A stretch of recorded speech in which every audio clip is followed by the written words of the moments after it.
are live. Okay. Let's see. And we've got the stats back. I think the stats are a little bit wrong. But we do have them. But I did try to update them. But I think the hours spent watching are a little low because there are some that aren't published. So that makes them a little bit low. But that's okay. Hello. If you don't know what we're doing here today, welcome.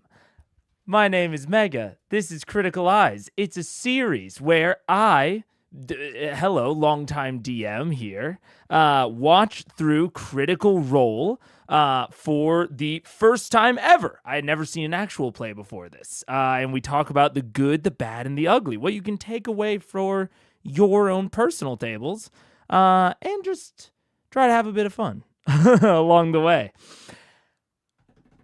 Last episode, man. Ooh. There's one part I gotta talk about. And last episode was cool for a lot of reasons. But I gotta narrow it down. And it's gotta be the Pike theorizing and the Trickfoots in general. And I have the takeaway is complicated. But I want to start with the good. And I know we're getting straight into it today. I want to start with the good of... I think it's a good example of something that Matt does or doesn't do sometimes. You know, I think he goes kind of back and forth. But the reason that I could do so much theorizing about the Trickfoots is because I think that Matt broadly only gives information when he really, needs to. He's pretty tight-lipped, especially above the table. He's vague. And I think that is a lesson that I take very to heart at my own tables, sometimes to a fault, where my NPCs will be a little bit too obtuse. But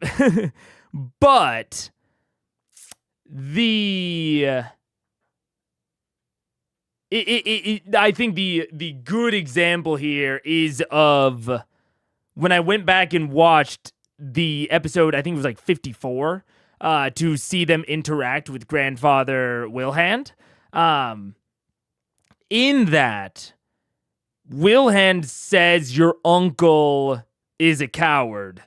And then someone else says, oh, uncle, I thought he was your great-grandfather. And Ashley says, he is, or Pike says he is. And I think it's Vax says, oh, he's really drunk. And all Matt says is he just agrees. He says, yes, he's very drunk. He does not specify if Wilhand was mistaken. He does not specify, anything beyond what he needs to. And he lets the players draw their own conclusions, which I think can be really, really great for a lot of reasons. I think one of them is for intrigue. I think this is one of the reasons I lean into it probably too hard, is because my sort of default a lot of the time is political intrigue. Trying to get better at that, but that is one of the reasons that I lean so far into this. But even beyond intrigue, the less specific you are when you can get away with it, the more freedom you allow yourself in the future, right?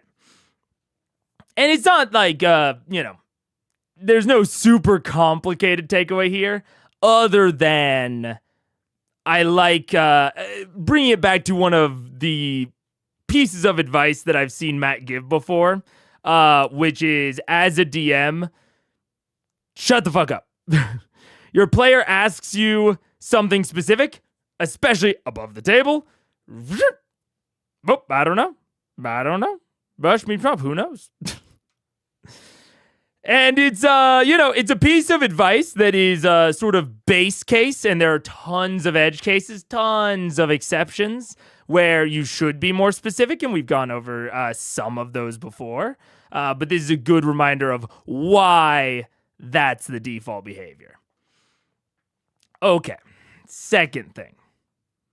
And this is giving me a little bit of a pit in my stomach, man. But it's the title of the episode. This is the first time I've spoiled myself on something. On purpose. I broke, man. I started thinking about and I won't bury the lead. The thing that I looked up is how old Pike is. Even though I was directly warned that it would contain spoilers. I know. But I gotta be. I know I was told not to. I know. But I gotta be transparent with you guys. That's the only way that this works. I gotta be honest. And it is because I started thinking, and I have logic for why I did it. I still shouldn't have done it. Like, to be straight up, I don't think that this logic justifies it, but this was the logic I had of I started worrying that the trick foot, that I was putting too much weight on the trick foots, and that this was going to end up being a City of Brass situation, which I still think it could be, especially given the spoiler that I got. But I didn't want to get in and start doing this whole, length of theorizing. And, I don't mind like people have said that they like my moon tree more than what the sun tree ended up being, right? I don't feel bad about that. Like, I like creating cool stuff. I don't feel like that's necessarily like a slight on Matt or anything. But when it is something that is maybe like bad or like lesser developed because of meta circumstances, like Ashley, and her ability to attend, that's where I start feeling a little bit bad about it. And I started thinking, like, am I going down this whole rabbit hole with the Trickfoots, and they are going to end up being something incredibly basic? Like, they're just fucking showing up because she's famous. Like, it's a very, very basic thing, and we're just getting a lot more screen time of them, even though they're relatively basic, because Ashley's at the table. So I started thinking about that, and I looked up Pike's age, and I saw that it was 40, and I also checked to see if she had listed parent names, because I was like, is Theobald her father? And I didn't see any listed parent names on the wiki. The only other thing that I saw that I couldn't like quite get away from my memory was that she was labeled as the Everlight. But after that, like I kind of ingested those three pieces of information, and I was like, stop it. And I closed out. So, no listed father, 40 years old, certainly not as old as I was, potentially theorizing. And this title. And I don't really, the title doesn't really do anything for me. I was just like, that's something she could have gotten fucking later. Maybe even in fucking C2, honestly. But those were the three pieces of info that I got. That last bit is technically wrong. Well, that's great. I don't even want to know how it's wrong. That's awesome. That's awesome. I am very glad that it's technically wrong. Yeah. We could have just given you the number if you really wanted. No, I know. To be very clear, I should not have done this. I haven't even brought it up yet because I don't think it's an excuse in any situation. This is a straight up philosophical belief of mine. I don't think this is ever an excuse. I was a little bit inebriated at the time, and it changed my decision-making process a little bit. but I am still fully responsible for the decisions that I make when I am inebriated. That is, I do not get to write it off on that guy, because that guy's me. But I'm very much like, I just shouldn't have done it. If I really wanted to know, I could have come into stream today and been like, hey, everybody, am I thinking too deep about this? Like, I could have just had a conversation with you guys about everything I just explained. So I'm not going to, and I have to get it all out there because the thought entered my head of like, do I tell them? And the immediate answer was yes, because if I don't, Monday is going to be, oh my God, so stressful. I can't even imagine having tried to theorize knowing that, Oy, oy, oy. What age is she here in C1? Did you get other spoilers? Yeah, I got the ones I explained, yeah. Sounds like you didn't see the spoilers I got when I Googled her age, thankfully. To be fair, I didn't actually Google her age. I just Googled Pike Trickfoot and went to the wiki. But she was listed as in her 40s, I think. That's what I recall, at least. Why do I feel like I just walked down the teacher telling the class that their beloved pet Diona plant just died? Little bit. Always stream sober. I do always stream sober. I also would not want to stream inebriated on anything. That would talk about something that would also be stressful. But no, it was afterward. So it leads me to believe you were playing with Fireboy. There'd be spoilers in them waters. Oh, I know. And that's why I pulled the ripcord, thankfully, relatively early. But I do think the with what I saw there, I didn't even see any of the Trickfoots. I didn't see any of the Trickfoots even mentioned in the little bit that I read. And given how much weight I was giving them, I would assume that I would have seen them. Which leads me to believe that I was thinking too hard about the Trickfoots. It does kind of confirm some of my worries that I might have been overemphasizing them and that this might be a City of Brass situation. Where it is a full out little plot thing, but it's not really broadly connected.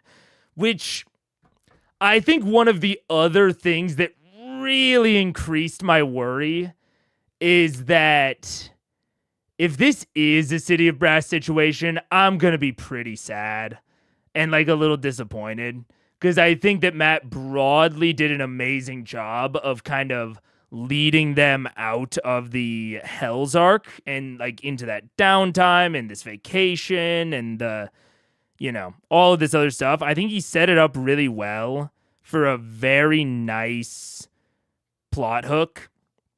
And if this is a City of Brass situation where it's just a little bit of a bottled little Pike arc, I think that's really going to kill the momentum. We'll see. I could be wrong. But I think that's another reason that I didn't want to spend all this time and invest all this time theorizing, because that would have just increased my disappointment. And I did not, and that felt unfair if it is because of, they just want to give Ashley some screen time. And so, this maybe gives you a little bit of insight into, I think I've mentioned this before, but I kind of obsessively think through future possibilities all the time, constantly in my head for anything. And so I was thinking down the lines of this, and I was like, how likely is it that the Trickfoots are part of a Vecna plot hook drop, and how likely is it that it's a City of Brass situation? And the more I thought about it, the more it seemed likely that it was City of Brass. And I was like, if it is City of Brass, I'm gonna be so sad, and that's not gonna be fair to to the actors on screen. Again, looking up spoilers separately, not the way to resolve that. I could have come in and just said all that and then gotten the response from you guys, but that would have been the much safer and better way to do it. But here we are. This is the smallest possible transgressions. Yes, one of the best YouTuber. Should I get out a ukulele? Do you think that would make it better? I think my ukulele's at my mom's house, but I could get out like a guitar or something if you think that would help the situation. I appreciate this. I appreciate it. I did this once and got massive Hot D spoilers. I believe it. I was absolutely playing with fire, man. Also, I ended up missing most of past stream. Why did the Trickfoots break you? I became so convinced last stream that the Trickfoots were intimately connected to the Vecna plot arc. And that they have been intimately connected for the entirety of C1. And I think that is not true. If I had to be honest with you right now, like within the story, if I am just taking the story at face value, I still think my theory makes a lot of sense. But looking at the meta conditions of Ashley Johnson playing Pike Trickfoot, I think my theory is unlikely. At least a lot of it. I think there still could be a Vecna connection, or I think there could be a bad thing going on with them, but I just don't think it was as important and impactful as I originally possibly predicted. It would make it funnier. Maybe chat will forgive you if we can get some bird on screen. She's outside. Maybe I can get her on later. The dog called Bird. Yes. Everyone has gotten a family hook until now except Pike, so it could be both, really. It absolutely could be. And I think if I'm looking at just the kind of the conditions of this being a TTRPG and all that, not just like taking the story at face value, I think it is likely that this was probably the last chance to get a really nice family sort of plot for Pike. And I think it'll last probably 2 episodes. Maybe this entire episode. Like maybe it'll be over by the end of this episode, or maybe the episode after that, or halfway through the episode after that. I'm not sure. But I think it'll be a sort of little bottled Pike experience, which is sort of disappointing, but I get it. And then I think we'll move on to the more big hitter stuff. Yeah, Mega fell into their scam. Yeah. At the end of last stream, I sincerely thought you were having a manic episode. I was very concerned. I am not. I mean, I'll totally level with you. I'll pull back the curtain a little bit. I was absolutely playing it up. I do not. That sort of manic performance is very, very fun for me, but it's also very much a performance. You do not have to worry about that sort of thing. Any sort of if I'm having a I don't know what we would call it generically, a mental event that is not purposeful and not controlled, I go quiet. I go silent. I do not bleh. Yeah. But we're chilling. I was sort of talking about this in the C4 channel where our expectation build things up and can make us disappointed. CR didn't read our minds. 100%. 100%. I mean, I remember, I think there was someone new in last stream that was, chiming in occasionally about C4, and they were seemingly either not aware or just not expecting that the tables would be very split after the interludes. And maybe that will be the case. Maybe it won't be. I've been totally assuming the whole time that they would be very distinct, very split, and that they would not really overlap much after these sort of overtures. But the new person's response to that was like, no, that would be terrible. And so I definitely think expectations can be a real killer. I mean, even to get a little bit, I mean, it's not like TMI personal, but like me and Paige talk about that all the time in our relationship. That's like one of the like things we often come back to is like, okay, what were our expectations going into this thing that we are conflicting over? Like if we're arguing about, chores or I don't know, how much we've hung out or, how a certain night out with friends went or whatever. If we're talking about it or arguing about it, a lot of times we try to come back to our core expectations of how things would go. And a lot of times that can be, if not 100% revealing, just very revealing of why we are even conflicting in the first place.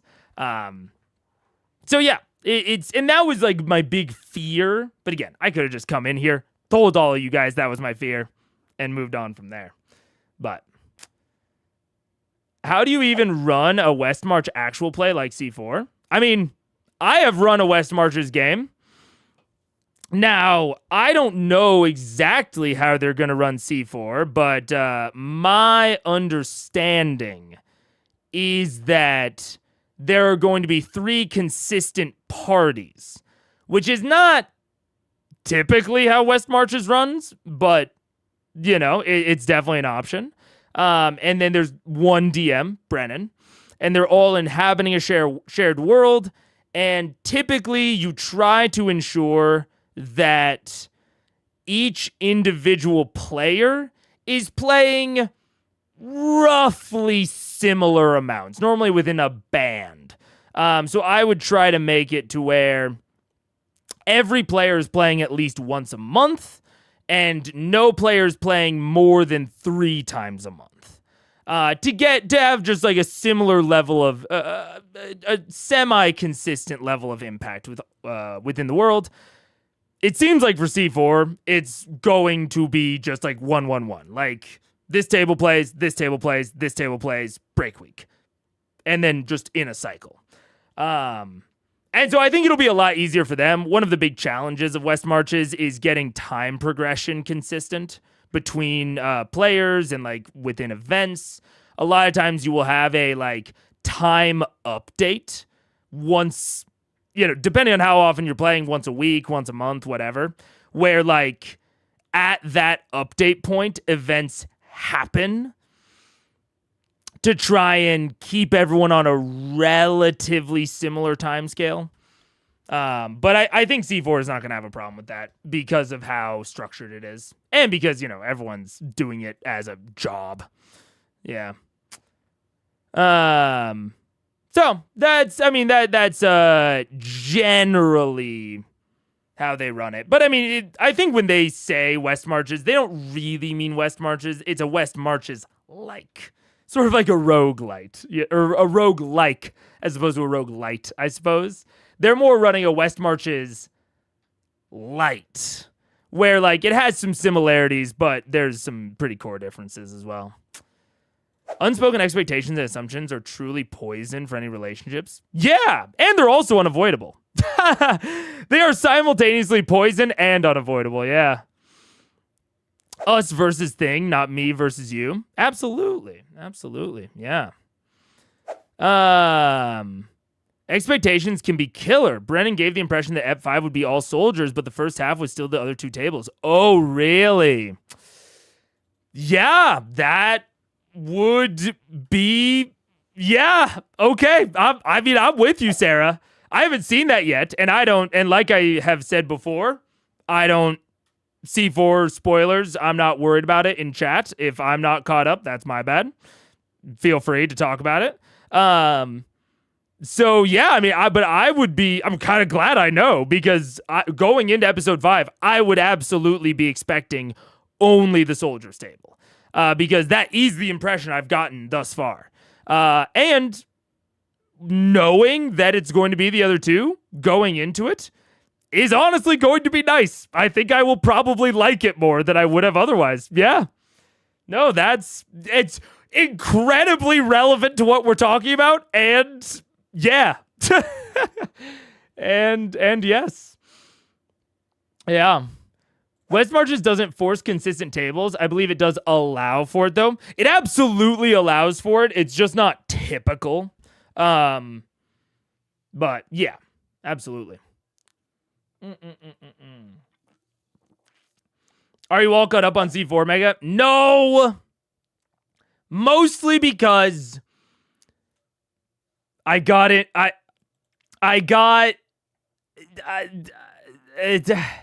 It's complicated, but I'm still on pace to catch up. I'm consuming more C4 than they are producing every week. So I'm on pace, but yeah. C4 truly is the roguelite of Souls-like, MMO-like TTRPGs. Yeah.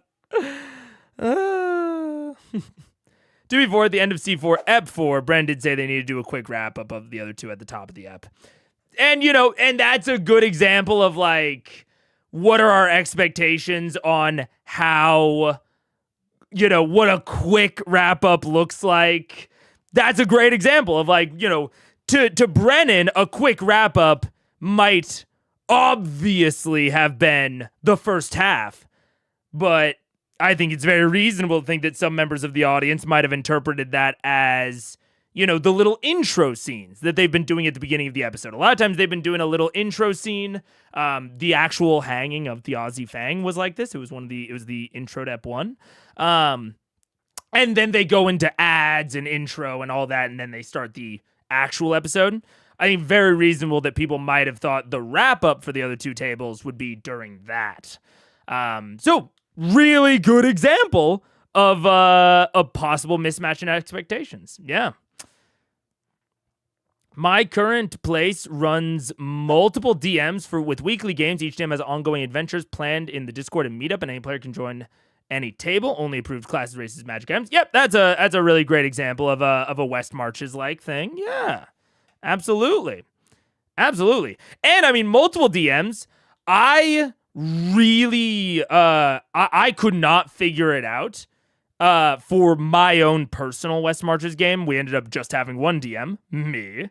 But I think that West Marches definitely opens itself to multiple DMs as long as they are as long as they have like a good sort of meta setup to how they share information, what sort of things they allow, don't allow, that sort of thing. Yeah. They don't call it West Marches, but it feels like it, all in a shared world. I mean, if that's not West Marches, I'm gonna be real, I don't know what is. Maybe there's a few things that are a little different, but that's close enough, yeah. Brandon has mentioned that the tables aren't static. If events unfold where it makes sense to jump tables, it can happen. Oh, interesting. I didn't know that. That's very interesting. Yeah. C4 Ep 3 was really good. I've loved, I thought C1 was, or sorry, not C1, Ep 1. Ep 1 to me felt sort of like the first few chapters of the Stormlight Archives, where it's like, man, you're throwing a lot at me right now. And it's kind of depressing. But then I really loved C2 and C3. God, I keep saying C2, C3. Ep 2, Ep 3. And then I haven't gotten to 4 yet. Yeah. Cold opens. Yeah. Cold opens. That's a good. That's definitely the way to phrase it. Yeah. But with all that said, with my admission out there on the table for all you guys to see, we will, I think, move in to the actual episode. Have you finished Ep 3? No. I haven't. I should have by now, but I haven't. I got invited to a thing that I thought was going to take substantially less time than it did. I was going to watch Ep 3 over the weekend, and then I didn't end up having any time. That's just on me. But I'm very confident that I'll be done with it this week. I will be surprised if I'm not done with Ep 4 by the next time you guys see me on Friday. I'll be pretty surprised. How far are you in Ep 3? The break. I made it halfway through. Yeah, I figured you would have mentioned in the Discord. Yeah.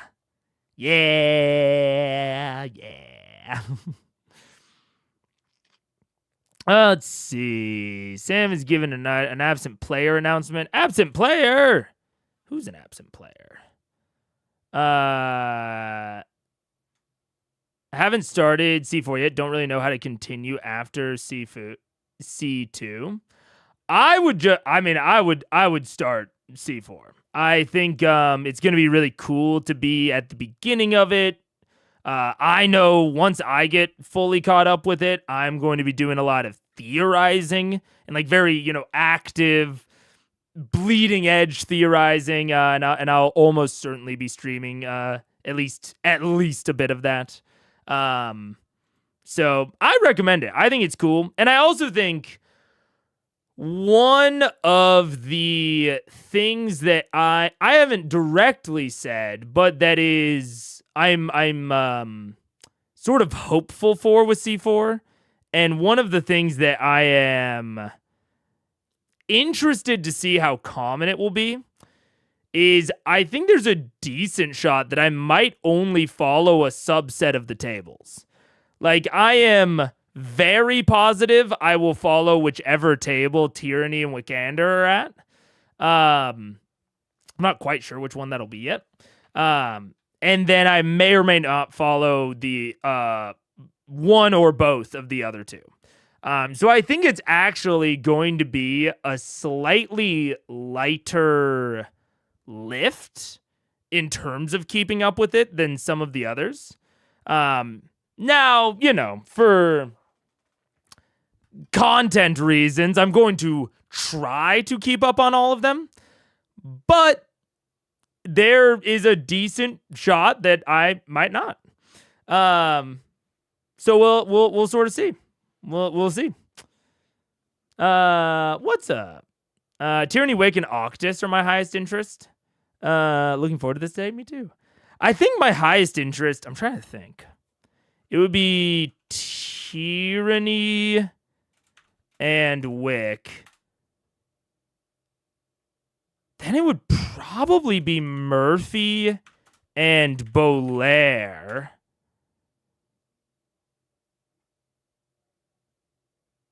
I'm trying to think of who. I'm not necessarily, doing them in pairs, but I'm trying to think. These are like kind of my tiers. No Thimble. Yeah, not really. Thimble's fine.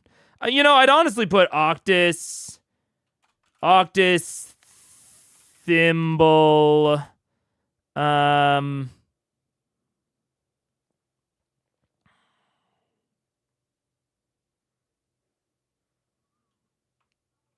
maybe just Octus and Thimble. And then it's like Taisha, Hal, Tayor,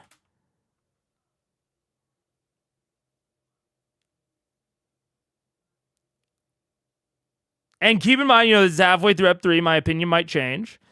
And then Ashley's character, who I can't even remember the name of. And then probably Cadigan. Did I miss anyone? If I missed anyone, that's not a good look for how interested I'm going to be in them. Oh, Azune! I actually am interested in Azune. I'll keep in mind. Murray, not Murphy. Murray, that's right. Murray. I think.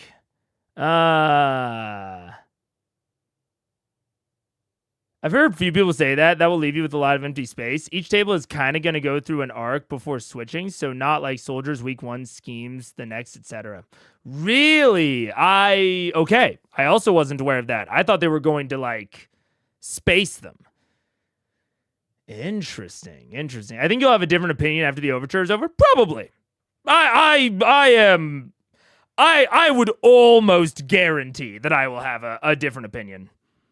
Oh, Valius. That's right. Valius. Or Valius. Yeah, I think I will almost 100% assuredly have a different opinion. Yeah, probably Julian Kamikatigan down here. Azune had a moment that put him in a new light. Murray, Belair, Azune, Hal are least interesting. It's fair. Azune and Hal are of no interest to me so far. I'm broadly interested in Hal, but nothing specific. I've realized that Tal is my least favorite player across the campaigns. He's certainly a very particular type of player. I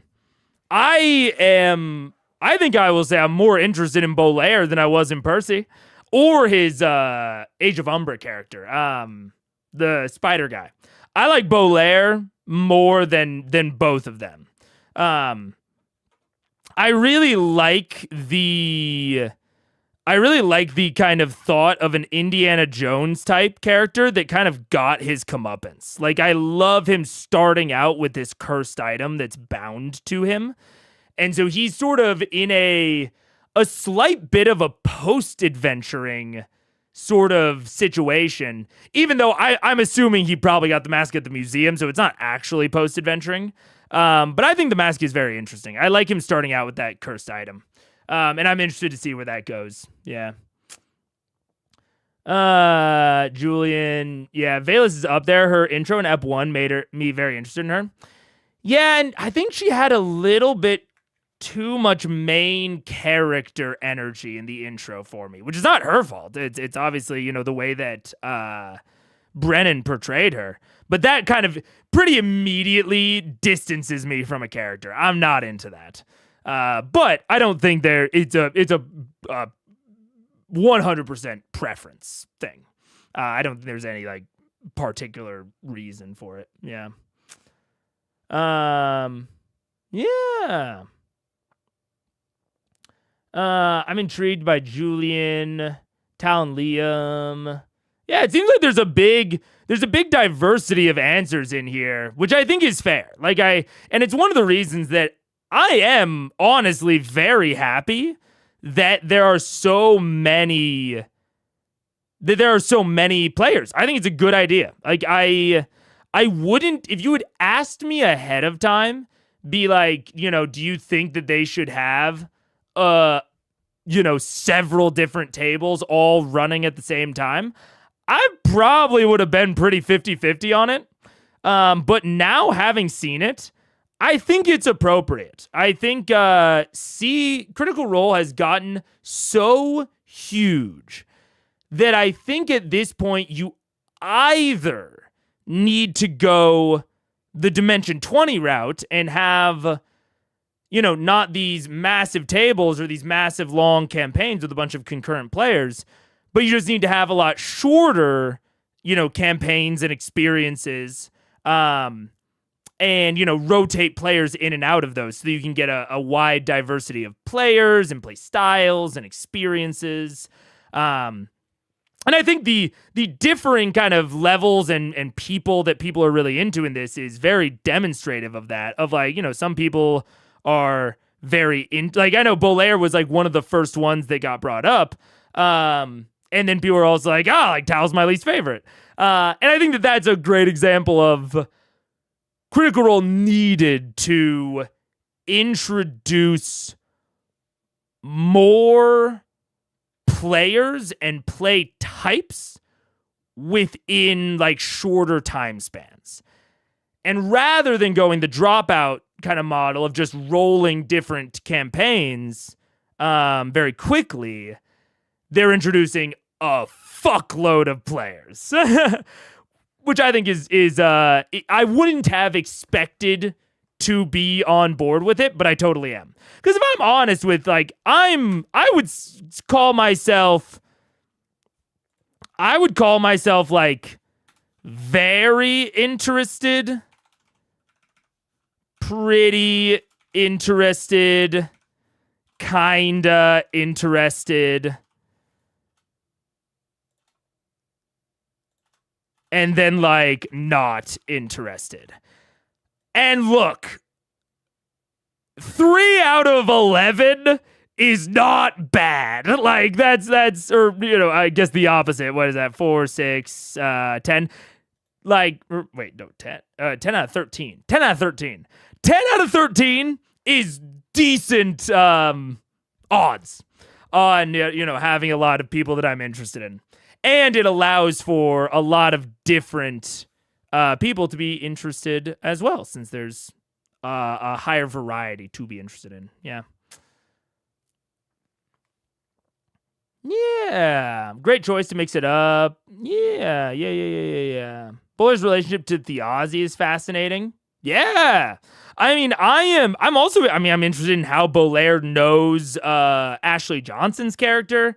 There's a lot of implied history with Bolaire, which I really like. Same thing with Murray.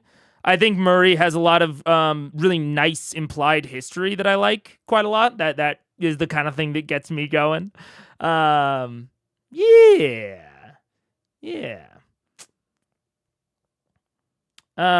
Being in a new world was a wise choice. Absolutely. I fully expected Liam to be a sad cleric this campaign, not a sad bard. Fair enough.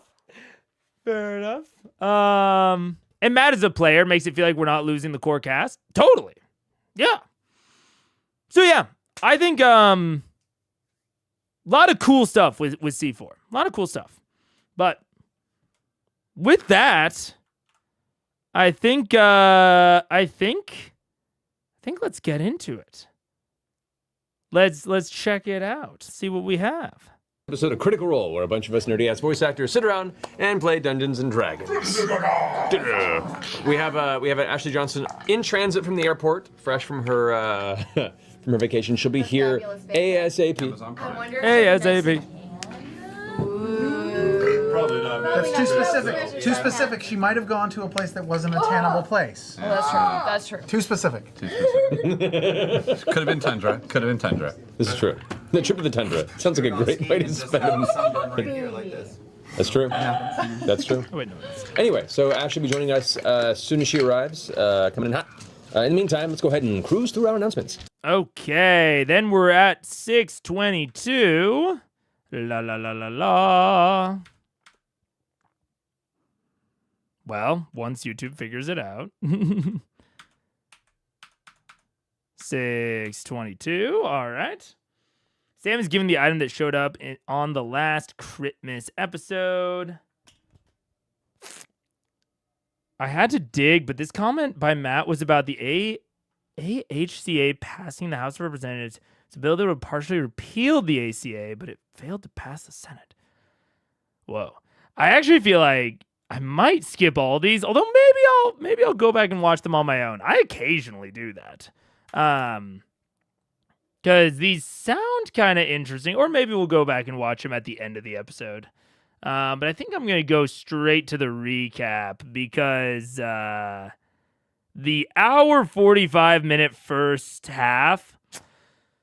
Look, I'm not, I obviously, we talked about the spoilers that I got, but I won't say that I'm not going to theorize because I still think that even if the Trickfoots are not as tied into things as I thought they were, I think there's still a good chance that them interacting with the environment could tell us quite a lot.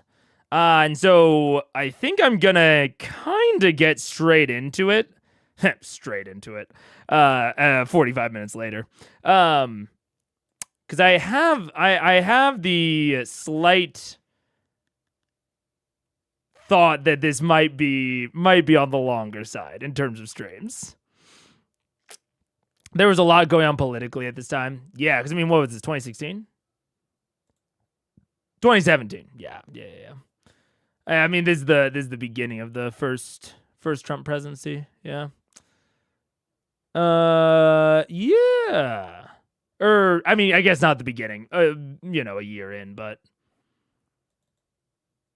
yeah. Okay. Let's make it excuse me. happen. All right. So, last we left off, Vox Machina, having completed their venture over the past few arcs, having freed Whitestone from the tyranny of the Briarwoods, having brought down the last few arcs, we're going back? I mean, this is...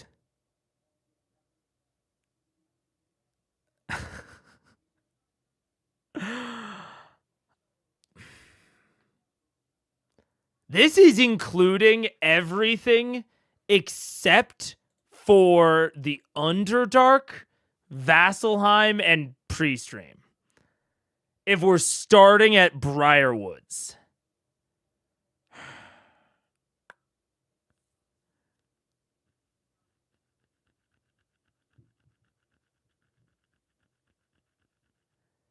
And, I mean, fuck, man, maybe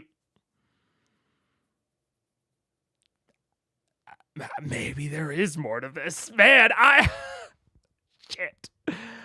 Well, this is just all the more reason I need to start early, because that, like, him starting with, here's the recap of the entire actual play as, like, all the parts of the actual play that have mattered going into this episode.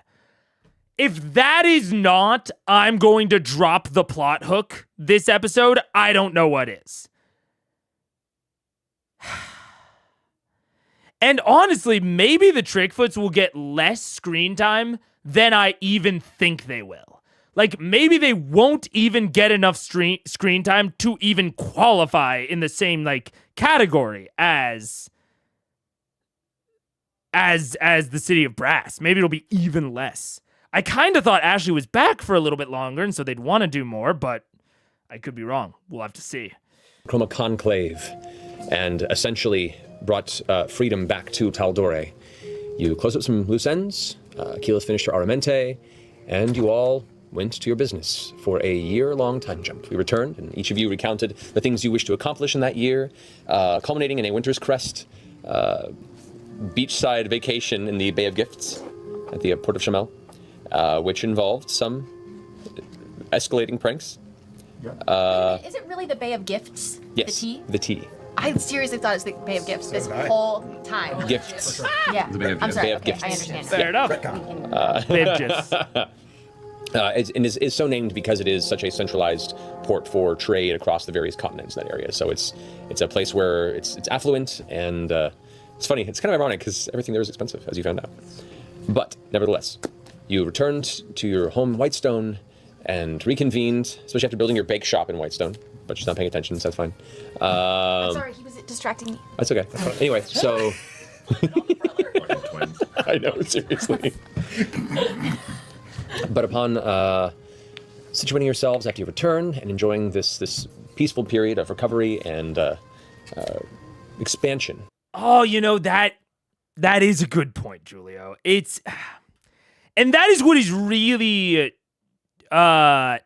tearing me up. And I know that it, at the very least, changes in Campaign 2. Whether or not I will end up thinking that it got better or worse, we will have to see. I think people broadly consider it to have gotten better. But anything that has to do with Pike or Ashley, it becomes like considerably harder for me to look at, either in terms of like, you know, really strongly analyzing the fiction or analyzing the play behavior. Like the actual, like, you know, play at the table. Because I think if this was a normal group, if this is a normal home table, you don't have a fucking go live time, right? Like, it's a very, there's a lot of the impact of it being an actual play is just very front and center when it comes to kind of everything regarding Ashley and Pike. And even in terms of like things that they do that isn't good for an actual play with Ashley and Pike, it is still like very front and center, where it's like, man, if this is like something you wanted to do at a home table, like go for it. If this is like really what gets your, gets your goat, that's cool. Or gets you going, not gets your goat. That's cool. But it is, you know, kind of weird in an actual play. And so it's very tough. It's very tough. And I haven't quite found the right way, I feel like, to really commentate on it or analyze it, because it is so such a uniquely this thing where it almost feels like unapplicable to anything. Like, I can't really talk about the story or even what I think of the actual play as a piece of entertainment media, or because I think it's worse as a piece of entertainment media for the presence of Pike and Ashley. But also, I love Ashley and I love having her there. And I think that they all love Ashley and just want to play with their friend regardless of its impact on like the quote unquote quality of the entertainment product that they're making, right? Like, at the end of the day, the reason the product is what it is because of who they are, and who they are requires them to have Ashley there, right? Like, that's just the types of people that they are and the types of actions that they take. And those are kind of inexorable from each other. So I don't know, man. It's tough. Cause you're right. It's like, I feel like this is in campaign wrap-up mode right now.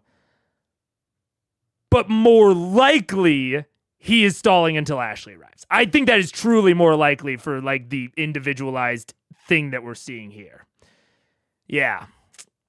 It's impossible to untangle from the physical reality that she's not there most of the time. It is. It's really hard to untangle that. Yeah. It's integrated a lot better in C2. There's still a lot of issues, but way better than Astral Ghost Pike shows up for 2 hours. Yeah. I've heard broadly that it's better in C2. Yeah. You might have better commentary when you can see the comparison between C1 and C2, since they knew going into C2. I think I will broadly be able to commentate on it better in C2. At least I'm assuming I will. But it's very tough. It's very tough because it makes me not want to. It makes me want to ignore it, but it is also unignorable. Like, it makes me want to just, like, not consider Pike or Ashley's, like, impact on the media product. But that is, like, just kind of truly impossible, especially when it comes to pacing stuff.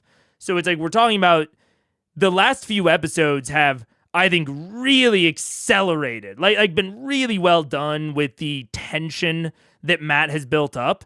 I think he's done a really incredible job. But the entire effect of that is building up for the thing that comes immediately after it. And so I can't just ignore what comes immediately after it if it is like kind of a pace ruiner. So it's tough. It's something that I really can't. I just have too complicated of feelings on. I would never want them to do it differently, but I don't know. Yeah, I would never want them to do it differently, but I don't think that the way it's done is good. But I think it's like the least bad way, I guess, that they could have done it. I don't know. It's very tough. Yeah. Need an Ashley meta reason annoyance meter counter on the the Orion annoyance counter. Dude, maybe it's like, man, it's just like, yeah, like Ashley meta reason annoy. Yeah, I need to find a name for it, because that sounds like I'm annoyed at Ashley, and I'm not annoyed at Ashley. I'm annoyed at the situation. I'm annoyed at just like the reality of the timing of how this all went for them. Yeah. There's a pressure to make it make sense because it's being live streamed. At home, you just say, she's not here, and we all understand why.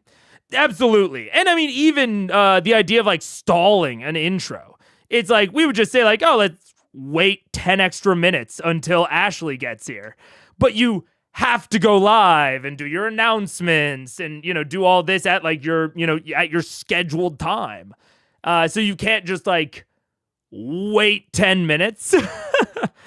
You got to go live. So yeah, it's very, and it's I mean, we can also get into like, I don't think this is even a thing, but I know eventually they start pre-recording.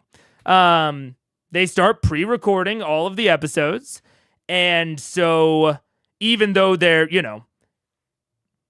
airing it live and like at a certain time, pre-recording means that they can now make a lot of these adjustments, right? They don't have to stall until someone who's late gets there and maybe have some like weird things that come out of that. Now that they're pre-recording, they can just say like, all right, guys, like let's delay shooting 10, 20 minutes and just like wait until they get there.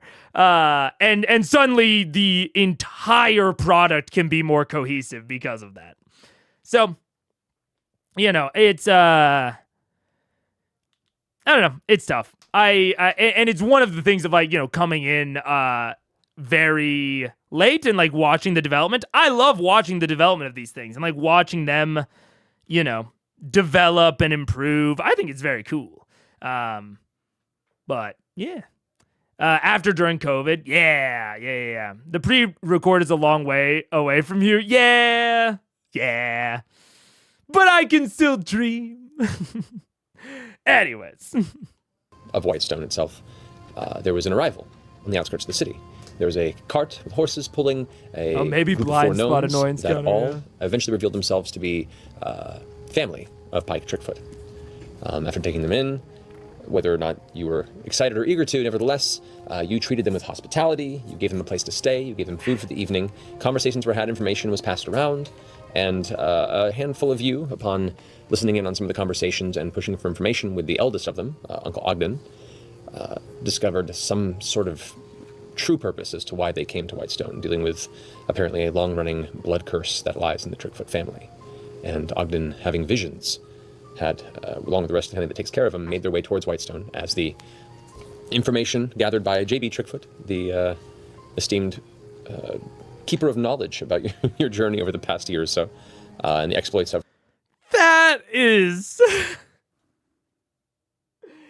the most suspicious way Matt could have phrased it. Holy shit.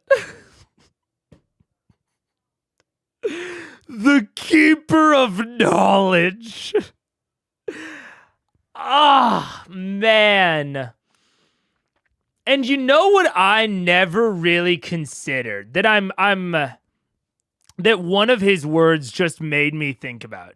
You know what I didn't consider at all last time is they I think it was Marisha questioned, it's like, or Keyleth, why did Uncle Wilhand never mention a blood curse, right?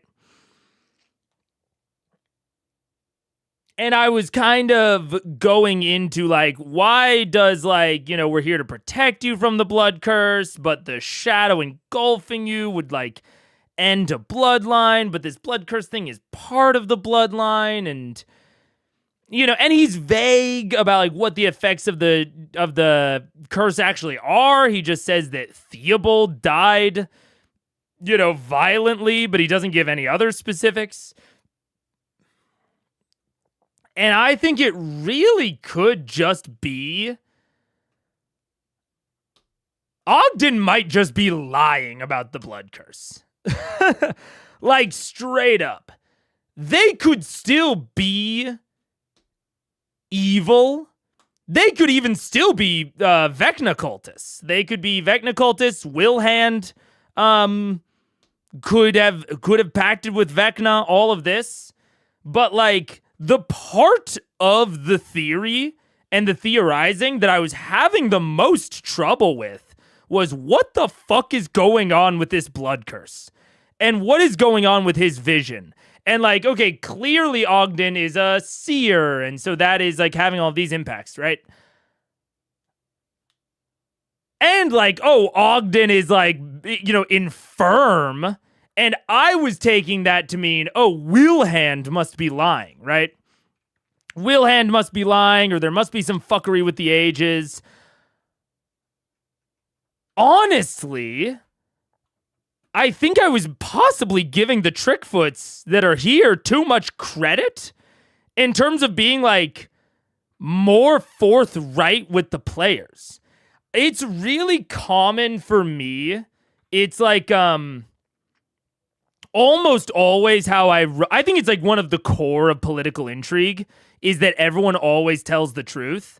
They just omit certain things. I think that's like one of the core tenets of a good murder mystery. Lies are few and far between, and an explicit lie needs to be somewhat easy to disprove. I think that's a core tenet of political intrigue, murder mysteries, which is sort of my bread and butter, and kind of what the Trickfoots give me the vibe of. They would fit really well into that sort of thing. The thing about it is, I didn't actually consider if they are just lying unfalsifiably. Like, we can never actually prove if Ogden is having these visions unless he tells us that he was lying. It's an unfalsifiable lie. It's a bad lie for political intrigue. But take that with a grain of salt, because Matt's not necessarily trying to do political intrigue. He's not necessarily trying to have their stories be easy to disprove. Blood Curse is the same way, right? It's soft magic. It has nothing to do with any hard D&D mechanics, right? This is a custom thing. It's soft. And so there's no way to actually prove or disprove a blood curse. It's like saying that the Ember Seed is invincible, right? It's unbreakable. Well, clearly not. But was Allura lying? I mean, maybe, but also probably not. She was probably just mistaken. And so soft magic stuff is also not incredible for political intrigue or, sussing out lies, because soft magic is also unfalsifiable. It's like, you can have a piece of soft magic that works exactly the way you think it works right up until the point it doesn't. So even if they went to Gilmore or Allura and said, hey, can you do a ritual to test to see if Pike has a blood curse? They could easily say, yeah, let's do this. Okay, we tested her for blood curse. No blood curse found.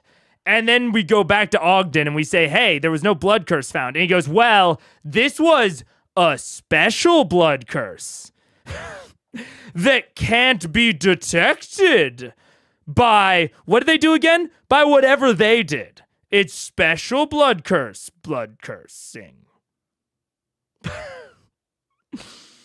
And that sort of soft bullshit, unless it is like the core question and conceit of the mystery, unless it is like that core to it, it's not good for like sussing out lies and truths. But again, I don't know if that's exactly what Matt is going for. I don't really think Matt is expecting them to question and interrogate the individual claims.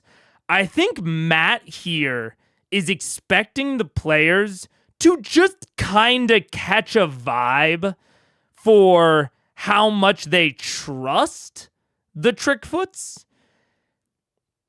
And I imagine that trust will get put to the test at some point. And that will be actually the kind of conflict maker. But I don't think that they're going to be able to, like, fully determine whether or not the Trickfoots are lying to them. And I don't think that's really meant to be the point. Which, in that case, means that as the analyzer, I need to consider, like, damn, Ogden might just straight up be lying to them. And we might not get an answer that actually resolves, like, what that lie was, or whether or not he even was. We might just have to go on vibes the entire time. And honestly, thinking back on it, it seems maybe like the most likely solution to me that Ogden is just putting on a big performance. Like, there was a whole bit about, like, Marisha even said it. I thought Ogden was as old as time. And so did I. Like, I took this idea of Ogden having this very different presentation than Wilhand as this big lore implication and did not consider the fact that Ogden might just be putting on a performance. He might just be acting a lot more infirm than he actually is. It could be that simple. And that is not something I'm super duper used to within this. How does he do it? How does he come to the conclusion that the lying, scheming Trickfoots, who the only characterization we've got is that they lie and scheme, might be lying and scheming? I wonder how he could have done it. So I don't know. We'll have to see. But I'm becoming, like, kind of just broadly skeptical on my entire worldview coming into this. The Trickfoot not being truthful. Yeah. You know who are trustworthy people? A family pulls so many scams, their name changes to Trickfoot. Yeah. So we'll see. And this is one of the reasons that, like,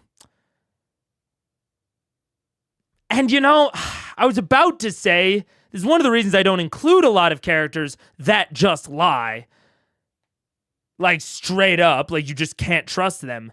Because that means that the players that have very little reason to interact with them socially.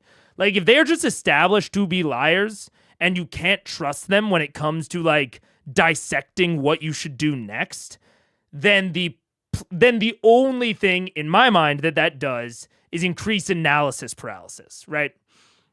Which I broadly find to be kind of not worth the squeeze when it comes to political intrigue. That said, I will compliment Matt because I think one of the best ways around that is by giving the players a separate reason to trust them.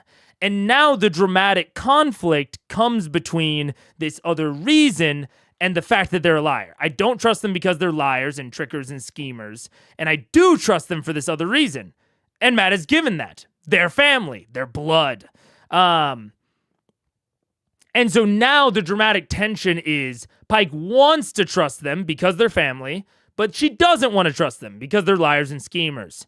And so it kind of doesn't matter that you don't trust anything out of their mouth. That's not the point of how or why you're making decisions. You're not actually making decisions individually on what they say they want. You're making a decision based on what they ask you to do, right? If this was a random citizen that the players just learn is lying out their ass constantly, you just wouldn't do anything that they said, right? If you have, Larry the liar that lives in Whitestone, and Larry the liar comes to Percival and says, hey, I saw the Loch Ness Monster in the garden of the Whitestone Palace. Percy would probably just be like, hey, Larry the liar, I'm a little busy, and move on. Like, they wouldn't go and investigate the fountain, But in this case, there is an actual reason that you might want to do the things they say, or that you at least have to interact with them more than you need to interact with Larry the liar. If the Trickfoots, I don't even need to make up a name for them, the Trickfoots come to town and they say, we want to do X. Like, they say, oh, do you have anything, as an example, right? Okay, the way that we need to get rid of this blood curse is by a very powerful dispel magic, right? And they say, I don't know where we would get a hold of something like that. And now the party needs to consider, they're not considering the truth of the matter. They know that the Trickfoots are liars. They are now considering, are they going to bring the Trickfoots down to the orb? Understanding that they are almost certainly lying, but weighing that against how much do you trust them because they're family, right? So it is not an actual interrogation of what they are asking. I mean, it's kind of an interrogation of what they're asking, but it's not an interrogation of like the facts of the matter. It is a interrogation of, do you trust them more than you don't? And that's a very different sort of dramatic conflict. It's a very different, very, very different kind of dramatic conflict, and I think good for a personal plot arc. Now, is that what's happening? We'll see. But that is something that could be relatively simple, resolved relatively quickly. You just have to put one big action that they ask of Pike. Maybe they say, Pike, you gotta go fucking... I don't even know, man. I don't know. We'll see. But I'm going to be looking out for, okay, it's not the Trickfoots telling us facts.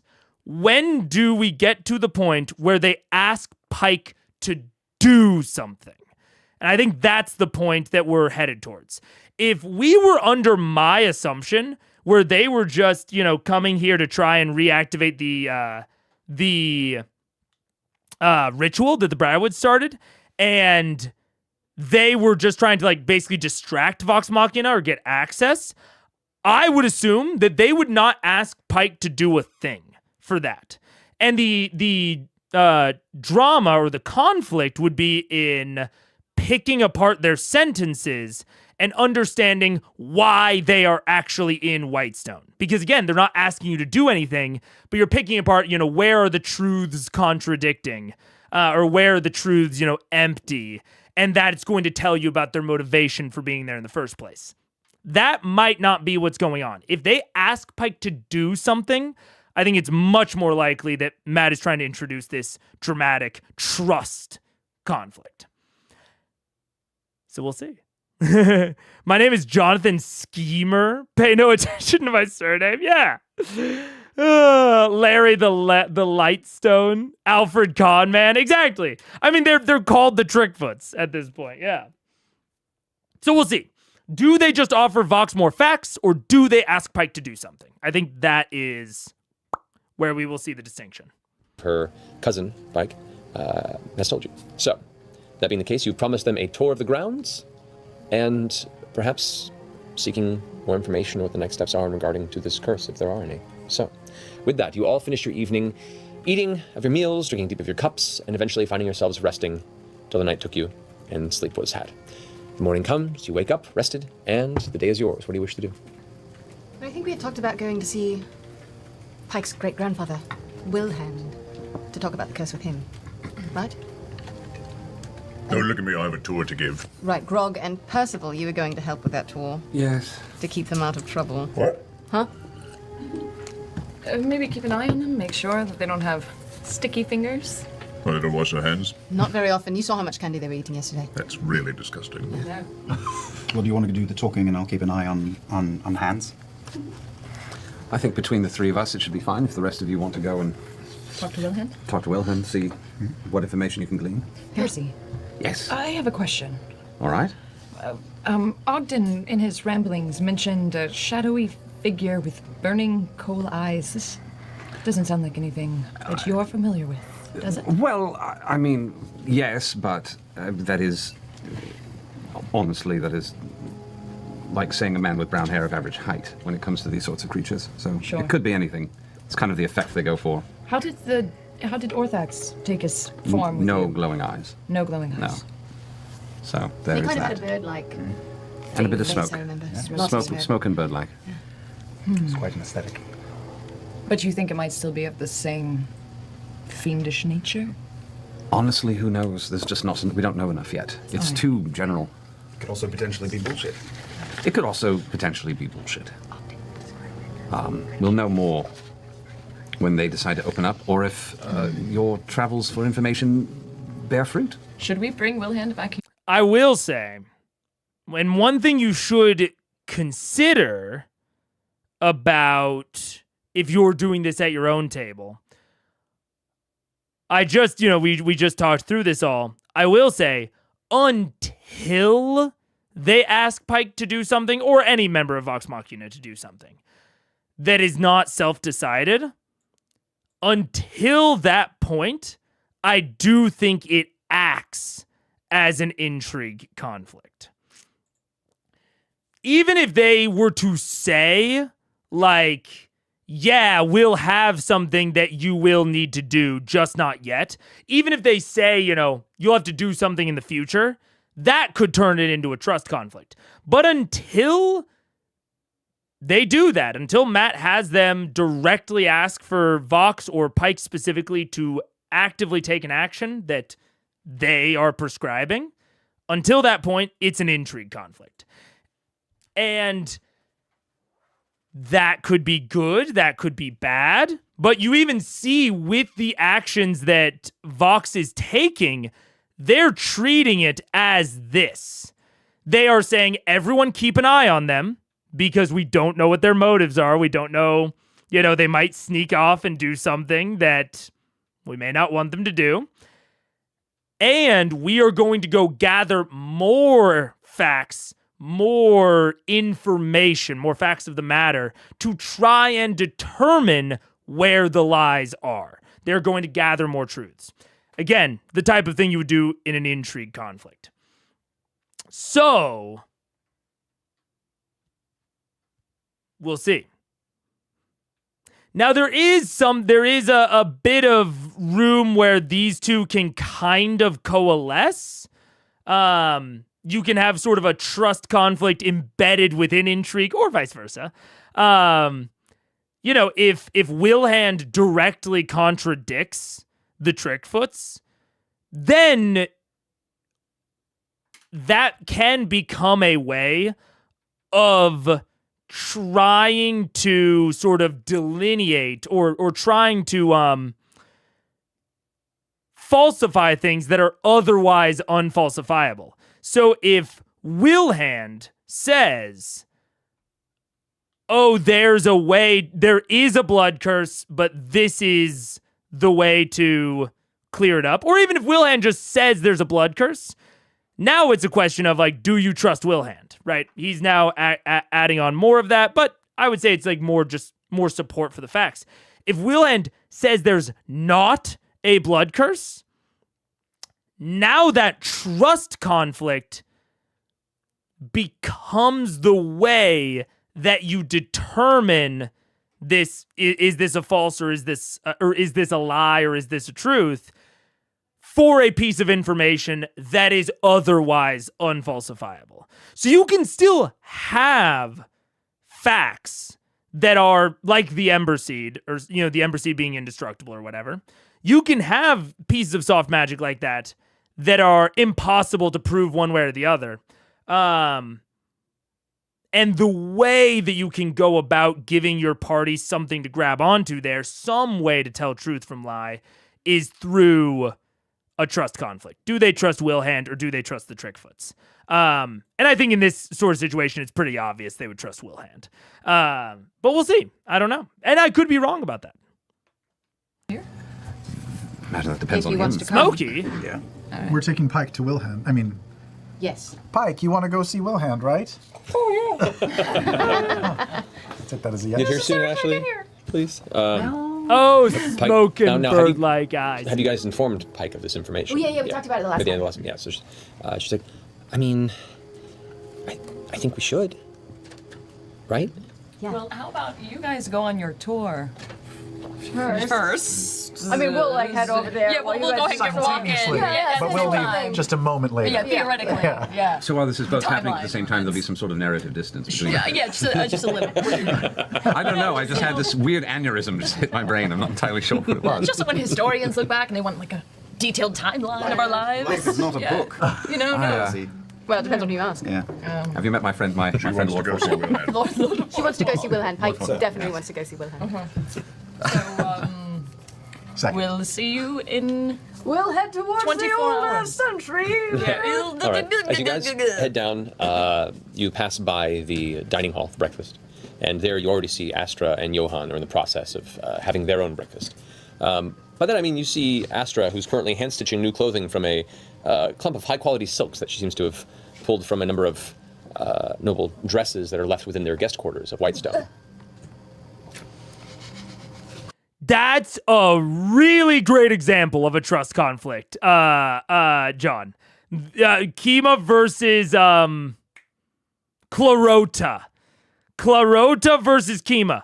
Fantastic example of a trust conflict, where these are two different beings where both of them you have very separate and distinct reasons for trusting each of them. And that one's even more interesting because they're not necessarily even giving you like different pieces of information or anything. They're not giving you different facts of the matter. Both Kima and Clarota pretty much agreed on the facts of the matter. They just fucking hated each other and refused to work together. And so that's a great example of a trust conflict. And if you did add in, even if you added in some distinguishing facts, like, Kima claimed one kind of set of facts and Clarota maybe claimed a slightly different set of facts, but it was impossible to tell which ones were ultimately true. That's another great example. Yeah. Still amazed how much weight they gave Clarota over Kima. Look, Vox Machina loves lost puppies. That is what I would have taken away from that as a DM. If I was DMing them during the Underdark arc and they gave Clarota as much weight as they did, I'd be like, all right, they have a thing for lost puppies. And guess what? Directly after that, they get back to Grayskull Keep, and what does Matt throw in front of them? Here's a lost puppy. How you gonna handle it? Because we know you love them.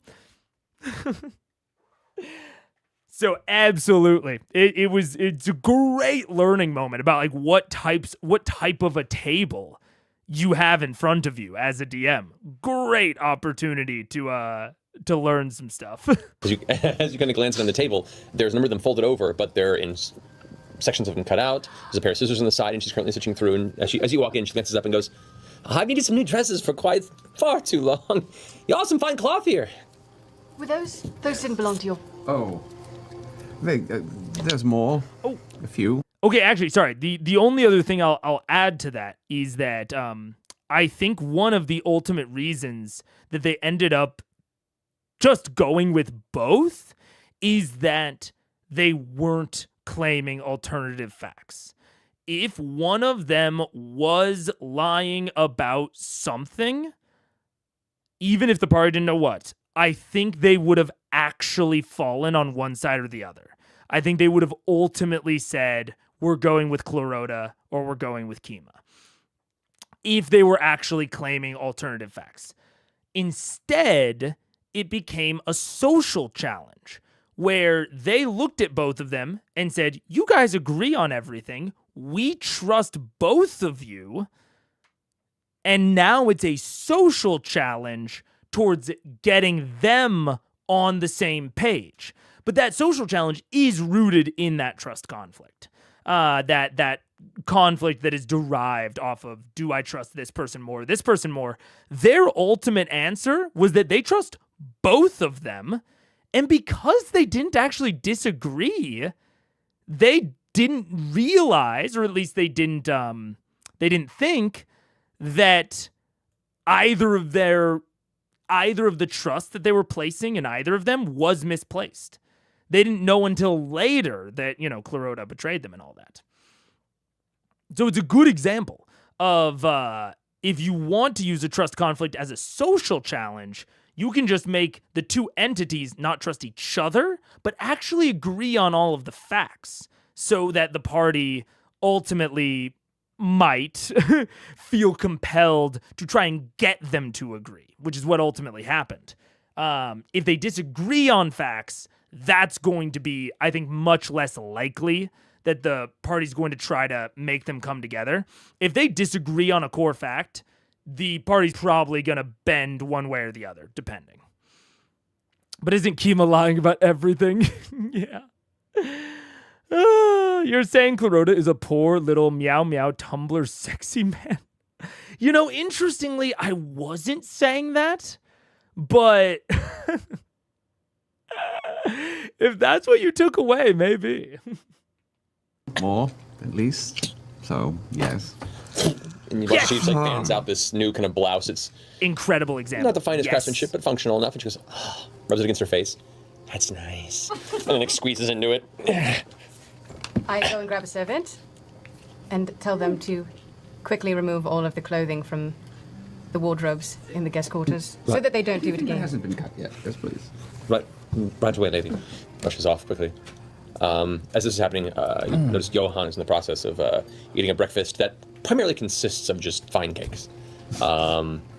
He has clusters of dried baked good around the outside of his mouth and caught in his mustache. He's freshly washed his hair, freshly combed over and kind of slicked with whatever equivalent of pomade he carries with himself. And as you walk by, you see there's just this kind of, he has the plate and there's just a crumb circle around it that has emerged. And is in the process of his gluttonous eating. He stops and says, "Such delicacies are a rare treat. You have to make time to enjoy the little things in life, don't you? At least when the opportunity arises." A fairy circle. Make a wish. Anyway, we were hoping to gather the clan and take you on a tour of the estate when you're prepared. Pulls up his shirt and kind of dabs in his mouth, and it barely touches any of the actual food that's around his mouth area. He stops and goes, Right, of course. I will just wait for old Ogden to find his way down. He's a bit of a sticker when it comes to his time. So, be patient, sit down, let's have a meal. Why not get to know each other a little better, yes? We do gotta wait for Uncle OG. By the way, look, since I'm the tour guide, do you have any, plumy hats? Because if you take, a campus tour, they have, a flag, and they're like, over here, in case you get lost. But, when tourists walk around, and they're like, don't get left. Do you have anything like that? Let me check. I'll be right back. Good. I'll go with him. Campus tours have you been on? Is trinket here? Yes. Yeah. Trinket, breakfast, right around the little guy there. Go on, free food. And at which point, during this conversation, the large bear starts lumbering up, armor clattering as it approaches the table with absolutely no care or interest in the gnomish guy at the table, who immediately goes, oh, my, and he backs out of the center of his seat as the bear immediately paws up and starts licking up the crumbs and pieces of wayward pastry that have not found their way to the gnome's mouth, at which point he kind of stands up off of his chair and writes himself, well, I'm stuffed. Let's go see how Ogden's doing. Astra! She goes, let me just finish this. All right, we'll pick you up in a second. I'll go check in on Ogden. And he gets up and walks past up the stairs. You are searching for what? Oh, well, I've gone into my sister's bedroom and have begun to raid the spring clothing to find the most ostentatious hat I can find and start shoving as many things into it as I possibly can. Make an investigation check, please. I was going with you. Oh. I had said I went with you. Yes. Mostly to get away from the gnomes. Yes. So you're both searching? Yes. So make an investigation check with advantage.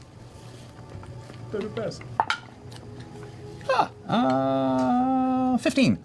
Okay. It takes you a little bit, and you're being careful not to be too loud, because the last thing you want is Cassandra to come in and watch you tearing through her outfits. But you do find what essentially amounts to a wide-brimmed captain's hat. It comes to almost like a tri-corner point at the front and curves upward.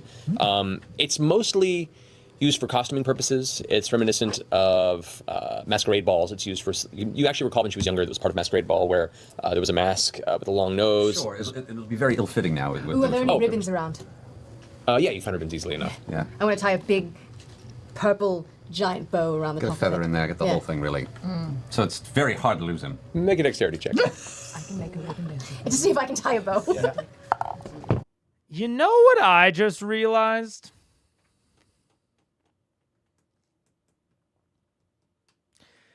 Because they mentioned the tri-corner hat, which is the type of hat that our Taggin wanted.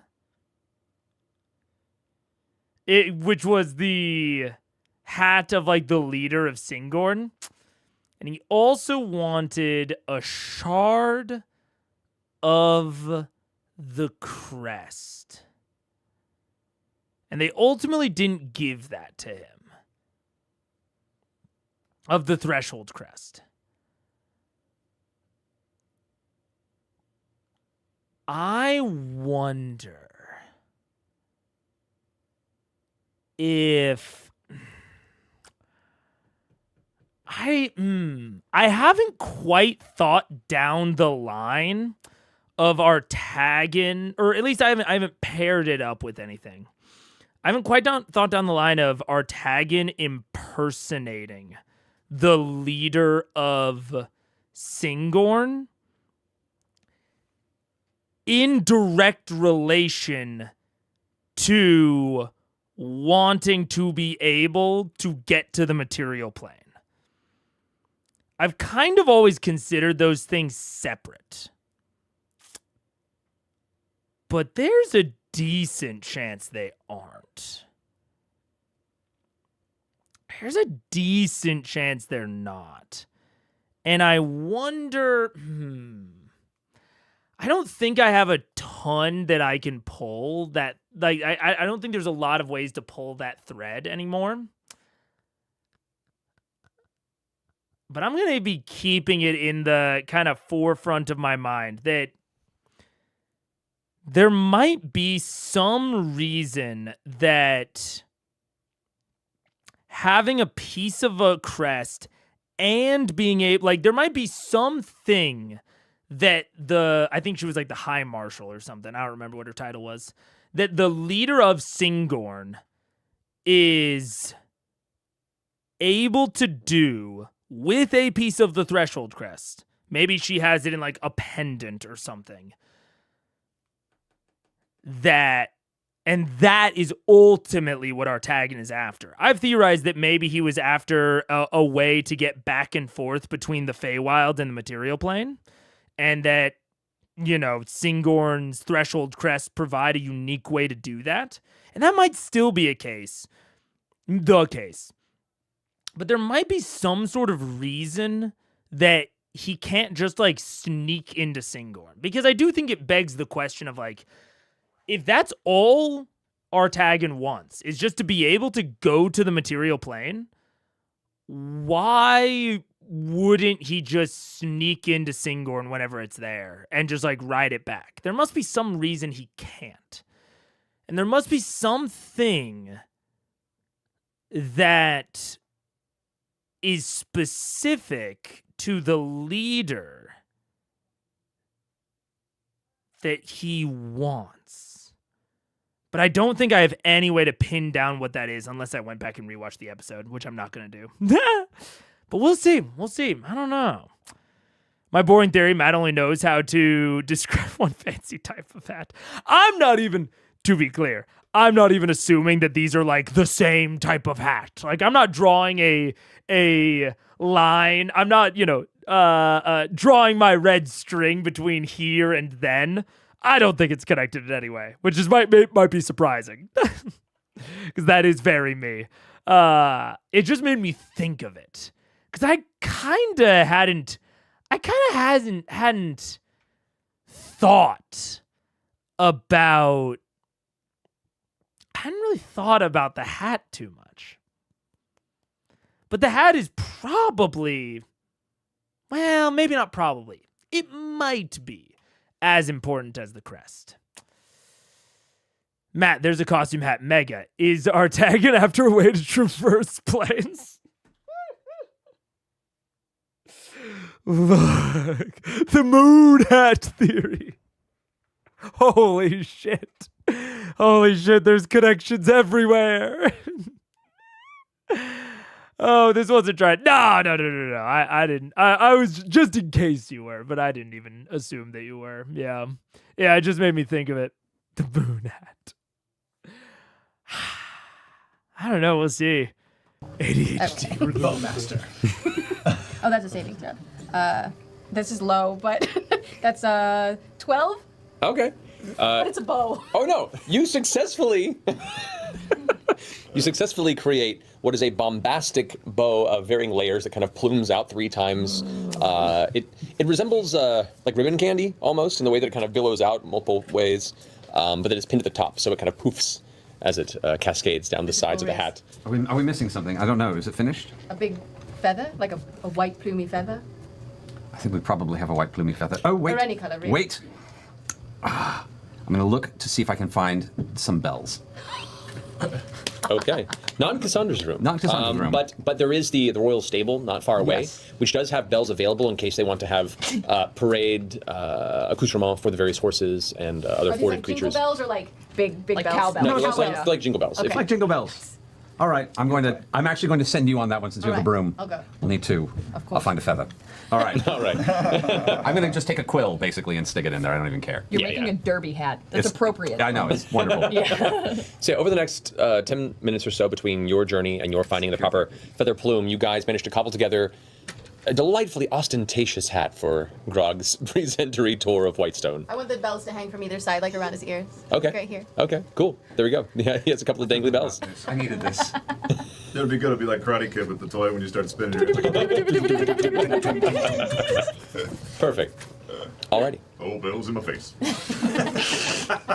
This magnificent mess of a hat that you guys have created is on par, if not slightly beyond the previous helmet that he had acquired while in Singorn. Yes, my The horn horn helmet. helmet's pretty spectacular, but I feel like we may have topped it. So, with that completed, what do you wish to do? I turned to JB real quick. Well, JB hasn't come down yet. Oh. Actually, while they're doing this, you guys are waiting, kind of having your own meals and kind of getting the day started. Eventually, you see Johan come down the stairs, the spiral stairs that lead back to the main entryway to the castle.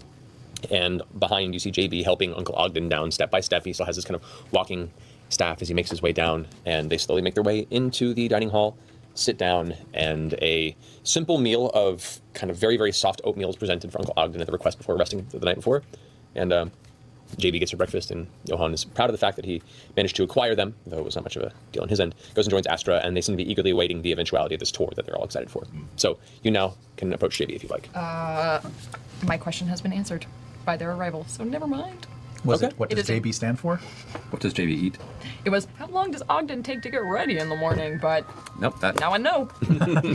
What does JB stand for? I have a question for Asterix. Junior Bacon, Bacon. cheese. Junior bacon cheese. Best name ever. New favorite. Asterix, look, is there anything in Watchstone that you would fancy? Like, do you have any particular interest, whether they be art or education or geometry or buildings? To be honest, I just kind of want to see the history. I want to see how long it's been here. I want to see what makes up the entirety of this crazy place. I haven't been inside a castle before, so this is a new experience for me. Right. Did you want to see like just the castle, or did you want like the grand deluxe Pooh Bar tour, which like is around Watchstone as well? Well, how could I say no to that, huh? That's what I mean. Yeah, it was a really good deal. Okay, let me confer with my subordinate, and we'll put together like a tour package. I'm excited. Okay. It's a little bitch. Hey, Percy. Yes. So Asterix says that she wants history of Watchstone in the castle. So like, I need like a hot list of things that we're going to show her. But can we make it sound like I thought of it? Yes. Okay, good. Just keeping you on your toes, mate. He's not talking to himself. He has we all have earrings. He's talking to the others, if you were wondering. Right. Yeah. I'm no one to judge. I mean, you've seen Ogden. And you glance over to Ogden, who's now in the process of trying to comb the oatmeal out of his beard while he's muttering below his breath. Are you coming with, buddy? What? Do you want to go on the tour? Of course. Huh. Can we borrow a trinket for that? Oh, Vex isn't here. I'm sure we could borrow a trinket for the day. You ever ridden a bear, old man? Vex We actually have a carpet we were thinking of using for this. isn't here. The bear's funnier, though. Hey, Vax? Yeah, hello. Did I'm right think, yeah, I'm sitting next to you. Are we not actually in the castle right now? Go ahead. You're in the castle right There's now. no ceiling. I think he fell asleep with his eyes opened. Yeah. Which he did. Okay. He's staring at you, beginning to snore loudly, and JP's like, Ogden? Ogden? She like flicks him in the side of the head and goes, and like takes the spoon that she's holding out the oatmeal and just, I like him. I thought I could get you a bear ride, but I was wrong. I'm sorry. give me a beer. Yeah. Beer. Can we get 3 beers in here? Shit, we don't even need the servants for that. I'll just pop out chalice. Little morning beer. Yeah. Sunrise. There you go. 3 beers for you, Grandpa. He takes You it, know, I scoops heard it a up. recipe the other day for a beer mosa. It's like a mimosa, like a but super with beer, beer yeah. and orange juice. Would you like a beer mosa, Ogden? No. Okay, okay. Oh shit. Oh god. And JP's like, Ogden, she kind of helps him put it back down on the table. He's like, it's been years since Yeah. I've had a good drink. Ears? Years. Hey. Oh, shit. Oh, we're all gonna die. Have another one. She sees JP's looking kind of nervous. She's like, actually, probably shouldn't. And she takes and pushes the drink towards Grog. He's like, I'm a grown boy. Yes, you look very grown. Yeah. She seems outnumbered and extremely uncomfortable in the circumstance as you look over at Johan. He's like, oh, this is going to be a fun tour, boy. As he watches as Uncle Ogden lifts what by his size is rather large cup of beer. That's the one. That's what I like. Finishes it in 3 massive gulps, sits it down. Oh shit. Man, I could do Atta that. boy. Look, I think at this point it is somewhat, and I'm very soft on this. I think it's more likely than not. We're using the preponderance of evidence from civil proceedings. We're not going shadow of a doubt that they are just vamping right now. So I am gonna turn up the speed to 1.5. No, I'm kind of sad I'm missing this tour with you guys now. Yeah, you Not gonna fucked up. lie. Yeah. It's gonna be fun. Grand Pooh Bar tour, yes, you are. Gohan, what happens when Uncle Ogden has too much, beer? I don't know. Honestly, he's been off the wagon for about 20 years, so I'm curious to see. Well, this No. calls for What did we frustration. do? We're Well, the worst. life begins anew in Whitestone. 20 years to a gnome is like 5 for Yeah. for a human. Is that right? Consistently the worst. I'm just saying, it could be okay. Wonderful. A very wise man once said that life needs things to live. So One of those things it needs Is beer. is beer. He says as we walk in the room. Carrying a magnificent hat Does on your Ogden head. seem to grow younger as he finishes the beer? No, he seems to grow the same. Okay. Like Never know. he Never know. seems relatively unfazed. Grog, we found your tour hat, Oh, you did? and it's wonderful. Oh, great. When do I get to see it? It was sitting on a special shelf labeled tour hat shelf. That's lucky. Yeah, it really was. Is that it? What you have there, Percy? Is that hat? yeah, let's see. Yes, here we are. Oh shit! Magnificent, isn't it? Wow. This is... It jingles. It jangles. This is an official Whitestone tour hat. Yeah. So that we can definitely find you no matter what. Yeah. Now, haven't there like a long history of distinguished tour leaders before me? You would think that, but honestly, I don't believe that we've ever had an official tour guide before. You would be starting. First specs now, you. Grand Poobah and first tour captain of Whitestone. Well done. All of this and that. Fucking... And that certainly falls under this and that, doesn't Keep it? going up. Keyleth bows, and I take Vax with me by hitting the back of his knees. It's customary to show respect by jingling the bell. As you both bow and you say this phrase, you watch as Johan and Aster they bow low as well. Yes. And Percy, you should tell them the short names for my titles, you know. I think it's just so much more exciting when you say it. What was it, like Silly Bean and Sweet Chestnut? Why not? Yep.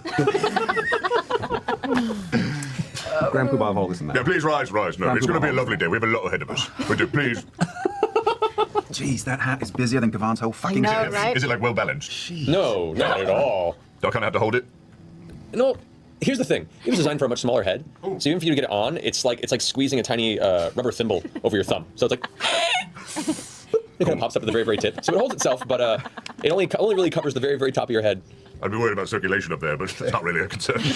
And you feel like it might fall off, and you eventually find a little strap inside. Ding ding ding ding ding ding. I was going down the strap. Well, we found the breaking point. I hate those The breaking point is right beneath your chin. Who knew? Birthday. Searching for years. And as the strap finds itself solid across your jawline, the gnomes one by one line up behind you, looking at you excitedly. Ogden and JB in the rear as he's like, "What's going on?" We pull out the carpet and Yes. invite Please. Ogden and JB. Take a seat. Yes, it's no bear, but it's pretty good. You see Johan and Astra go ahead and arm in arm, walk to the side, and as JB takes the arm of Uncle Ogden and walks him forward, he kind of stumbles up in your direction, looks up and goes, "That's terrible. Where are we going?" It's time for the tour of Whitestone. Yay! JB kind of pats me, he's like, "He's not very good with the volume control." Oh, that's okay. I like it when they're loud, actually. I relate. I understand. Yep. Which one of you two will be riding the carpet with them? Of the Grand Poobah and myself? On you and Percy. Percy's going with you as well, aren't you? I'll walk. Are you? The Or are you carpet going is- with The us? carpet's Yes, I above figured. my station. Yeah, I can't ride. I've developed a tour walk. Someone has to ride the carpet with them. I'll ride the carpet so that you can stay free for... Yes, Oh, right. she's coming with us. I know. You're on your own. I'll be fine. My darling, Yes. you'll be fine. Oh, God. All right, Percy, time to learn about your castle, and I'll take off in a walk where, you know, you don't bend your knees, your legs just stay straight. That's the walk I'm adopting for this whole tour. All right. I've decided. Legs going kind of out to the side there. No, like you kick your heel forward, like it's like almost like a military. Yeah, I don't think you want to do I know, a that's I'm what- doing it. Don't get No, I'm okay with it. sure? Let's roll with this. I'm totally fucking down. I'm in. All right. As we head out, I run over to Keith and say, try not to be too jealous, and I give her a smooch, and then I chase after that. Okay. Okay. Have fun. Oh, I will. All right. So the three of you find your way, borrowing the carpet temporarily. You gather the gnomes. So wait, who? The weight of all the gnomes, the Goliath. No, No, he's he's walking. walking. You're walking. It's just Percy It's just and me. the Like a Like a gondola driver. Yes, and That's Grog pretty is like beautiful. Sherpa-ing. All right. And So my plan is to act casual, but to be watching all the gnomes for thieving things. okay. Yeah. Poor Easy enough. decisions. All right. So Yes. as you all leap onto the carpet, except for Grog, you begin taking around the grounds. You begin through the castle. Where do you want to begin? Oh, this foyer of Whitestone Castle was defended by myself and these fellows against the onslaught of dragons, giants, and hordes of undead. It has been in the Drew family for millennia. That was millennia, the last word? Is that what it was? Yeah. Yeah. And then I'll take them outside to get some fresh air. You know, to their credit, I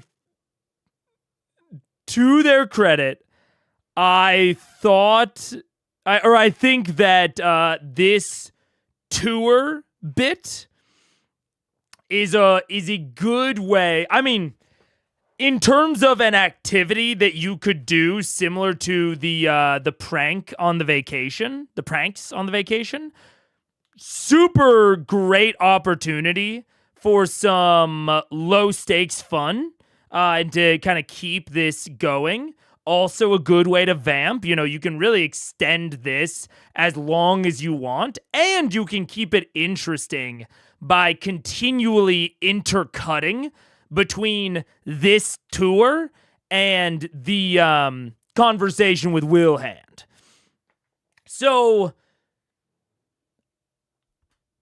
and it happens to be a pretty effective vamping technique. So, it's hard. I do think they're doing it for vamping, but there is a level here of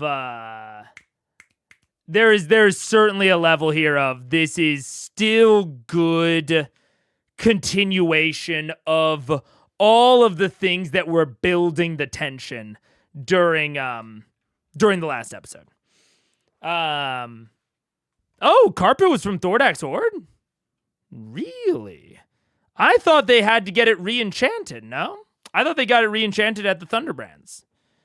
Oh, I could be wrong. I could certainly be wrong, yeah. They just got it in Thordak's Horde. Yeah, all right. Fair enough. Today's big bad is LA traffic. Yeah. And so, yeah, man, it's I think I'll put it this way. I think this is probably the best version of what could be, or it's in the top tier version of what could even be going on right now.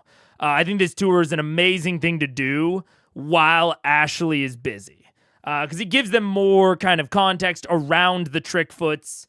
It's really fun. It's pretty low stakes, especially if they've got multiple people there watching them. It becomes even more low stakes,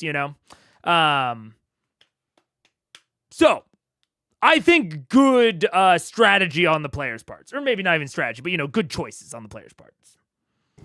Before I overwhelm them with knowledge. All right, the carpet glides you guys to the outskirts of the castle. You begin taking them along the grounds, around the perimeter wall, and then through one of the underneath gates to go to the back garden, which you've recovered, and are now starting to actually grow again.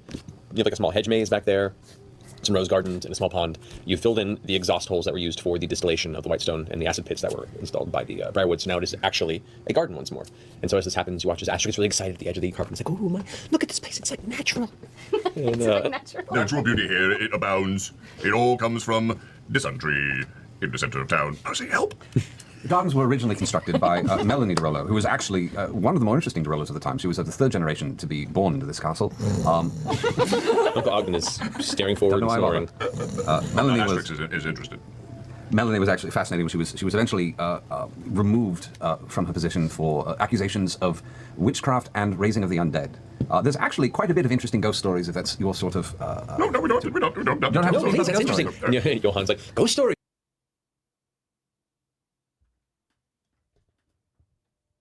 Huh.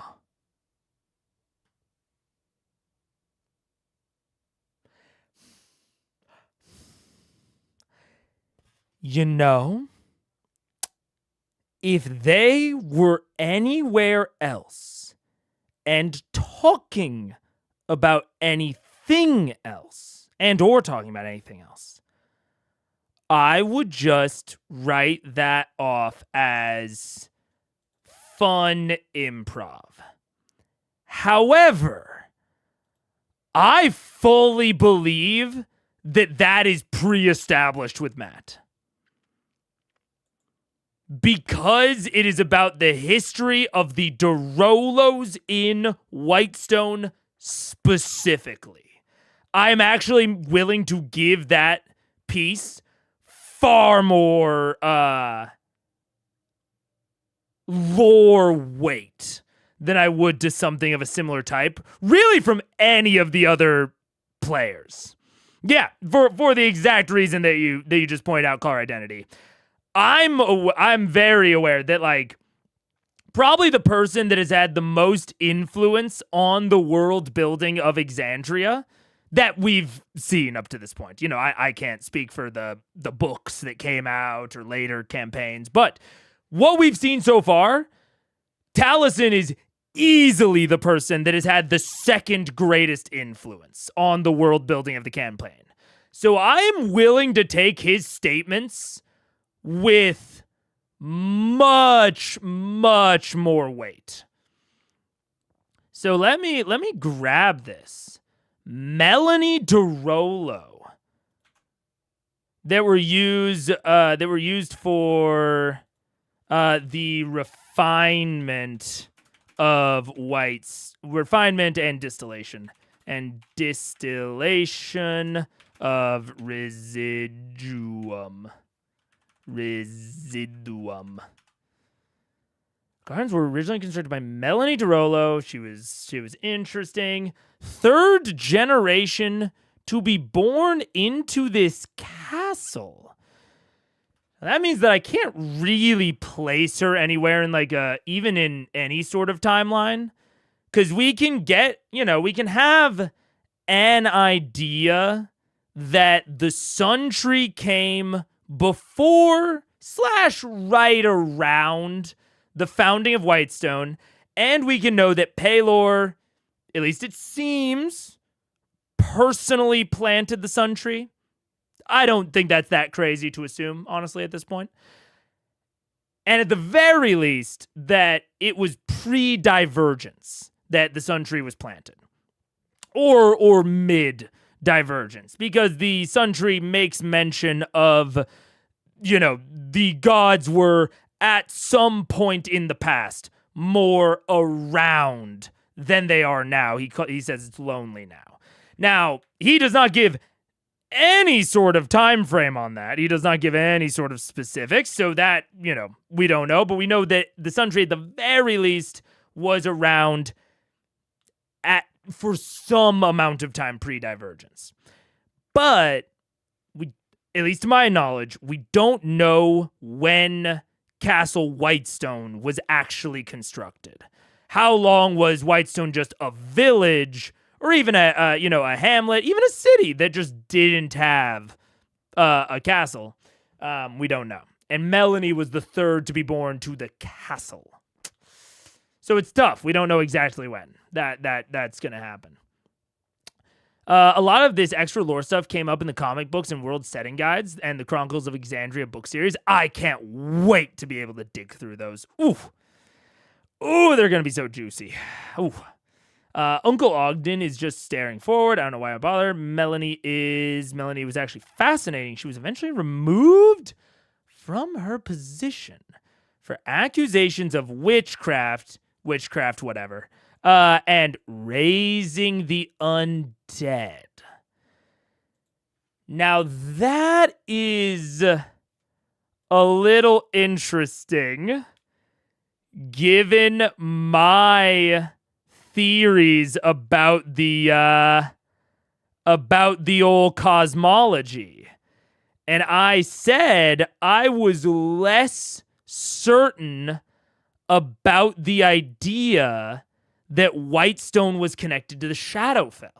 I was like, that seems to make the most sense given the Sun Tree referring to a wound in the Divine Gate. To me, that links it more with the Shadowfell. But then there's a lot of Fae stuff going on, so I wasn't quite sure.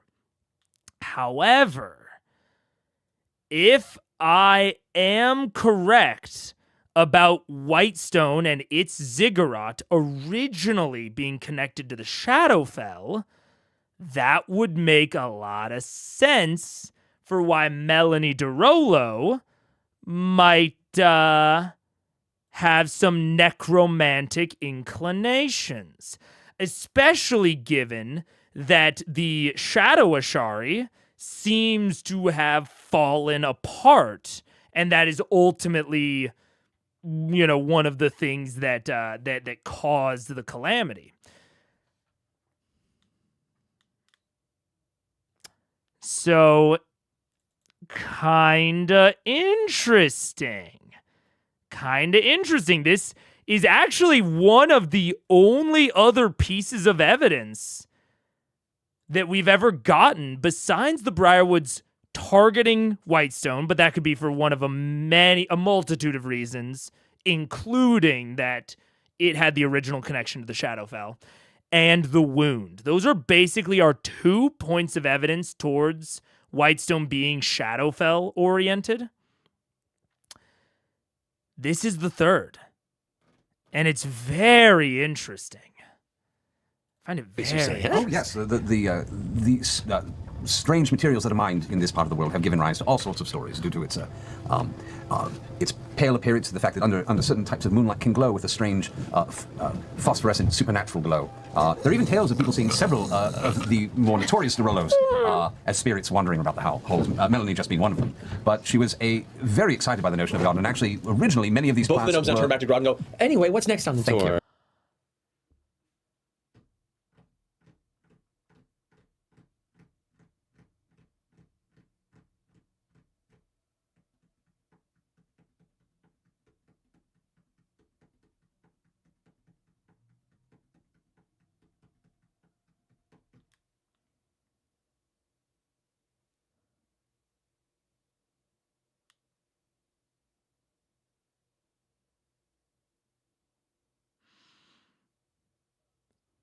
Interesting.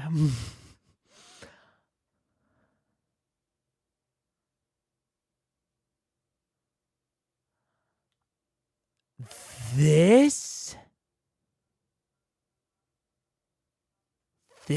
actually, ooh.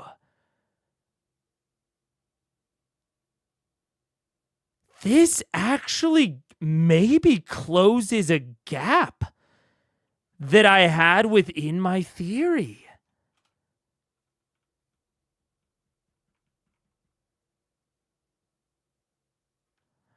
I'll start explaining. We got to go on break. I need to pee so bad.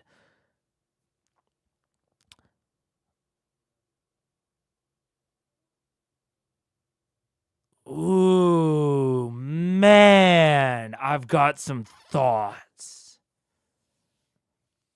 I've got some thoughts indeed.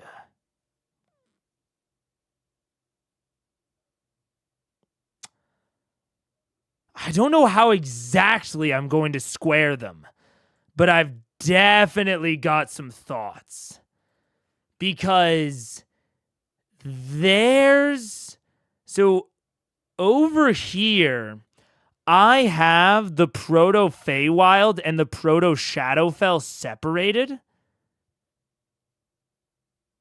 It seems quite plausible that they weren't. And did the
What's up? Hello. Okay, I didn't end up setting a timer, so ads didn't actually run, but that's okay with me.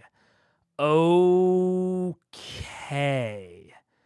So we're gonna copy all of this and put it down here as an alt, and I'm gonna have an alternative interpretation.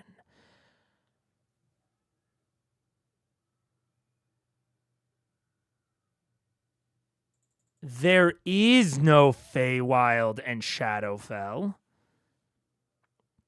And there is no Viscon Ziggurat, which actually makes more sense to me, that there wasn't a Viscon Ziggurat originally.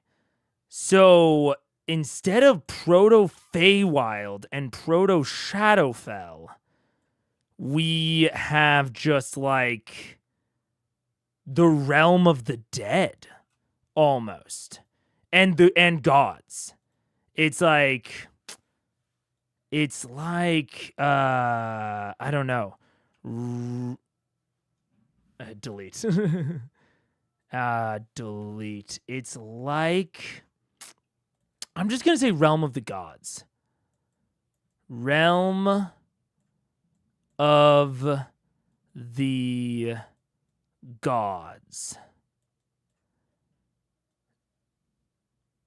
And I think that was connected via the White Stone Ziggurat.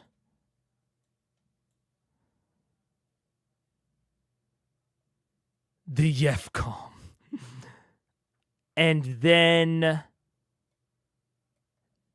after or during the Age of Arcanum, because I had struggled to figure out what happened with the Feywild and why, I could track down in my head why the Shadowfell would have gotten fucked up, but I really couldn't figure out what was going on with the Feywild.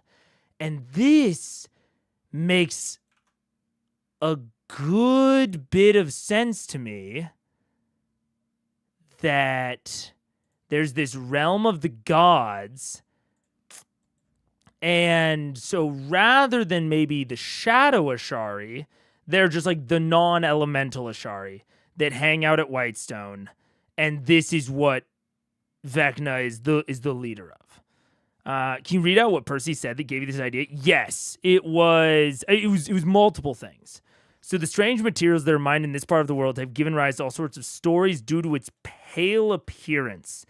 The fact that under certain types of moonlight, it can glow phosphorescent. Moonlight is so Fey-oriented. So Fey-oriented.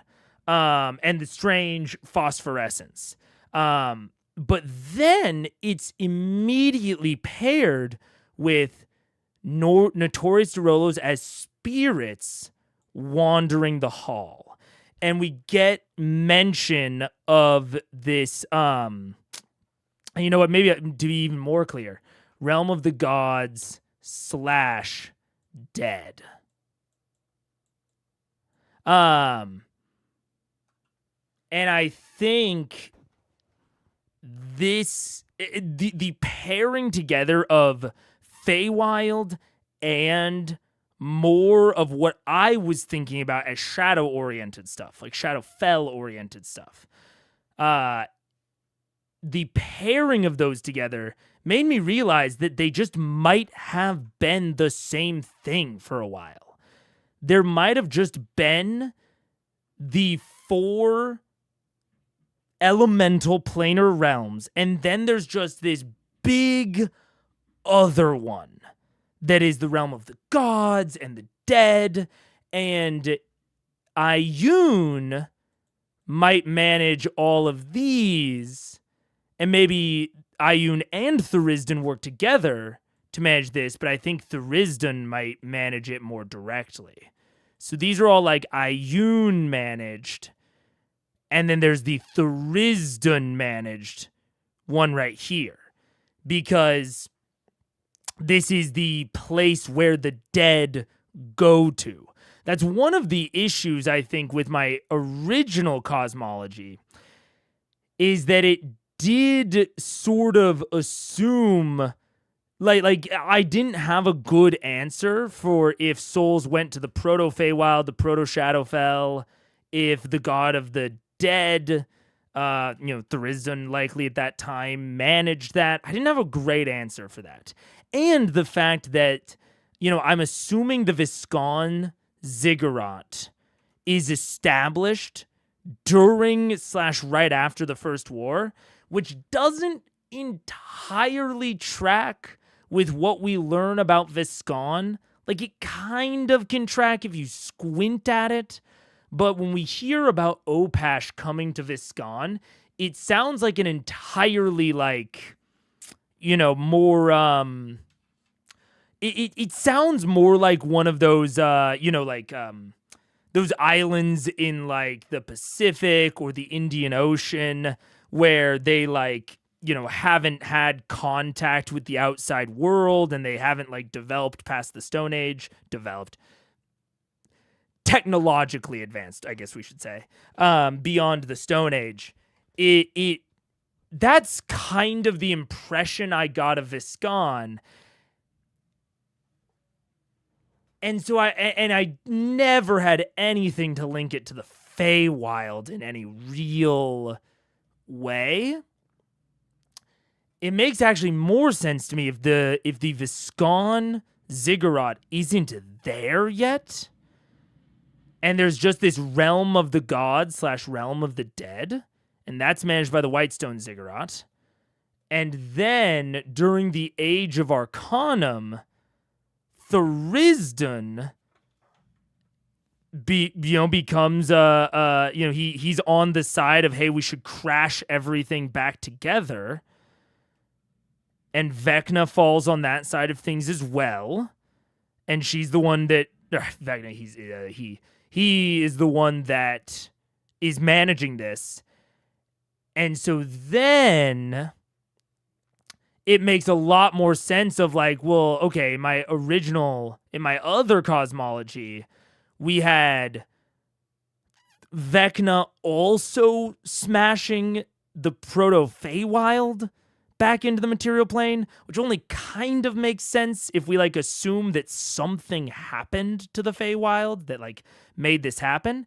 It also has never quite tracked that, or something you might have seen me kind of squint at, was the Seelie and Unseelie court. There is a dark side to the Feywild. It's not really like in the Shadowfell aren't exact opposites. They're more just different expressions of different things. And so it makes a little bit more sense if Vecna just crashes the realm of the dead back into the material plane. That also goes much better with where do all the dead go, and why is necromancy such a component part of this? It's because the thing that was originally crashed back in, not only are they using souls to power everything, but he also crashes the realm of the dead back in. And then the divergence becomes excising everything that is eventually the Shadowfell. And I think that this crashing back in could have been executed, the point where they met could have been executed at Viscon. That makes a lot more sense to me. And so, where it crashed back in, there's still this kind of planar weirdness with the teleportation stuff. And we know that Opash was absolutely around during the Calamity. So by the time we get to the Calamity, we've passed to the point at which there's starting to be necromancy happening at Viscon. Makes total sense that this is the entry point that Vecna might have used. Then we get Divergence, where they actually leave the Feywild very connected, right? So it actually, I think one of the things we might eventually discover is that, like, Vecna was ultimately successful.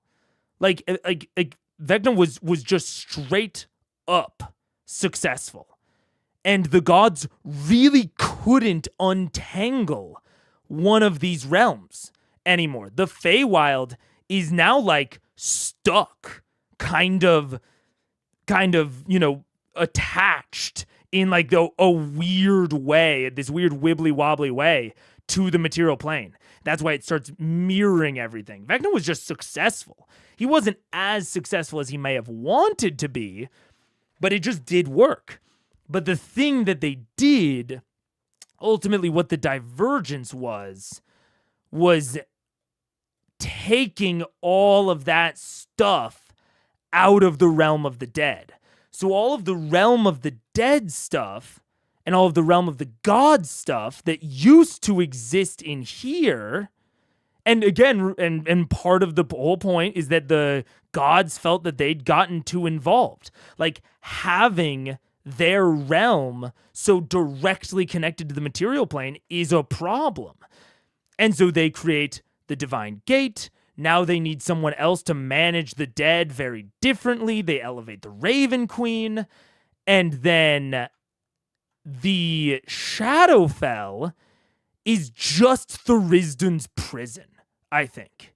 It's all of the stuff that didn't get turned into a god realm, right? So all of the upper and lower planes, these are all various god realms. And these were also originally in, like, the realm of the dead. These are all component parts of that. And so all of the god realms get put beyond the Divine Gate. And they just grab everything out of the original realm, put it all beyond the Divine Gate. The Shadowfell is everything that corrupted Vecna. Everything that was, like, the information that ultimately corrupted Vecna and that Thurisdan had the most kind of affiliation towards. And this even kind of tracks with, like, how did Ioun get wounded? It's like, okay, they had to, they couldn't actually craft all of these realms with a direct connection.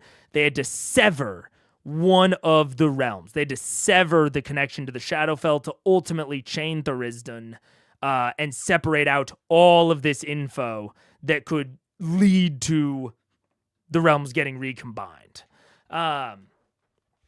And that also kind of neatly explains why there is this wound in the Divine Gate that is connected to Whitestone. Whitestone was originally the connection to the realm of the dead, and this godly realm, which is why it has this white stone.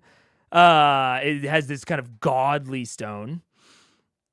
And the Sun Tree is there to repair the wound that ripping out everything that eventually became the Shadowfell caused.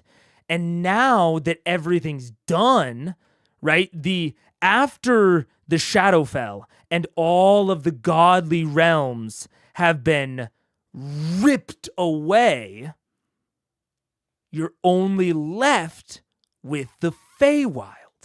The Feywild is ultimately everything left over. Once all of the godly realms have been separated, once the Shadowfell's been plucked out and Thurisdan's been chucked in there, the Feywild is whatever's left.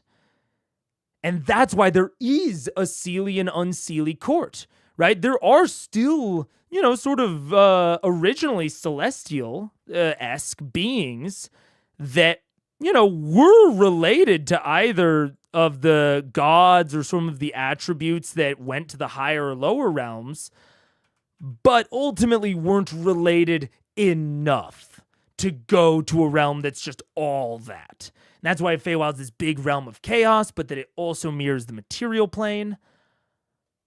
I think the Fair just stuck Celestials. I think there's Celestials that didn't align well enough with any of the more like purified or distilled attributes that ended up being kind of separated off into the upper and lower planes. Because all of the upper and lower planes have this like affiliation with an alignment. You know, they're very kind of distilled within those attributes. And I think the Feywild is whatever couldn't quite be distilled. You know, it was just a little bit too affiliated with a lot of different things. You know, the Feywild is chaotic, but it's also very lawful, right? When they make the deals, they stick to it. You know, they'll have some chaos injected in there. They'll try to get around it. They'll try to weasel word it. They'll, you know, switch between the spirit and the letter of the law. So there's some chaos, but there's also a lot of order.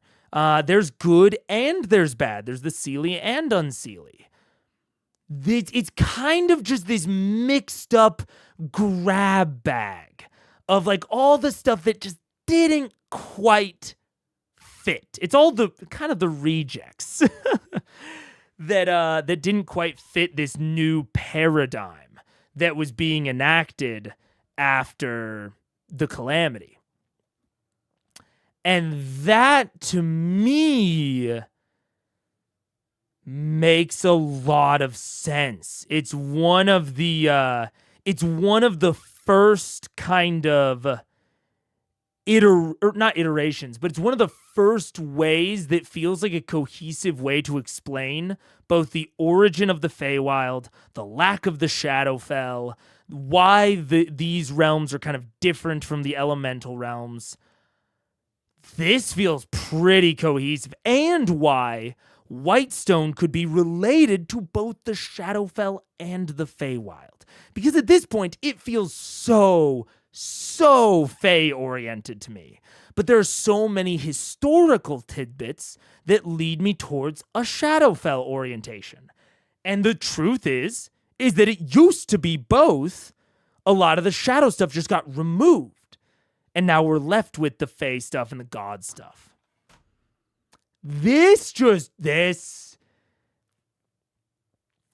tracks to me substantially well. I'm honestly much less hesitant about this one than I was about its like original sort of thing. I'll have to edit these words later, but I'm feeling good about this. Yeah. Like the door to fairy closed, except it's the divine realms. Oh, never mind. I get. Okay, cool. So true neutral in a not very literal sense. Kind of, yeah.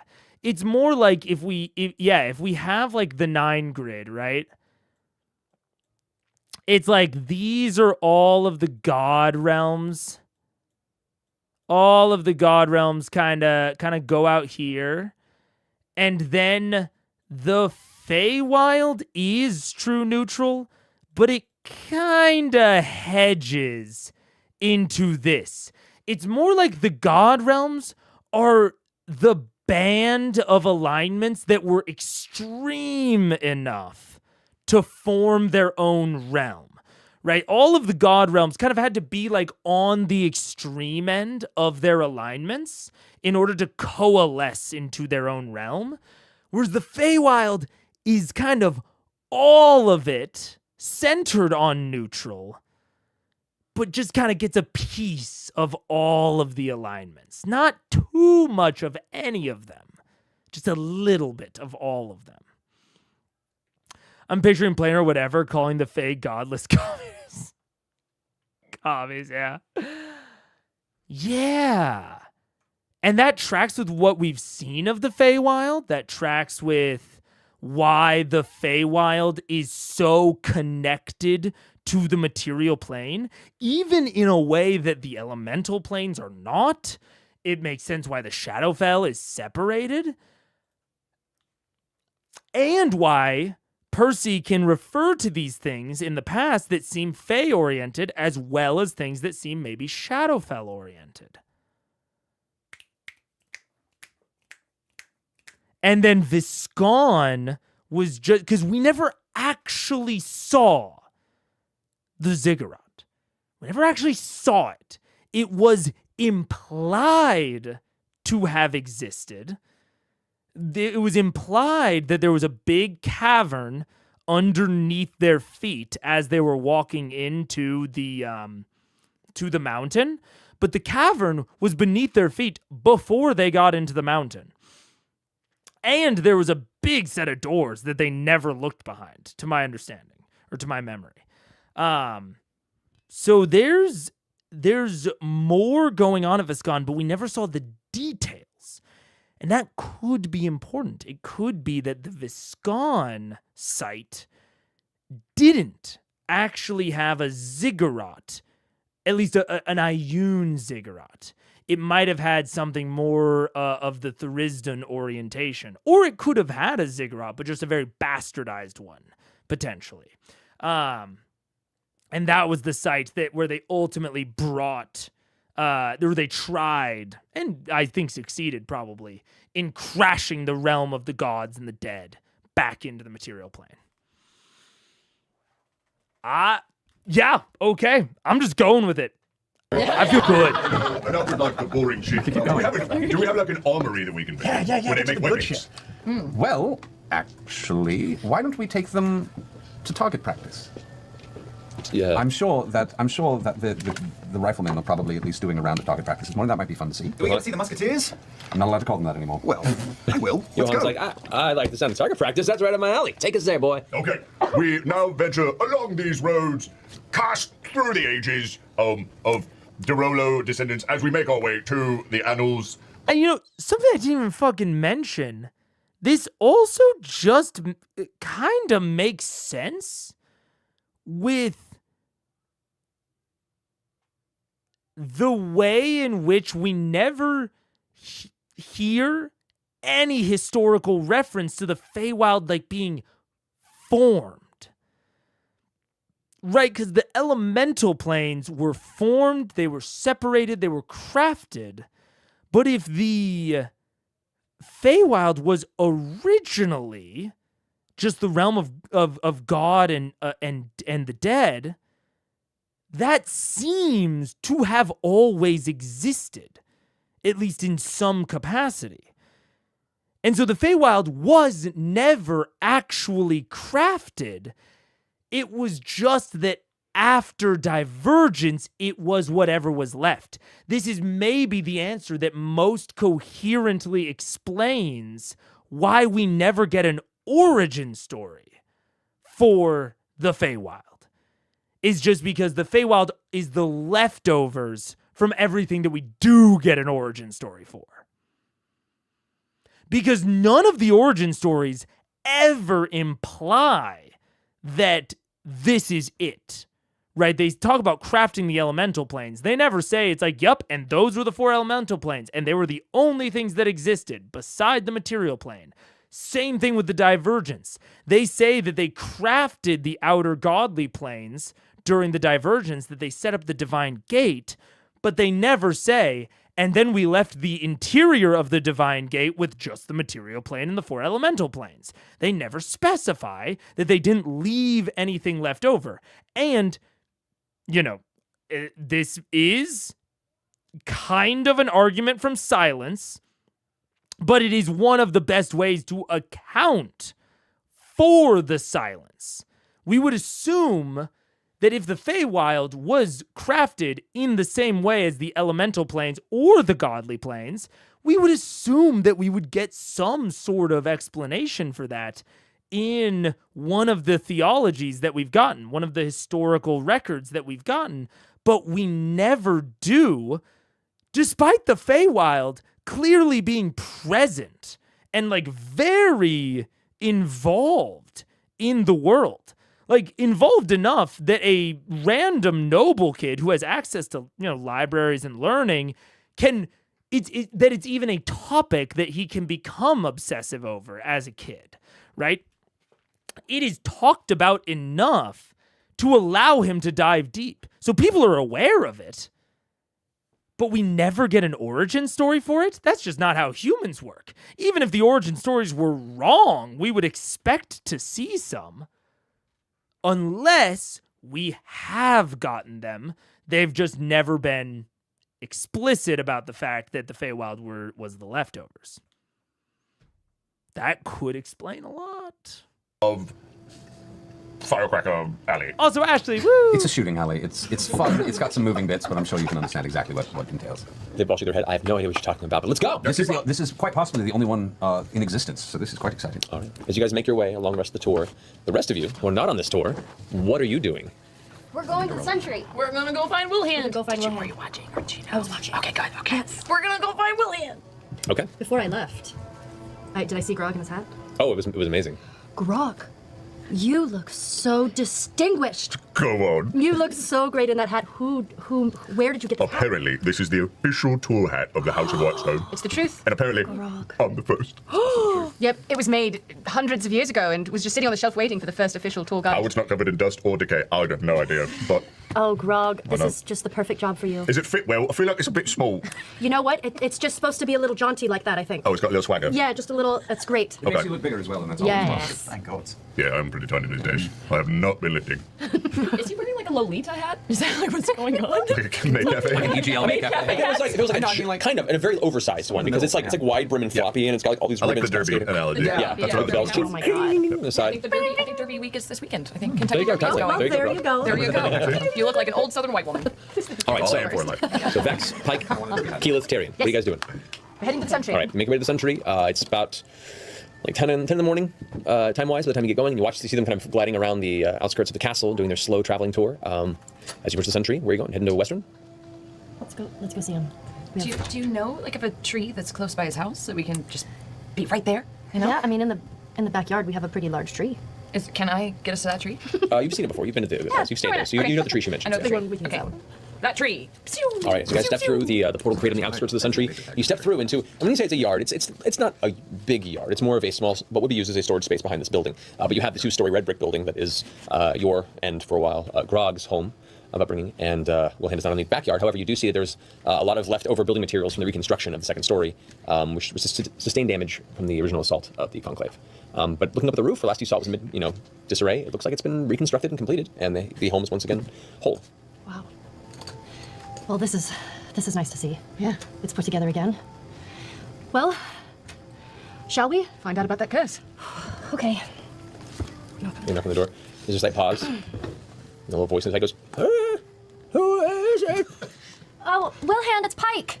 In the yard?" Yeah. Yeah, I just went around. Just went around. The gate was open. The side The gate was open. The dog run. So we're in the dog run. Just went around the dog run. No,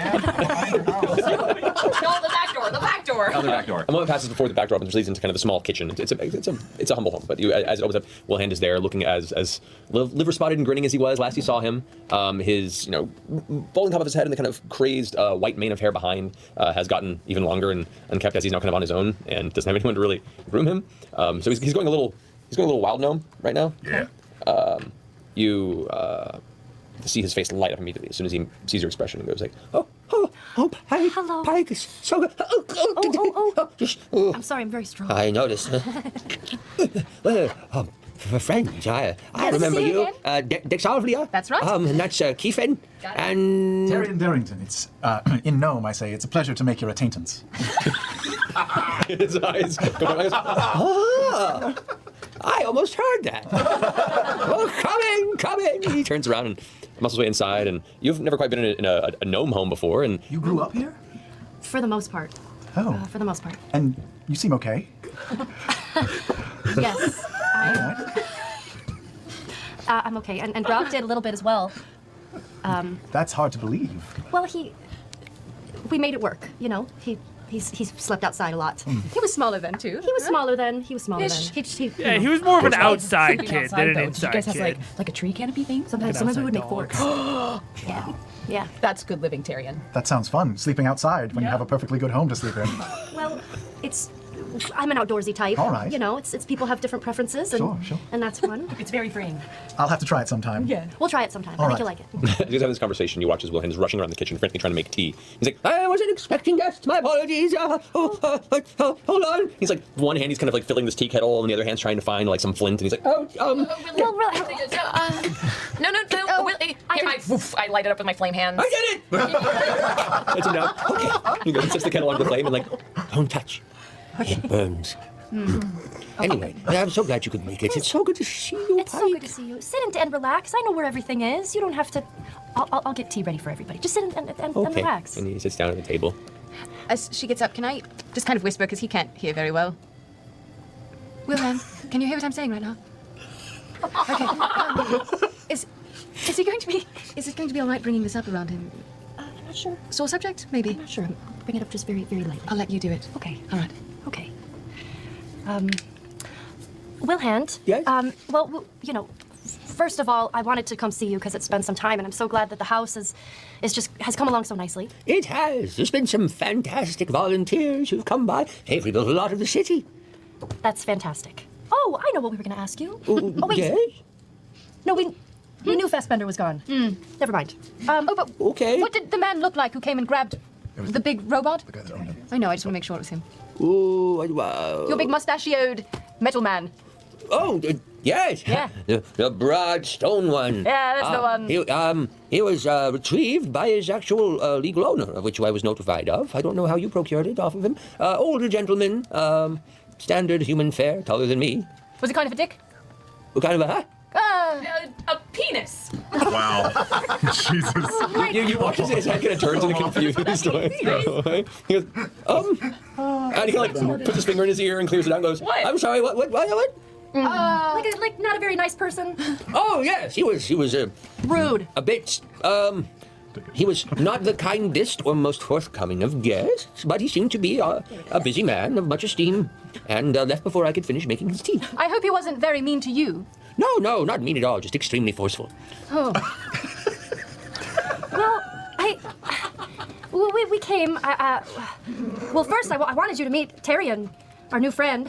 Wow, So, what's your name? Tyrion Darrington. Tyrion. Pleasure to meet It's a you. pleasure to make your acquaintance. Acquaintance. Wow. Wow. Kind of leans over and goes, you're making interesting friends these days. Well, okay. I'm just gonna. Sharon Ray was very specific about making sure that you avoid the bad folk. And you are currently dealing with what looks to be some ruffians using some naughty language. Well, Don't say it again, Keenan. I mean, it's not. you know, It's not. I just feel like I like to be surrounded by all types to sort of, get to know. Just messing with Oh. you. I thought you got. What do you think? I didn't get drunk and say the off thing here and there? Yeah, back in my day, I was a bit of a rabble-rouser, whether you believe it or not. Mm-hmm. You were. Probably are. Oh, beer mouths. Yeah. Well, I might as well just come out with it. I'm stalling. So we had some visitors in Whitestone, where we're staying right now. I'm just really nervous. It was Johan and Ogden and JB. They came to visit because I Oh yeah, the Yanks. I think I've said this before, but my first word ever was shit. That is just a true 100% fact. Both of my parents will attest to it. And my mom curses like a sailor. So do I. I honestly think I curse less on stream than I do in real life. And I curse quite a lot on stream. At least in my own internal perception. But cunt is like one of the few words that my mom was like, you can't. Jack. I was about to say my last name. She also wouldn't call me Jack because that's not my legal name. But legal name. Don't say that. And I'd be like, oh, what? I can't fucking say that sort of word. And she's like, no, you fucking can't. That's definitely one of the no words. But it's definitely stratified based on where you live. I feel like on the coast it might be different. But especially in the Midwest, yeah. I wouldn't say it to my mom either. Well, okay, to be clear. Just to be fair, I was not calling my mom that. I was saying it in reference to something else just in front of her. And she was like, don't say that. But also, to be clear, she'd be fine with me saying pretty much anything else, including some things that I would never say. But yeah, that was very cool of Baby Mega. My grandparents, who I was with at the time, did not think so. My parents did not find the cursing baby all that fun. They called my dad, who is their son, and they go, do you know what your son just said? Not their grandson. Your son just said. And then my dad called my mom and was like, do you know what your son just said? They were all passing the buck off on whose responsibility I was in that moment. And she was like, yeah, that does sound like my son. Because I definitely get it from my mother. The pearl clutching starts with the C word. A little bit, yeah. Australia, you can use it endearingly. Yeah. The C word's a very interesting one. It's very different, I've noticed, depending on where you are. And there's some other ones, that I know are more common overseas. But the big different one is that one, I feel like. Yeah. I know it happens a lot, but I love the whole cast saying Whitestone as Whiterun. I say it all. Or Westrun as Whiterun. Yeah. Oh, absolutely. There are some Yanks who use it affectionately, but not in a public setting for sure. Yeah, like when Sam uses it here, he is very obviously, it's supposed to stand out and supposed to be kind of like, oh, Tyrion doesn't know what he's saying. Yeah. I cannot keep English curse words straight. Yeah. Which are bad and which aren't. There's a big gradation. Yeah. I used to use it for recent internet memes when the US has got a lot more loaded baggage when you're a woman with a man spitting it in your face, specifically because it is the most taboo word they know. Absolutely, yeah. Like, it's all in... Curse words are fascinating to me. They're very fascinating. As someone who grew up using them very liberally, a lot of ones that were taboo in more conservative society, especially, but also being taught like very distinct no slurs, which is not necessarily the case for a lot of people. If my parents had heard me using a slur of any kind, it would not matter. I can't even imagine the trouble I would have gotten in. That would have gotten me in the most trouble I would have gotten in ever in my life. Even though I have since heard them use some things. But especially when they were just raising me, it was that. But I was a very unique case. To my, memory, most people I grew up around, their parents were either, did not care what sort of language you used, kind of regardless, or it was, even saying heck is a little bit of a iffy thing. But it does really depend on what household you come from. Because I knew tons of kids that would not even say hell. They would say, the classic HE double hockey sticks. Yeah. I love that recently is being reclaimed in a way that makes me way more comfortable using it. When I was younger, it was one of the only words I ever refused to use. Yeah. I think there's a lot of people like that. And I think it really depends on now the group setting that you're using it in. What's up? I was going to say... Get on, Mike.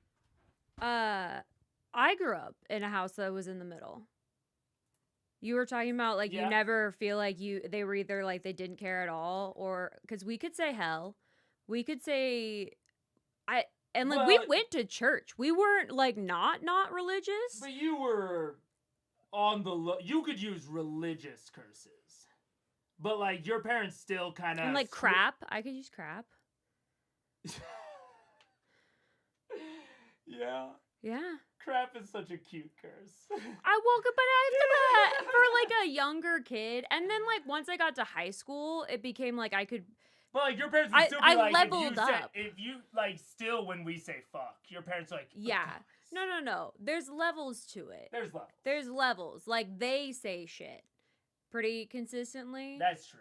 And like I swear it was somewhere in high school. I like started using it and they started not being mad about it. And I don't know when that happened.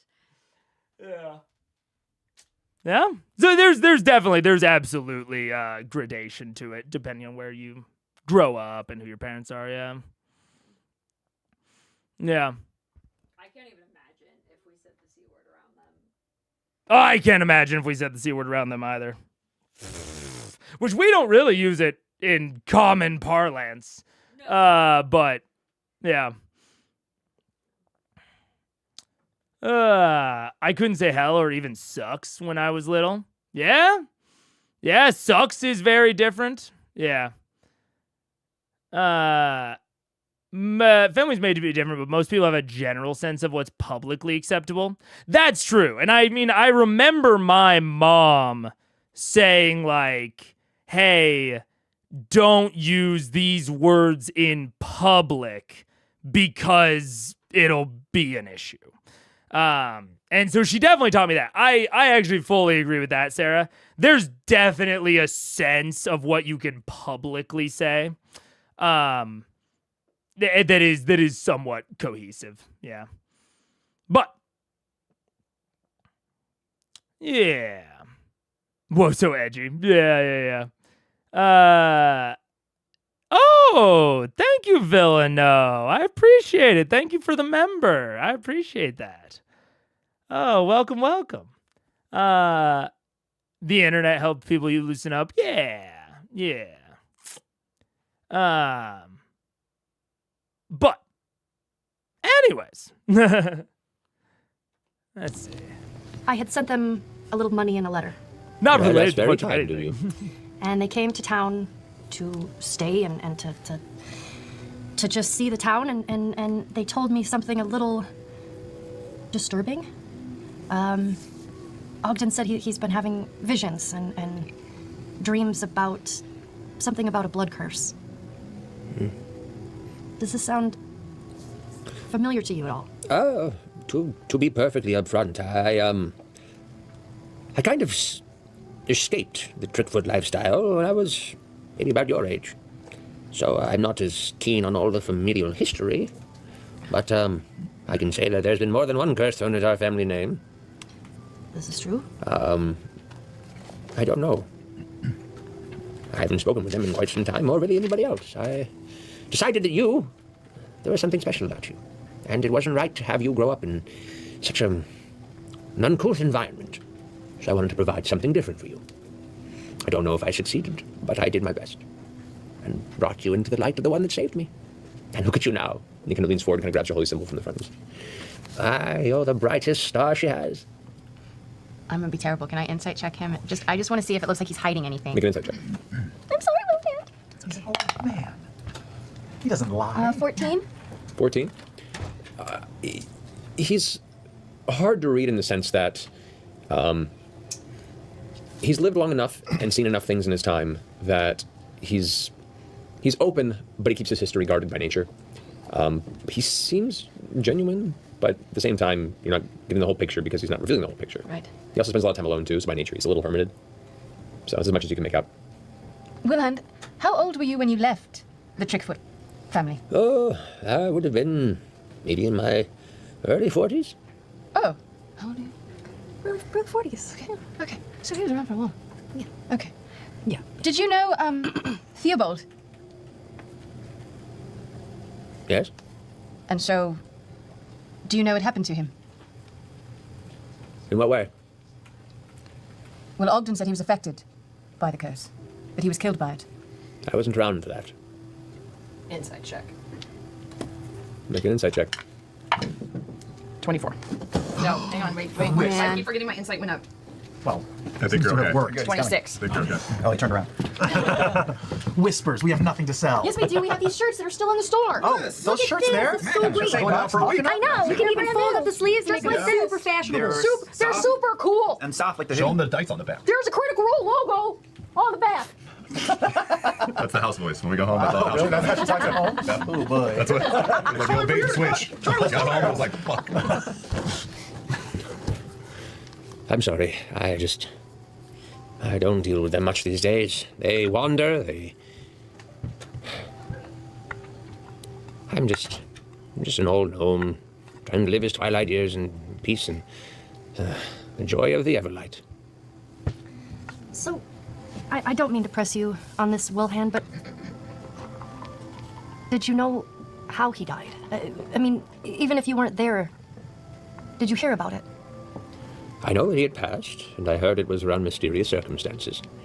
But like many Trickfoots before me and many after, they tend to die under mysterious circumstances. It's kind of the life they lead. Wilhand, if you don't mind me asking. There we are, yes. Yeah. I know you mentioned to Pike before about a blood curse. Do you actually believe in the curse, or do you believe that it's because of the life that the Trickfoots lead? I know you've worked hard to get away from them. I don't know. I haven't delved too deep into the history of the family. That's more Ogden's fare. I kind of just wanted to leave it all behind me. For the most part, I don't even tell people I'm a Trickfoot. They just know me as Old Wilhand.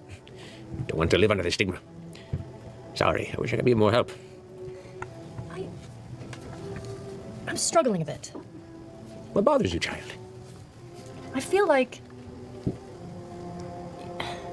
you've told me so much about the family. And when they came to town, I almost feel bad about the way that I treated them. And I feel like they're just, if anything, they're just odd. And I'm odd and you're odd, and that's just the way Trickfoots are. That's the way family is. Those closest to you are usually the most odd. It's very true. There have been very upstanding people in our family in the past, and there have been some downright scoundrels. We're as varied as any other folk in Exandria. Just so happens that some of the scoundrels had a higher profile in the past, and kind of set us on a path of expectation. Besides, for gnomes outside of Craghammer, it's hard to make a living outside of farming or courier services and other menial tasks. Tinkering seems to be already very cluttered business, so how else are they going to make their means, I suppose, than pilfering here and there? I don't blame them that. I just don't wish to live it and didn't wish for you to live it either. Well, I thank you for that. I couldn't imagine my life any different. I just hope it was enough. You and the mountain man. Well, he's my protector for sure. Good. I was hoping you would be. He was my protector at one time as well. I know. It might be a small comfort to know that Pike's doing a wonderful job of changing the Trickfoot name.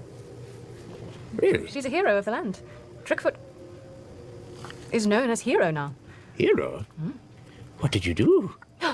Well, I mean, I didn't do it. We all did, but we killed lots of dragons, and Right. you know, we've done some pretty cool things. She saved a lot of people. Plus, she's single-handedly helped lead the rebuilding of a Sarenrae temple in Vasselheim. Yeah. Way over in Vasselheim? We've traveled very far. Well, you've made the Lady of the Everlight very proud of you then. She also owns a bakery, co-owns a bakery with the rest of us, and she is one of the finest bakers we have. Well, It's true. Where did you learn to bake? I think, I don't know. I think over, this past year, we would drink a lot, and we would just be in the kitchen sometimes without anything to do. Us making girls, shit up, Tyrion, and just making it up. throwing some shit in a bowl and seeing what we can make. The best bakers make it up as they go. Yeah, it's You're not all a very precise lucky. sort of thing. It's Yeah, funny. You just just kind of mix things dash together here, and then it dash just turns here. out. We don't even have measuring cups. We just kind of pour it all in Don't and need shake it them. up and see That what sounds amazing. Here, I have. It's only half because I ate half of it in our journey through the tree. It literally took 5 minutes It took to get so, here. but it's really good. Half of a blondie that was made yesterday. Did you make this? Well, no, I mean, he was making them, but it's I our made it recipe. off of a recipe that she had cultivated, and it's quite. You'll, I go and you'll get some taste. tea, make the rest of the tea for everybody. I got it. Sit, enjoy. Here. Oh, yeah, thank you. It's a bit stale. Imagine if it was fresh. You are a very good cleric. You know, I know. Thank you for your honesty. They're great when they're fresh. I'll finish this later. I'll bring you a profiterole because that you will love. I gotta cut down, the diabetes. But thank you, I greatly appreciate the offer. A bakery. Wow. You all know I'm diabetes. I can maybe try to heal you of that. Well, just one more thing. So, Ogden, in his visions that he's been having, and he told this to Vex that he saw visions of me dying, basically, by a shadowy being with eyes like burning coal. Well, you should best be avoiding anything with eyes like coal. Right. Dreams are dreams. Visions are different. Now, was it a dream he had, or was it a vision? It's a reoccurring dream. Very constant, and it has him very worried if he's telling the truth. Do you know if Ogden has found faith? I didn't ask him. Well, I can't say. Some, even the calling they don't know, right? That is given. I'd like to think that even the most dastardly of characters can be redeemed. My memory of the family is a dark one, but who am I to judge, as I've not engaged with their path for hundreds of years now? Maybe you should ask him. Okay. Why do you think Ogden is dastardly? What did he do?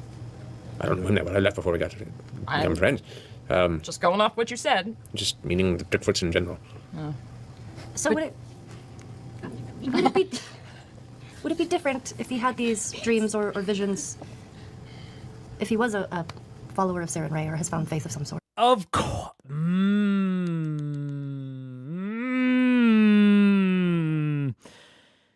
Jonathan Williams said Everlight? I didn't. Why did Williams say Everlight? Dreams are dreams, visions are visions.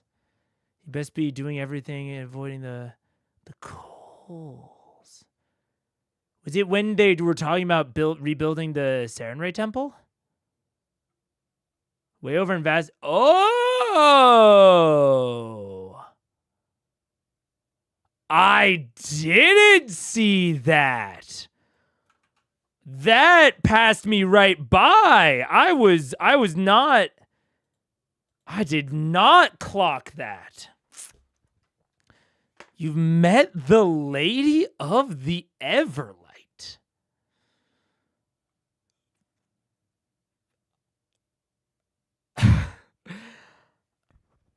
I can't even begin to think about what that means I'm not going to try to think about it too much because maybe I just misread the wiki and it was talking about Pike meeting someone and I thought that it was saying that she was the Everlight because I was trying not to read it too close. Because that seems strange. But I don't know. I'm not going to think about it too hard because it's only strange given the spoiler that I have. So I'm just not going to think about it. This is interesting.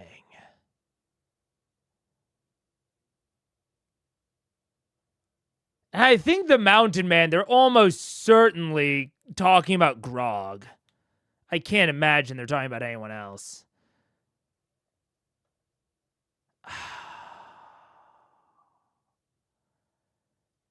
And do you know if... Because he says it's a recurring dream. It has him worried.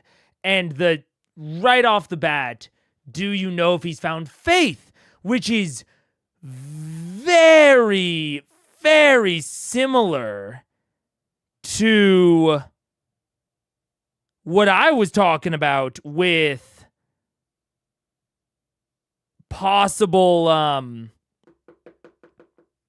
with the like possibility of these sorts of visions only coming to you if you're pacted with a god.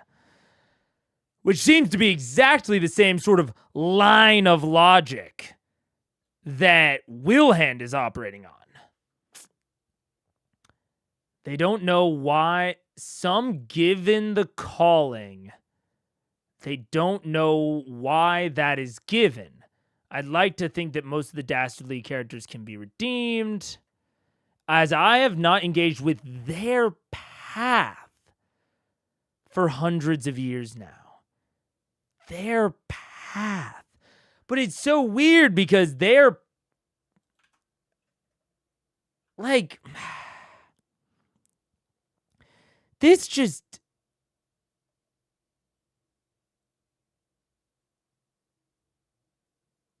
I don't even know what to think about this, because none of this seems to make any sense. Wilhand says, I escaped the Trickfoot lifestyle.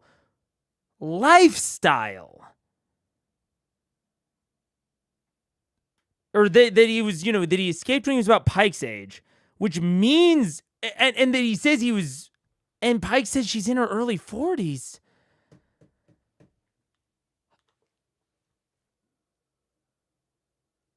Dude, maybe I misread the fucking spoilers.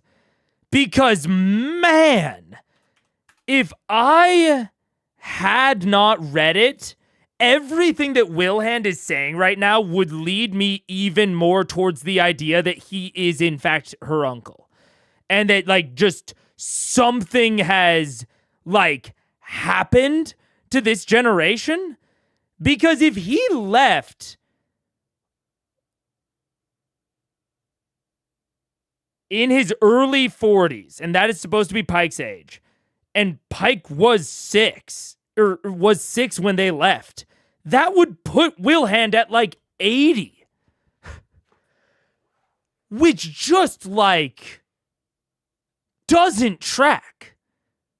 It doesn't track with anything, much less him having not engaged with their path for hundreds of years.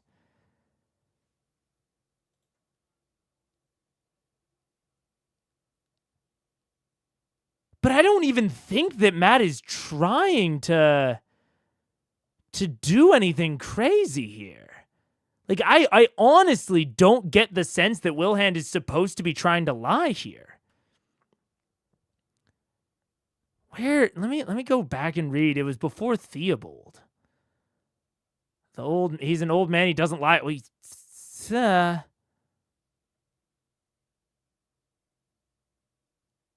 No, not extremely forceful.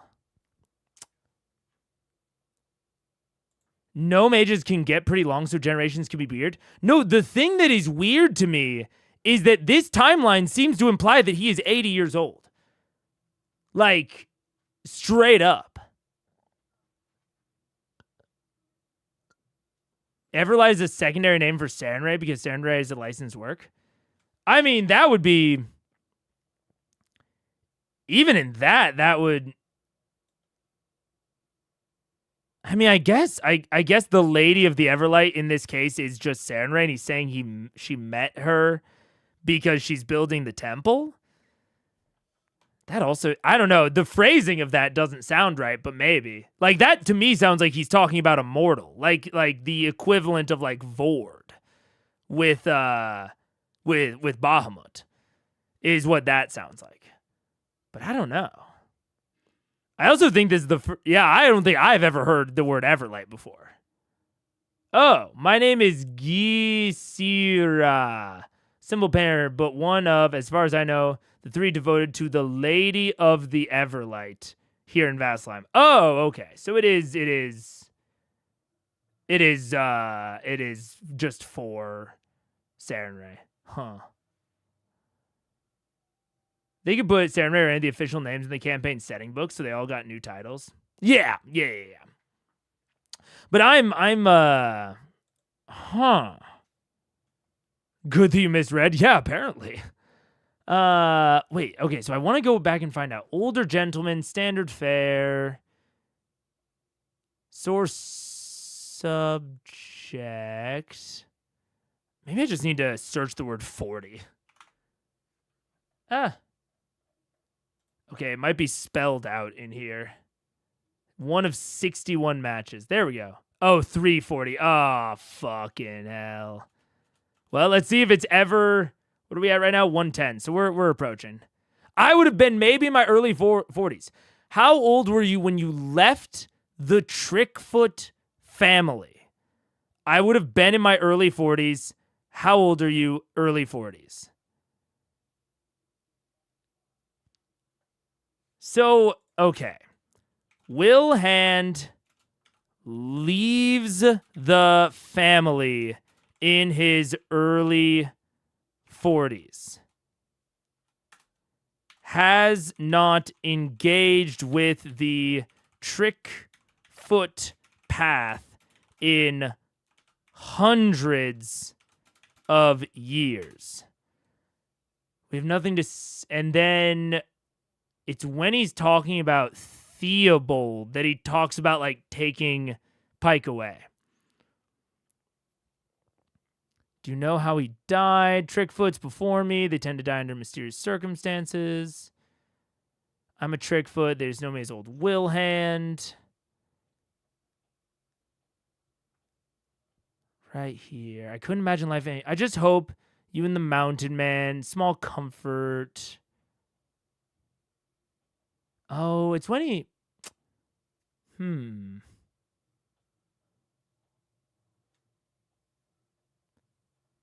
Cut down on the diabetes. Bakery.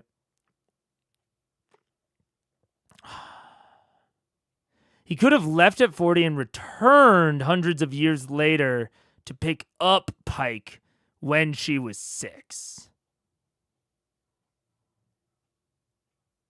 Huh. I mean, that could be.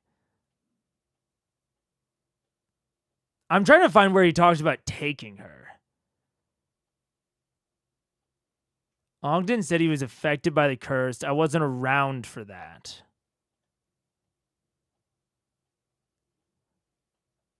When I was maybe about your age, so I'm not all that keen on familial history. More than one curse. I don't know. I haven't spoken with them in some time, or really anybody else. I decided that there was something special about you, and it wasn't right to have you grow up in such an uncouth environment, so I wanted to provide something different. I don't know if I succeeded, but I did my best. I brought you into the light of the one that saved me, and look at you now. Okay, that actually would make sense. Pike is in her early 40s. So it seems as though Will Hand left the family, then came back to get Pike when she was 6, and it's been about 40 years since then. Left the family for a few hundred years. Okay, that could work with what he's saying. That could work. The timing's just very interesting. It's very strange. Yeah. I thought you'd found her about years of being on the Saren Ray train and came back for her. I guess I'm more questioning... Like, that seems slightly weird to me because it implies that he's, like, keeping tabs on them enough to where he doesn't really know about Theobald, but he knew enough about Pike. Like, I guess he knows of Theobald, and it seems like he probably knew of Pike. And so, like, he doesn't know enough to talk about any of them in specific, but he does know enough that he came back and got Pike. I don't know. It's a little bit weird. If I was in this, I would still think there was some shit he wasn't telling us. But it could make sense. could make sense. No mages can get pretty wrong. Long-lived. Start from overstepping. It's okay. That's all right. He could have... Yeah. A lot of interruptions today. Ring to figure out what Mega knows since I skipped forward rather than 2x. That's fair. No spoilers, yeah. The Taldori book comes out in later 2017. Well, that's exciting. Yeah,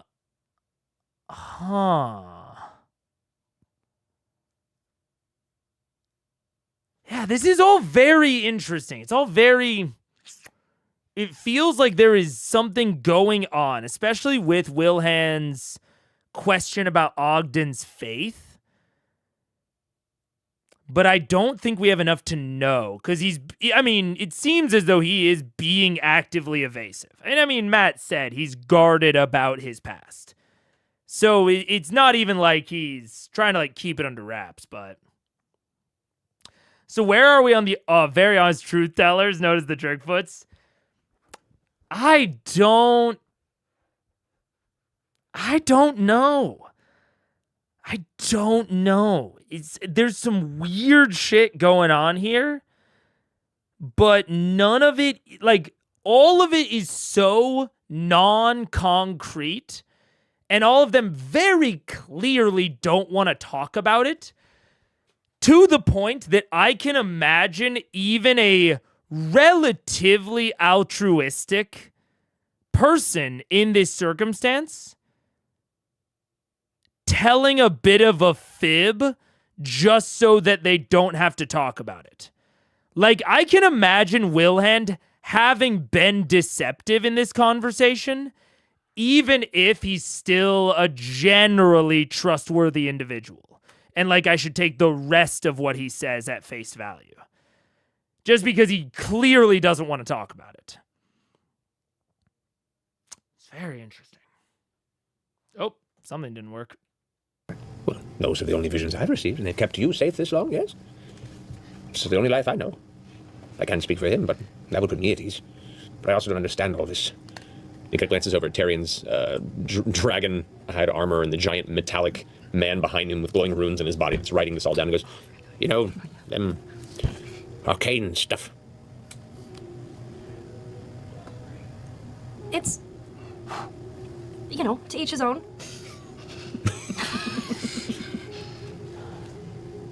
Tea?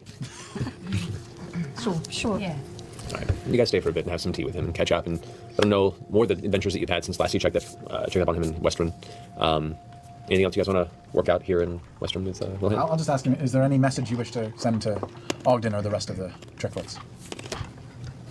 I would tell them that if they have a penchant for sweets, they should curb that a bit. Apparently there's a family history of diabetes. All right. Just a word of advice I'm throwing out there for their own well-being. Okay, family history, got it. Yeah. All right. And don't be penises. Very good. Yes, wise words. See? Told you. Wilhelm, should you remember anything about this curse that we've asked you about, please send word. We want to protect Pike as much as we can. I understand. I'll look into some books. If I hear anything, I'll send word. Thank you. Of course. I'm sure it's nothing, but in case you remember anything, yeah. Yeah, I will be happy to do so. Okay.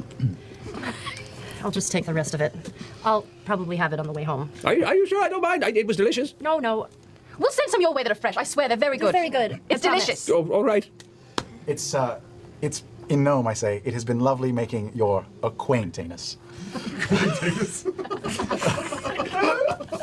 He responds with, and you're getting better, but perhaps some practice in time. Then avoid anyone of any sort of gnomish nobility for a while. That's my recommendation. Thank you. He says to you in Gnome.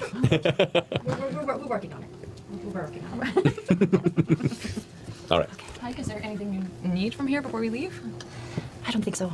Okay. Real quick. Yes? I get up and I stand behind him and comb his hair out. Put it in the lip of something. It's been a while since somebody's done that for me. Thank you. It looks so great, just all natural, out ready for the world, but I It's- just wanted to make you just look a little bit more coiffed. Thank you. It's a bit unbridled. I would like perhaps to what escapes me. He takes a sip of his tea and thinks for a second and goes, I wish to be less crazy looking. Well, can I just say, I think you look perfect. No, and he reaches up and kind of pinches the edge of your cheek and goes, well, can I just say that I never thought blue would be your color. But it looks fantastic. It hasn't washed out yet, but, Yeah. it's fun for a little bit, just to try something. Just to try something. Oh, I remember those days. Anyway. Don't be a stranger. Okay. It was wonderful to see you. Wonderful to see you as well. And please do send me some fresher treats. I will. Thank you. Thank you for your hospitality. Of course, thank you for coming. And a pleasure to meet you, Terry and Darrington. Terry and Darrington. Pleasure to meet you. Yes. Not a firm handshake at all. All right. You guys make your way back to Whitestone? What's that? You guys make your way back to Whitestone? I guess so, yeah. Okay. You guys return. Finish the rest of the blondie through the. As you step through. Still blondie. Perfect. I would have him. As you guys return, swing back into the main thoroughfare of Whitestone, you gather over this time. The rest of your friends have done relatively decent, like 3/4 of the way through their tour of Whitestone. It's very basic. We're not going through every single detail, but they're going through the various sections. And Ogden has been asleep pretty much the entire time. JB, Johan, and Astra have been eager for the most part, asking questions, and some of the time when you're not looking, kind of like flicking the back of the hat. But you've come around now. You're heading back up north after coming from the graveyard, and both the Pelor Church and the Raven Queen Shrine have been built there, and you made your way back northward into the city proper. We said we were going to go to Firecracker Alley.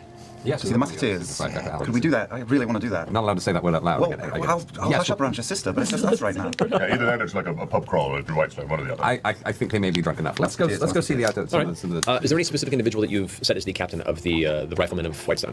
Your boy. What's his name? Yeah. What? So, as you guys approach, making your way towards the northern barracks of the city, you hear a cluster of small controlled explosions. And at which point the gnomes all kind of shut up for a second. In that moment, Ogden goes, we're under attack! No, it's all right. It's all right. It's all part of the tour. No, it's all right. Oh, man. It's okay. This is Firecracker Alley. Okay. All right. All right. These are my people. JB kind of wipes the drool from his mouth. As you guys approach, you see there's a line of 10 men and women in armor with rifles, and they're currently in the process of reloading them. And there you see at the edge is a leather-clad Kynan who is in the process of instructing loudly the reloading process, the use of black powder, and the preparation for the rifles for a secondary shot. As the operator goes, all right, and aim! Arm up in the air, they all up in front. Fire! So off again, these big plumes of smoke shoot out from the front. You watch as across the way there are a dozen or so hay targets with, looks like cloth and some figures drawn in them that have a number of holes blown through them. Multiple places. The shots don't have extremely good aim. How but many rifles are we looking at here? you're looking at 10 different people with rifles. Queen's Grace, that's a lot of guns, Percy. As you guys approach gently, as you're preparing for the next shot, you see kind of bring up his arm and look over and see the rest of you, and immediately changes his posture. Like he was already kind of in a formal, leader position, but as soon as you approach, it's almost like all the bosses are here watching, and he kind of hold. We have company. Addies. Turns around and kind of like jogs up to the edge of the perimeter of this training ground, and he goes, hello. By what pleasure do we have you? We are giving a very rare tour of the grounds, and we thought that these being Trickfoots, as in the family of Trickfoots. Oh. We would show them one of the things that makes this castle so special, and one of the things that makes this castle so special is you and your company. Well, it is an honor to have the Trickfoots among us. I'm Captain Kynan Liore. I am as to recently assigned captain of the Riflemen of Whitestone.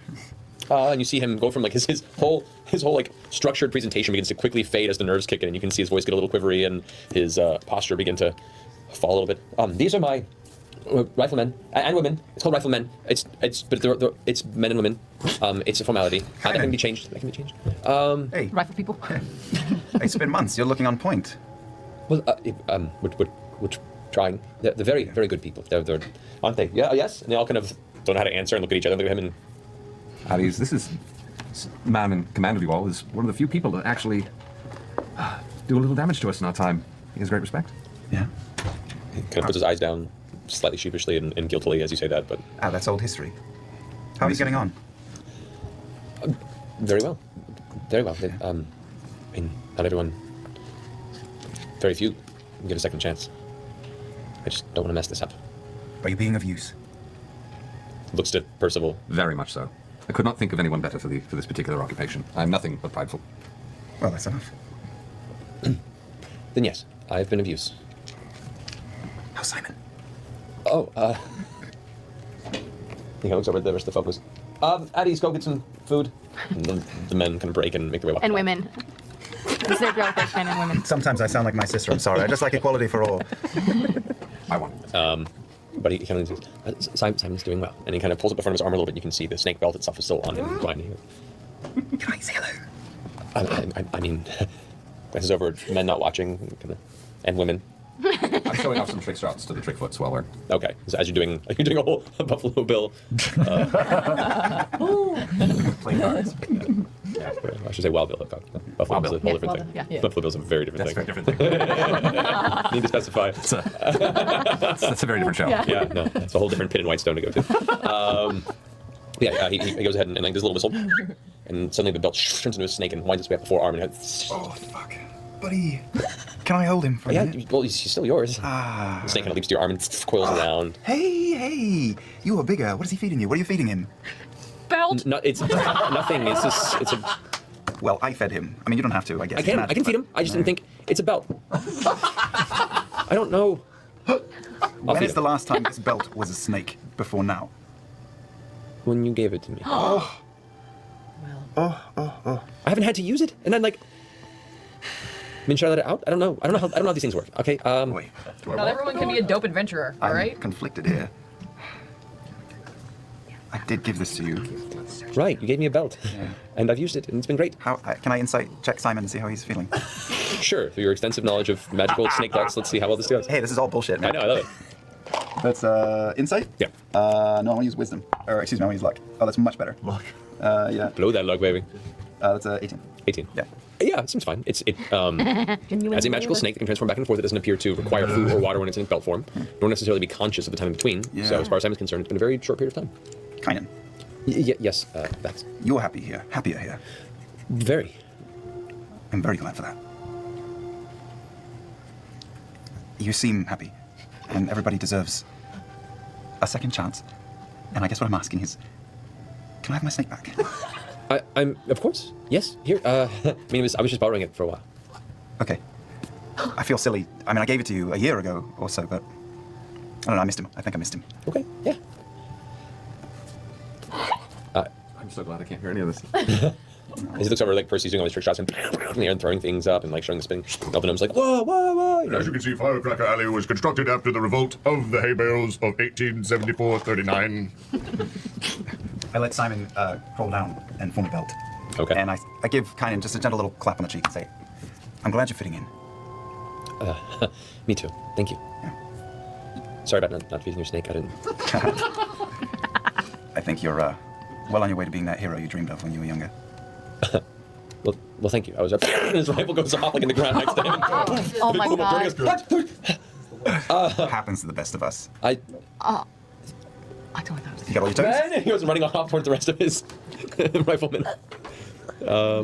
Yeah, you shook him a little bit. All right. Pretty safety. So, how do you feel your tour has gone so far? Are you feeling educated, enthused? All of it, honestly. Johann at this point is still kind of enthralled. Where does one procure such a weapon? One does not, sadly. Okay. They are very rare outside of this castle, and traditionally when they're found outside of this castle, they are collected and the owner is often killed. Good to know. Good to know, Astra. And Astra goes, what? I think it's sexy. Wait, they're talking about guns, right?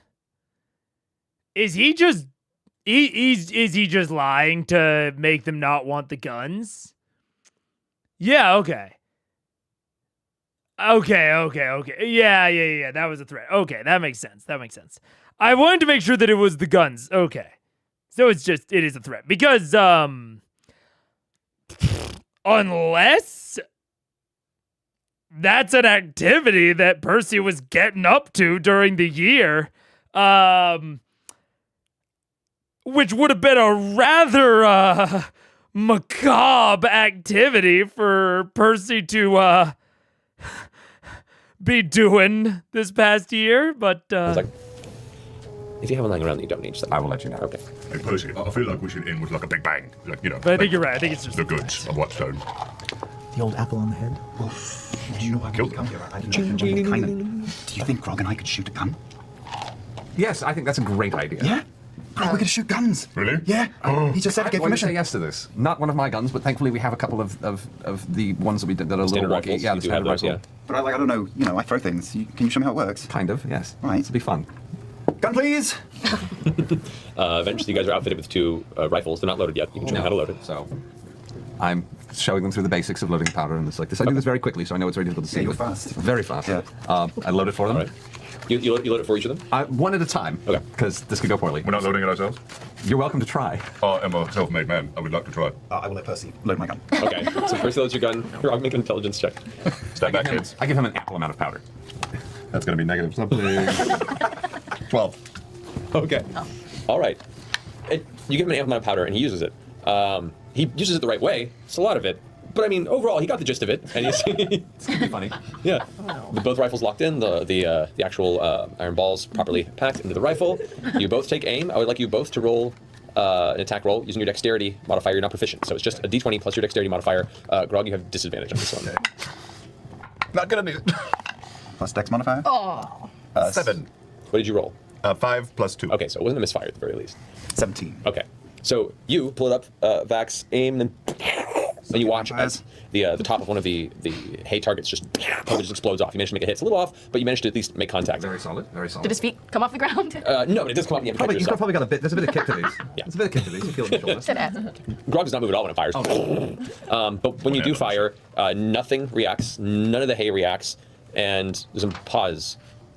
And about maybe 300 feet back, you watch a small tree goes. Was that the sentry? Maybe. I'm so sorry. It's all right. I could go stick it up and like cover it with tape and stuff. I think that's a great idea. Okay. I'll take off running.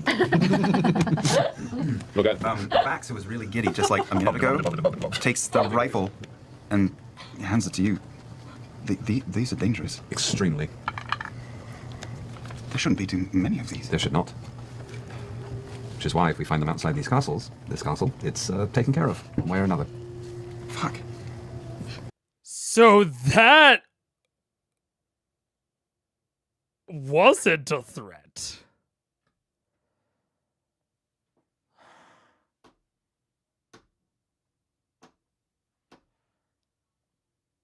That is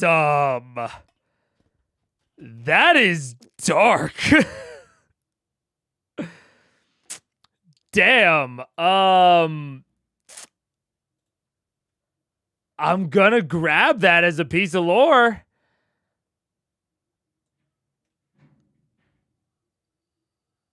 Ah.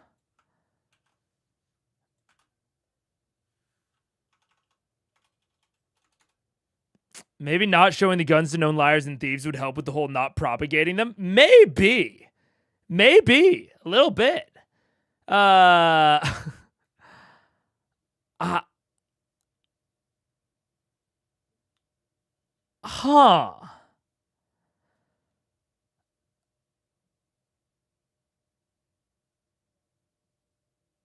I mean, even training a force to use them. Like, what happens if one of these, riflemen wants to marry a girl off in Westrun?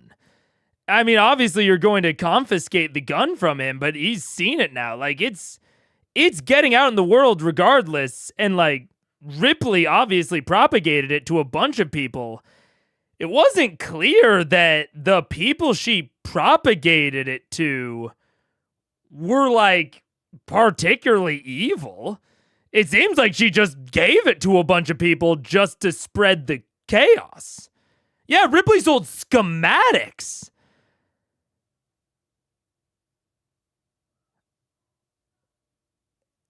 And there's like a fucking like paramilitary group from Whitestone going around and eliminating anyone that buys or procures one, even if they have no idea of the history of them, while you're simultaneously training people that happen to live in Whitestone to use them?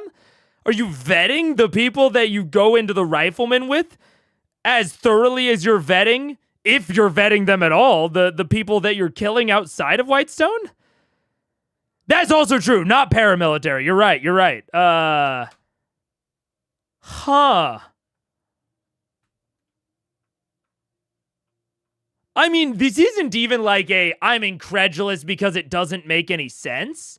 I'm incredulous at the fact that he's doing this. Isn't this what the US tried to do with the atomic bomb? Yeah. And it famously didn't work. And I think that the US government had probably much more control over the circulation of the ideas.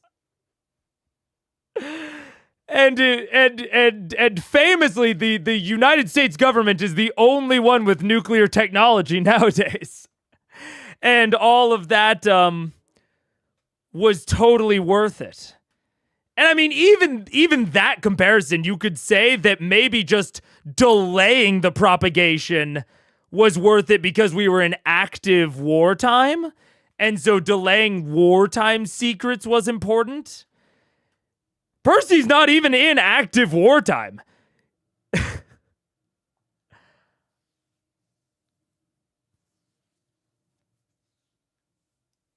And he's actively training rando civilians with it. These aren't like, scientists or whatever. These are just like, this is fucking Guinan that we're putting in charge of it. The person that was thralled by Ripley. They have... Tell that to Percy. Oh, no. Yeah. I'm not arguing with any of you guys in chat. I am, Sometimes I just get little snippets of Percy that I'm like, damn. Huh. That's an interesting tidbit about you. Normally, I think you're pretty smart. And sometimes he just seems very, he seems naive almost to the point of farce. Now, sometimes it doesn't like cross that line for me. I'm trying to figure out if this crosses the line for me. Because yeah, I don't know. Huh. This is very much in line with Percy, the character. I guess. It feels like Percy's always in active wartime, yeah. He doesn't have the knowledge that trying to hold back this tide isn't going to work, just like with atomics. I think the weird thing to me is that he's very selectively holding back the tide. And I think that's the weird thing to me. If, honestly, this would make 100% perfect sense to me if the rifleman didn't exist. If he was just like, I am just purely trying to prevent this knowledge from spreading.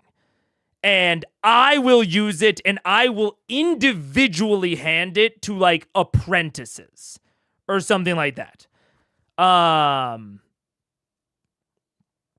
And maybe Percy just has a much more active hand on the rifleman than we've seen so far. This seems like a very disconnected organization or group, but maybe Percy has a much more direct and active kind of hand and role in training them than it kind of seems to me right now. And if that's the case, maybe I kind of understand it. This is like a lifelong commitment that they make by signing up for the riflemen. This isn't like a rando sort of royal guard. But that's, yeah. Yeah, I don't know. This is int with less whiz, maybe. Yeah. Teaching kindness is actually player behavior, not PC. They think they've won and converted him. He's trustworthy now. They moved him to their side of the game board so they can do whatever they want with him. Maybe. And I think that's... I think there's this weird combination where, like... It's kind of like the clasp. It feels like out of character silly to me that any of them would, even for a moment, suggest putting the clasp in charge of Iman. That is borderline insanity to me. And shows a level, I think, in that moment of player mindset getting in the way of character mindset. And this might be at least, oh my God. This might be at least somewhat of a similar situation where, like, to me, what he is doing with the rifleman here feels like a ludicrous powder keg. Like, just waiting to blow. Like, one of these kids leaves town with one of your guns. I mean, I guess you hunt him down and kill him. But that seems like very unsustainable. The entire thing just feels... I'm surprised that Percy thinks it's sustainable. But maybe I shouldn't be. I don't know.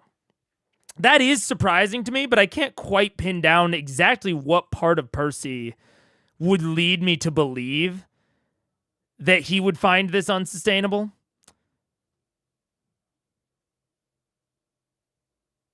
It's also like, who is he sending to do this? Is he going to do it personally? We haven't heard him talk about this until right now. That also feels unsustainable. Unless he's having the riflemen go out and they're the ones doing this, which feels like a big risk. Yeah, I don't know. This is very interesting. There's also, to be fair, there is an amount of this of like they've worked with these people for an entire year. You know, there's a bit of out of table, like we're not seeing their relationships develop.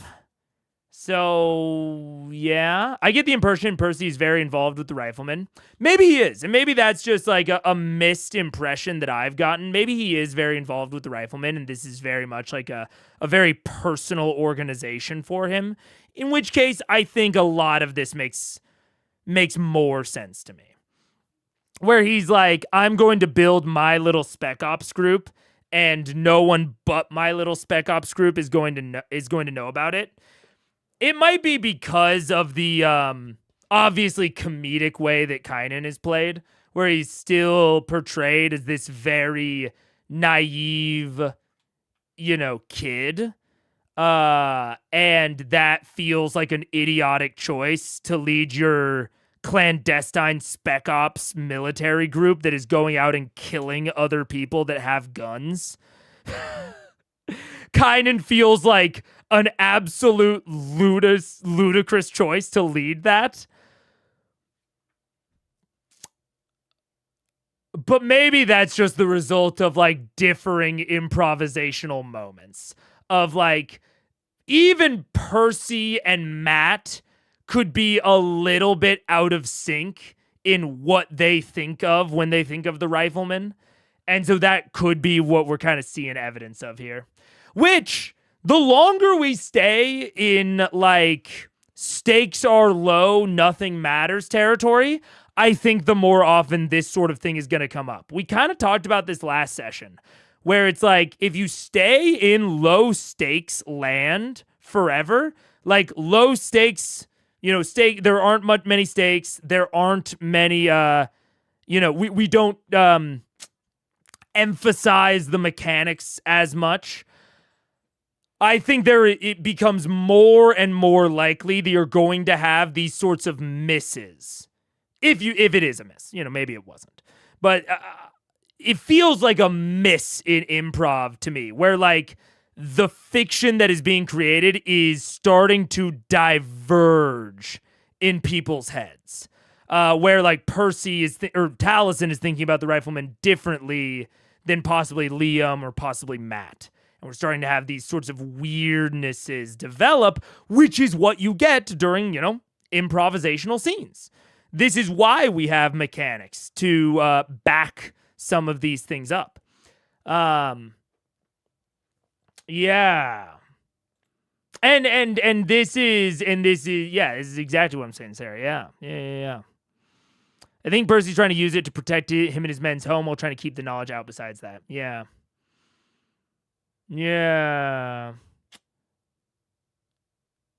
You say that about the class, but that's essentially what Dragonade Veilguard does with the Antivan Crows. They're an Assassin's Guild, but the game treats them like benevolent community leaders. Gave me whiplash.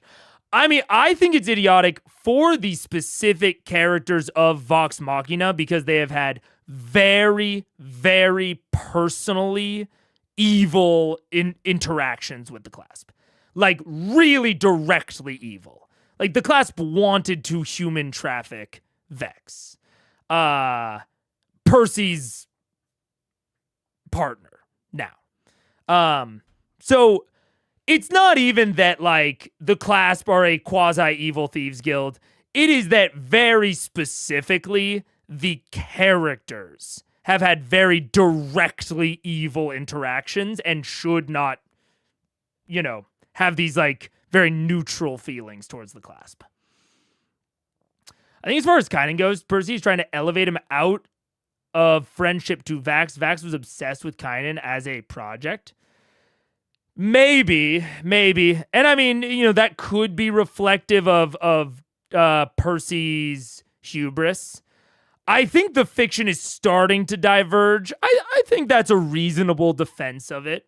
But it's starting to get less and less believable for me. It's not totally there, and I honestly think you put a pretty good defense up of this fiction making sense. But it's definitely starting to diverge for me a little bit. I mean, he certainly has demonstrated he's book smart, and not street smart. That's totally fair. That's fair. Familiarity bias is also possible, when Percy... and this is where I go back to with improvisational stuff. Is like, Taliesin might have already considered that he's having the rifleman do this sort of spec ops stuff.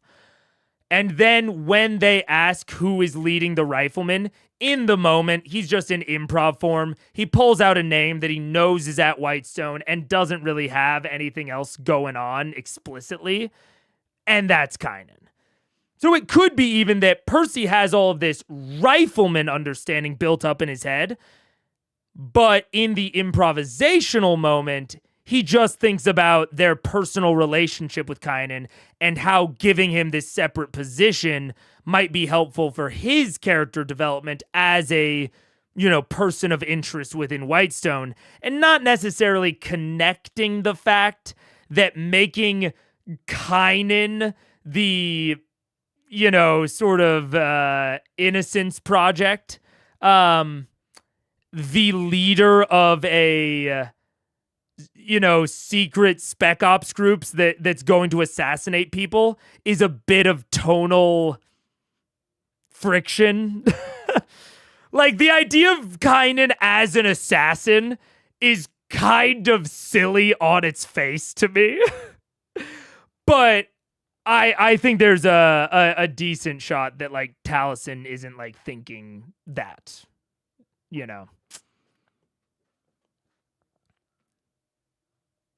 There's so much trivia I want to say here. Yeah. The existence of the Rifle Corps shows Percy's priorities: safekeeping his home, stopping the spread. I think that's pretty much true, yeah. In DA Origins, we have all that child source trafficking. Oh! Yeah, yup, okay. I never considered the class to be that evil until your streams. Could be because I never really paid too much attention to the pre-stream stuff. Well, and I think that's fair, right? And I think that is why, like, I'm highlighting this as a character versus player mindset thing. Because I think that could be kind of the thing that's diverging here. It's not really in the moment. Percy came up with the idea of having Kynan teach firearms to the Pale Guards as they brought him back from the Glint Shore. Really? I don't remember that. But I mean, I'll still say the idea of having him teach, even if, we're kind of imagining that Kynan has experience with guns, which I don't know if that's directly established, but maybe Taliesin has a thought that I don't there. He was using Whisper. I don't really know if he has any experience with guns. But even if he's like teaching it, putting him as the actual commander of this Spec Ops group seems to be, to me, pretty directly dissonant with the idea of this group as assassins that go out and murder anyone else that has guns. Because Percy didn't talk about doing that during the actual year in the life or whatever. And I can't think of anyone else in Whitestone that would undertake that task. So if that task is legitimately happening, the only people I feel like... Oh, God, I thought one of my dogs shit in my room. They did not. It was just a bad fart. But I don't know that it makes much sense for anyone else to be doing it. I don't know. They don't really dwell on what the class did on stream. If you were watching casually, you could miss how bad it was. Absolutely. 100%. Yeah. Yeah. I remember Percy wanting kind to learn how to use a rifle, but not lead the corp. Absolutely. If they showed Kynan as a member of this organization, that would make sense to me. But him leading it is just wild. The human trafficking thing happened in the Gray Canon pre-stream days, so they might not be considering it as 100% real and obvious. Oh, certainly, yeah. I think this group is different from the assassin group. We just haven't met the assassin group, you think? Like, there is an assassin group, but we haven't directly seen who they are. This is just a group of people that would stick around Whitestone and defend it. Maybe. There's specifically a corp that guards the castle city. Okay. That could be. And maybe I'm drawing too much from the fact that they're like being introduced simultaneously. Or at least being highlighted simultaneously. I think the assassin group is just Percy. He's Batman.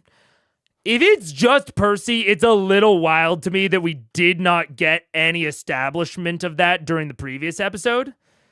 But, I don't know, maybe it just slipped their mind. Honestly. It absolutely could be something that him and Matt talked about in between. And Taliesin legitimately just forgot to mention it during the Year of the Life episode. I don't consider that too wild of a possibility. I think it's super weird if that is the case. If this was a scripted story, I think it absolutely should have been mentioned when they're talking about the Year in the Life. But, given that it's not, yeah, it could have just slipped Talison's mind. Which is... Yeah, this is wacky, but okay. Yeah, man, me and Taliesin are I think we're just I think Taliesin might be the person that I seem to have the most different of mindset from. Even if I'm thinking about how to play a character with Percy's stats, like someone mentioned like low is, high int earlier, or someone who's, hubris shows a lot. I would just play that sort of character very differently. And like after after I talk through it with you guys, I can start to understand it. But it's a very alien mindset to me. I'm kind of starting to realize it's a very unnatural way of thinking, to me. And that's not me trying to claim that I'm like fucking high whiz low int or whatever. I don't think that's even the case. It's just, I've been finding the last few times there's been something with Percy, I need you guys to really talk me through why it makes sense, because I just like don't get there naturally. Yeah. I'm pretty sure this episode is after they played the class 1 shop, the screw job. It is. It absolutely is. The screw job was back in like the 50s or 60s. And frankly, even that, I think, painted the Clasp as a pretty not great organization, frankly. And definitely not something you'd want running the city.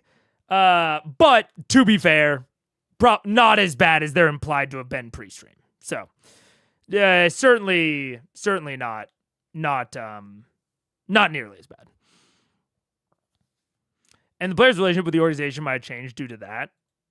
If anything, I would assume, if I'm not taking the pre-stream stuff seriously, it seems as though their relationship should have gotten worse.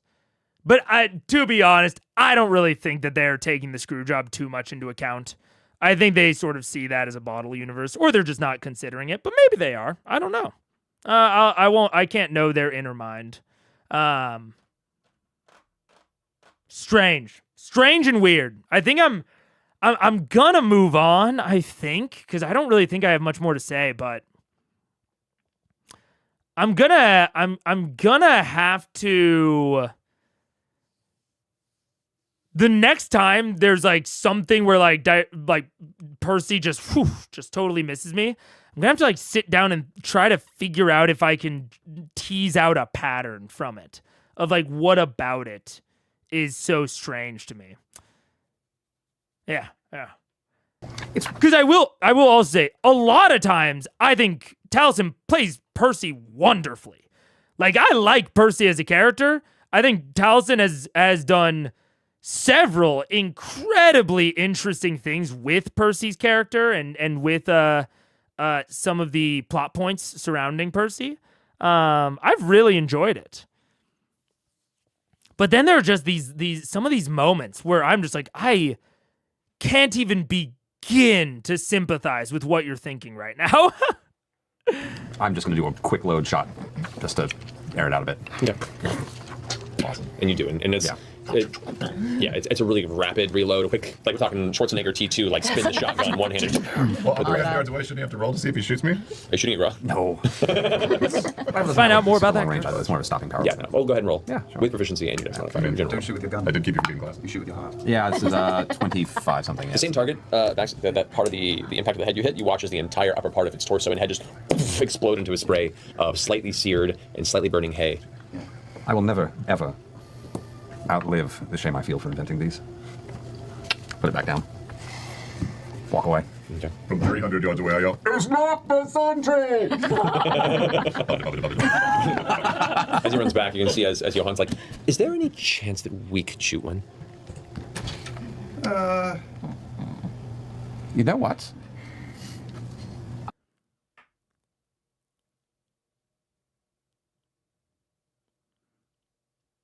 I'm going to have to consider this more. But what Percy said right there just kind of struck me.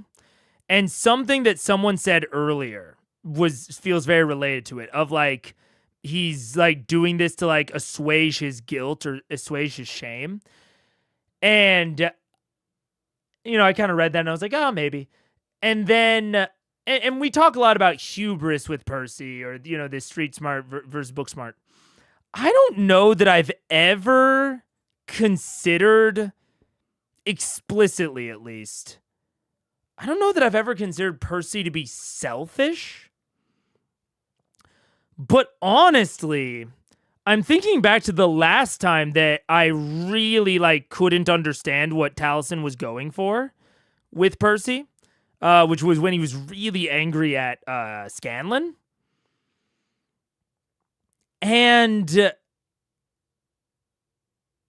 Percy comes off as mega selfish to me. And maybe, I've never really thought of him that way. But the idea of like, I invented these, I put these into the world, and I'm going to go out and assassinate people for no other reason than that they happened to be unfortunate enough to come into contact with my creation. But I'm also not seemingly prioritizing it that much. I got a lot of other stuff going on. That does come off as pretty selfish. Of like, you are valuing the assuagement of your guilt and shame over what could be qualified as innocent lives, you know? Like, sure, you might say that only a certain type of person is going to purchase a gun. But on the other hand, it's kind of like, I mean, am I going to blame someone in this setting where violence is so common for not getting the sharpest sword around? Probably not. Not really, at least. So it's, yeah. Yeah, Percy seems to be pretty willing to just, like, kill at least quasi-innocents for it in order to assuage his guilt about his mistake. Which is a very, I think, fascinating angle. And the selfishness also comes off to me possibly from his anger towards Scanlan, where he's actively trying to maybe be a little bit less selfish there. Yeah. He's talked about the fact that he's always known how bad these would be for the world. He wanted his revenge more. Oh, to be sure. And I mean, he's talked about that several times. I just got the impression until pretty much right now that after Ripley released them and released the schematics, I sort of got the impression that he had given up keeping them under wraps.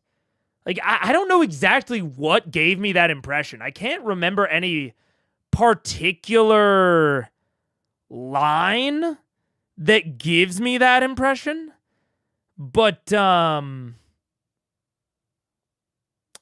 is definitely the impression I had, is that, like, after knowing that Ripley released these schematics to the world, that he had just been like, well, cat's out of the bag, I gotta do damage mitigation, I gotta teach people how to use them properly.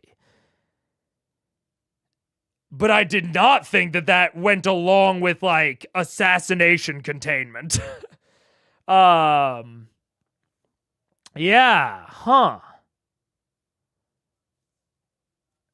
Yeah, interesting. Yeah, huh.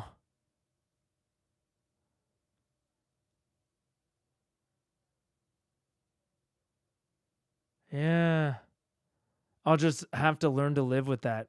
Yeah, maybe that was it. I guess I felt like a sense of resignation, which, to be entirely fair, to Taliesin and maybe even Percy. Percy died on the Glint Shore. When Percy was talking there, and we know that Taliesin and Percy were not sure if they were going to come back. And he didn't instruct any people. I don't think he fucking had it in, like, his will. He just learned about it. He wouldn't have been able to, like, instruct anyone to go out and assassinate the gun wielders once he's dead. So I guess in that moment on the Glint Shore, he probably was resigned to, like, the guns just being out there. And then he gets resurrected. He can have a bit of an impact. Maybe his opinion changes a little bit. That could very well be why I kind of got this impression that he had given up, or that he had just resigned himself to the guns being out there, is because that resignation happened before he was resurrected. Yeah. Huh. Percy, not a good person. Yeah. These combos remind me of one of the strangest videos I've seen on YouTube, and that is saying something where a guy argued that guns belonged in fantasy because they are tools of liberation and a force equalizer, therefore good for the story. Whoa. That's crazy. Ooh, man, I don't want to open this can of worms. Is it relevant to the conversation in a way that's interesting? I don't know. Or is it just like a separate opinion that I hold? I'll put it like this, because I think that high fantasy, like the proliferation of magical artifacts or arcana tech, can have a very similar impact on your story. And obviously, I'm fighting with this dude's ghost. I cannot... I'm fighting with this dude's ghost. I absolutely cannot, I'm not thinking that I'm getting his full opinion. Maybe he would agree with me here, but I don't know.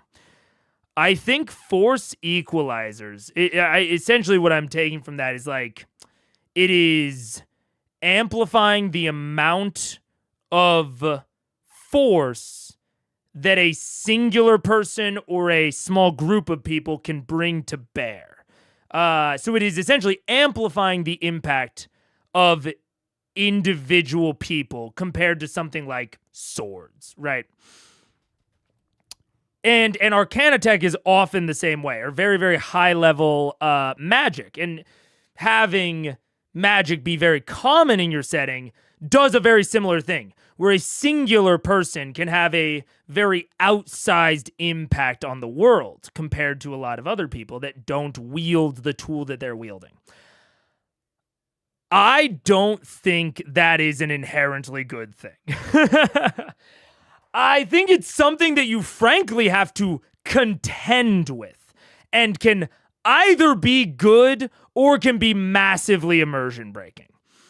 The idea that any singular person can have a radically outsized impact, that they can have a world-changing impact, you then have to contend with why are world-changing events not happening all the time?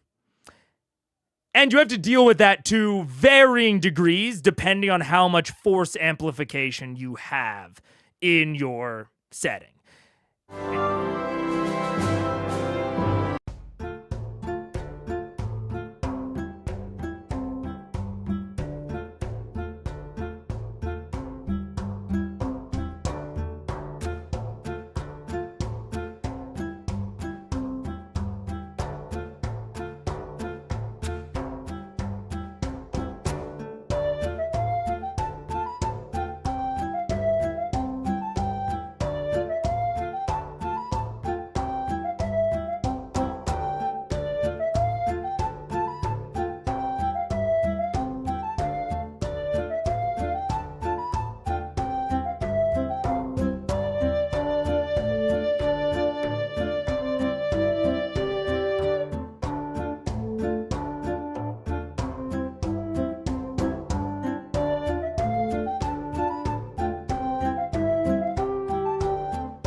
What's up? Hello.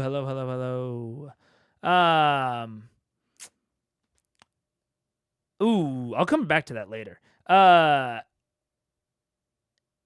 Okay, yeah. On the other end of the spectrum, books can also amplify the effect one person can have on the world. Yeah, I would say technology in general, and technological progress, right? If we take it all the way back to, let's say, Stone Age, right? The effect that a singular person could have on the world was minute. You had to work in cooperation, and we see plenty of examples of humans doing that. We'll take the pyramids as an easy example, right?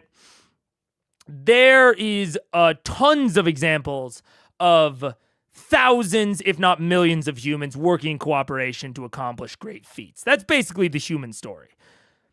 Technology is almost always a force amplifier. It allows singular people to have a more outsized individual impact, whether that is the printing press or writing and language in general, or guns or computers, or the internet, right? Even now, I will say with AI, force multiplier. It is allowing singular people to have increasingly outsized impacts, right? It is a force multiplier. And force multipliers in that way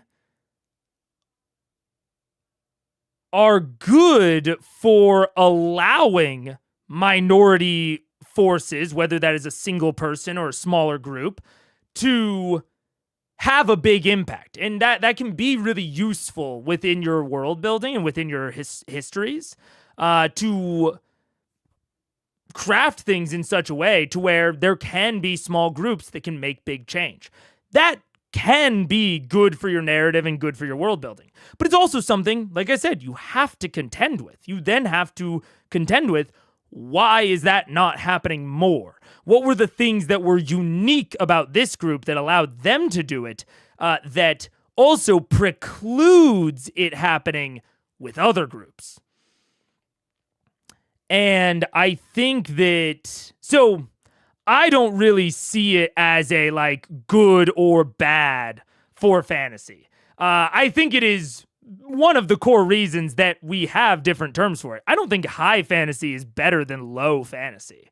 I think they are better or worse at telling different kinds of stories. I would call The Witcher very low fantasy. I don't think that The Witcher is worse than, what's the magical detective books? I think people are going to know what I'm talking about. Magical detective books. Magical detective. Dresden Files. I don't think The Witcher is worse than the Dresden Files because the Dresden Files are very high fantasy and The Witcher is very low fantasy. I think they are just different. And I've never read the Dresden Files, to be clear, but I know that they are very modern early fantasy. I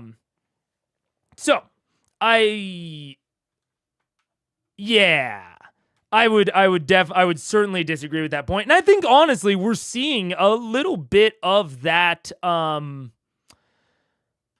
think we're seeing that sort of dissonance taken pretty seriously by Percy's character, right? Percy's character, I think, takes that sort of distinction. And I think Taliesin and Percy understand that force multiplication is not an inherently good thing. And in fact, I think that in this case, at least, Percy sees it as a broadly bad thing. But obviously, he made the deal. So it's certainly something that you can have, I think, broad philosophical beliefs about. But yeah, it's interesting. It's very, very interesting. I think the equalizer point is that one person with a tool can be as strong as a dragon or an archmage, something anyone can use, unlike a legendary greatsword or a meteor swarm spell. Well, and that's why I draw the sort of delineation between high magic and low, high fantasy, low fantasy settings. low fantasy settings, like we can think of Game of Thrones, right? The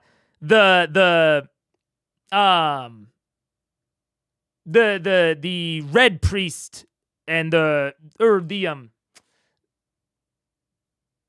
lot of the religious figures, and even Daenerys, right? These are incredibly powerful figures, and the access to their power is incredibly limited. You can't just learn how to fucking create a soul bond with a dragon. That's not something that just anyone can learn.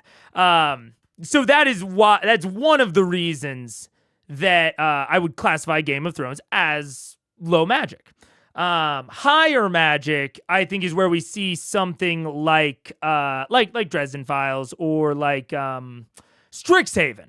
I think Strixhaven is a very good high magic example within D&D, where it's just like a magical academy, and at least within the lore that I've read about Strixhaven, it's not implied that you need any particular magical aptitude before you attend. You can just learn to become a wizard.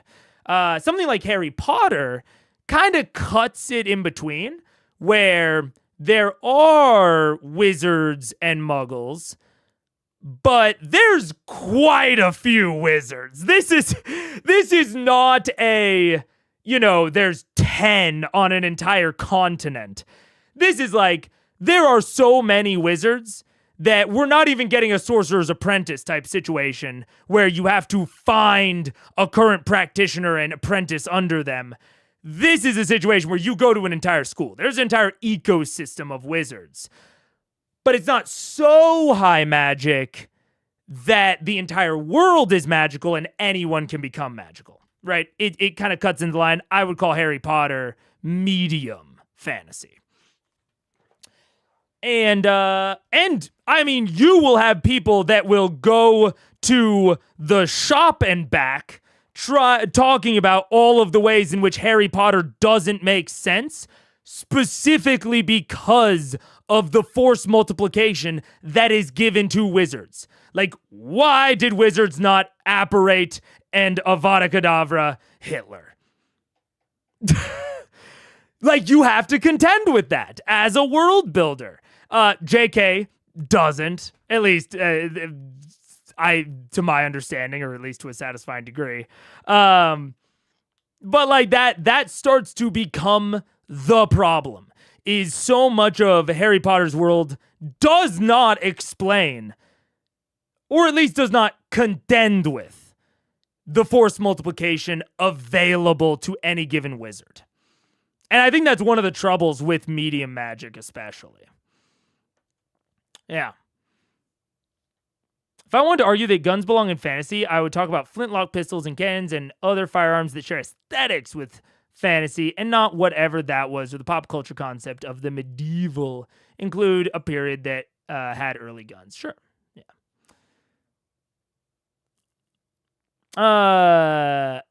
Oh gosh. Oh, I skipped a bunch of chats. Yeah. Guns are just charge wands non-casters can use. They're both force multipliers.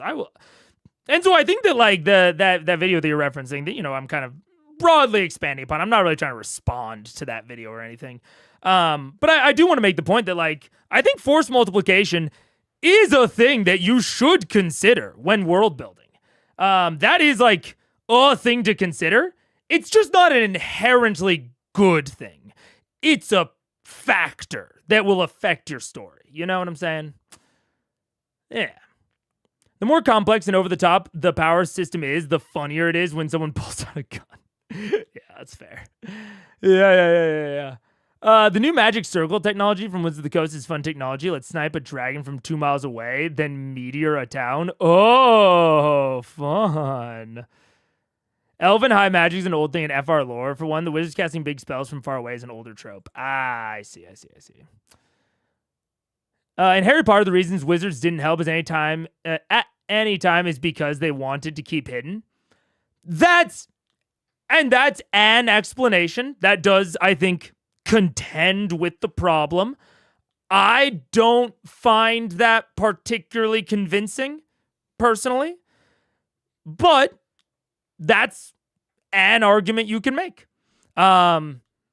I think that, any of the many, many, many times that Hitler was, alone in a bedroom where you could just apparate in and then shoot him with a Glock. I don't care. You don't have to Avada Kedavra him, I guess. I think it doesn't fully stand up to scrutiny, but that is a good example of contending with the problem, which I do think, to their credit, I think Percy and Taliesin are very much doing. Yeah. I think one of the prequel movies even had a villain whose objective was to help people with the Holocaust. Sure. I mean, and like I said, this isn't like a, I'm not trying to blast Harry Potter necessarily, but I do think that is that there's a lot of that in what we're seeing here. Yeah. Another explanation is just that they didn't care. That is true, Easter Slice. That is a straight up explanation that you can give, is they just don't give a shit. Let's have a Harry Potter slander stream. Hey, look, especially if we're talking about world building, too much digital ink has already been spilled on it, but Quidditch is the dumbest. It's not even a sport. It's the dumbest pre-whiteboard conceptual idea. I guess it's fine a little bit further than that. But once they developed the win condition, it becomes the dumbest thing I've ever encountered. Quidditch is stupid. And I will never fall off that. I will never accept the arguments otherwise. But like I said, I'm not the first one to rant about this. Many people have. Yeah, I hate Quidditch. It's so stupid. But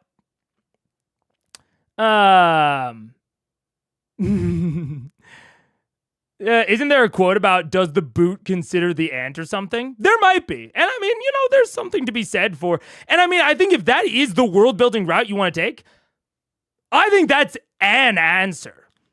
I think that is a way to contend with it. Yeah. But I digress. We should get back to it. I'm going to say yes. Yeah. Just one at a time. They both kind of look at each other and they both jump off You the have to be carpet. very careful. It's very dangerous. Not just for what you're shooting They're at. not even listening. They're both picking up the two rifles. They're both empty. It doesn't, Yeah, they're like looking at it and kind of holding it over and like aiming at the sideways. They don't really know how to do it. I'm going to go a little Luciferian here. I'm in security guard mode. Luciferian? Do you upload it? 'Cause I'm going to load one at a time. Okay. I'm going to misload. I'm going to let the powder roll so that it creates a flash pan. It's going to be a big, ugly, loud mess. It's not actually going to fire a shot. It's just going to be a big, ugly mess. You're making a blank? I'm making a blank. I'm making a blank with a powder pump. It's going to be a little singy. All right. So for the purposes of this, okay. So no terrible misfire. The first shot is Johan, as he kind of like pushes Esther back and is like, let the men do this first. Takes the rifle from you, picks it up, aims it like at a weird angle. And I just pull right here on the thing, right over here. And like before he finishes the sim, it goes off. It goes flying from his hand. Oh, God. And he kind of stands there for a second with his hands open. And as he turns back towards you, you can see there's like a little bit of singe on his eyebrows. Like the burst of the smoke and the flash just kind of seared the front of his face ever so slightly. And he kind of turns to you and goes, "That was amazing. Did I hit it? Did I hit it? You hit something. Well done. I hit it. You're up, lady." And Astra's like, "Oh!" And she runs up and like takes the gun. Same thing. Just because I'm curious, I'm going to give her a normal shot. Okay, so you load it properly. She takes it and aims at one of the other figures, the little targets. She manages to hold on to it. This one doesn't blast out of her hand. You don't see any point of impact. Good form. She's like, ow. And she kind of releases her hand as it heats up the barrel. And That as well. She kind of puts it on the ground and goes, "That was fun. I'm good." I figured. George, what's the problem? Grog, you look down and notice that there's a little bit of bleeding from your knee and there's a small bullet hole that you didn't notice as you're running back. The sentry was angry. It may have taken revenge.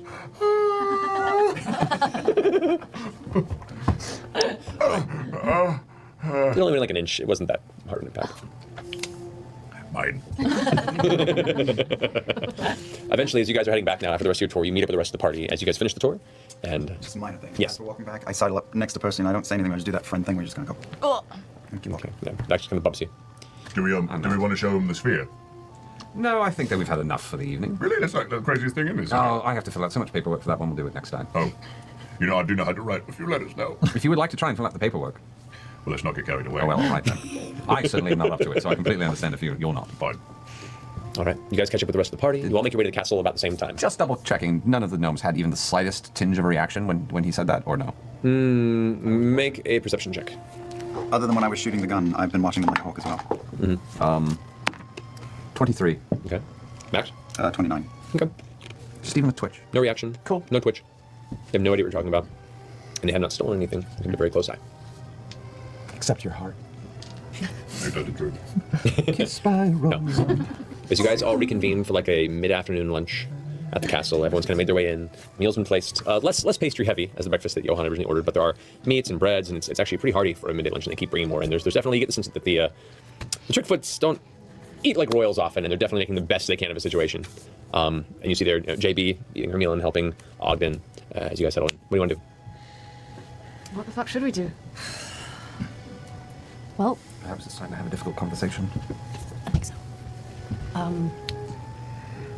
I'd like to talk to Ogden again. Okay, he's currently at the table, and he's kind of tracing his finger on the side, while occasionally JB goes, Uncle? Kind of taps him and says, right. And she goes and takes a piece of bread and soaks it in the soup for a second and puts it in his mouth, and he kind of chews on it for a bit. And as you walk over, he kind of pushes JB's hand out of the way and goes, oh, young Pike. Hello. Hello. Did you have a good time today? I did. I haven't had a rest like that in a long time. Well, that's good. Your city gets very loud. It gets pretty loud here. It's true. I take it you went to Firecracker Alley. That's the one. Yeah, it's real loud. That's the one. JB kind of peeks in over Ogden's shoulder, listening in. She's like, it was quite nice, actually. We got to watch them fire these. Like, anyway! And Ogden kind of pushes it, not even paying attention to her. So good to see you. Will you take a walk with me? Oh, but of course. He takes his stick and stands up, and JB's like, oh, where would you like to go? Well,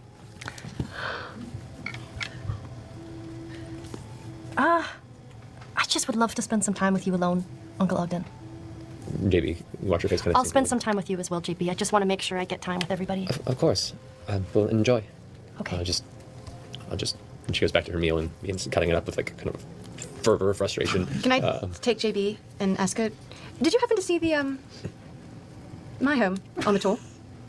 I don't know where you live. Would you like to see? I'd love to show you. She kind of like sideline glances over at Pike helping Ogden up as they begin to make their way towards something. You know what? Yes, I would love that. All right, I take her. Okay, so you guys are making your way. While they exit, because Ogden's a little slower, you and Ogden manage to make your way out into the front part of the castle and kind of walking along the side grounds as he's kind of with his cane walking. Well, what did you wish to discuss, young Pike? Well, is there, because I'm blanking right now, is there a Temple of Saren right here? You have definitely had one constructed. It's Yes. a smaller scale. Okay. Yeah, the larger temples here are for Pelor and such, but you've been away. Most of your focus has been in Vasselheim and Iman, so you haven't done the full temple construct here, but there's like a small shrine that you built, so at least you can go there. I would love to walk you to something that I was a part of building and creating here in the city. If you'd like. Of course. Lead the way. I am your guest. I am here at your behest. Welcome to the Shrine of Sarenrae. Okay. It's there was a big building that collapsed in the Briarwood period. That was then the lot was cleaned out, and it's a small standing shrine to Sarenrae at the time being, to eventually be the placeholder for the full temple's construction that you'll build around it. But for the time being, essentially a few small benches, kind of in a circular stone fashion, and there's a fountain-like physical representation, a carving, a simple carving of Sarenrae there for people to go pray to if they feel necessary. So you eventually walk them to that centerpiece, and it's mostly empty this time of day. Nobody's, currently in the process of upkeep. There isn't a need for it. Some fallen leaves, and it's a little dirty on some of the benches, but you kind of brush it off, and you sit them down next to it. You both sit on the bench, kind of looking up at the big statue, the winged statue of her. He sits down. Do you know where we are? No idea.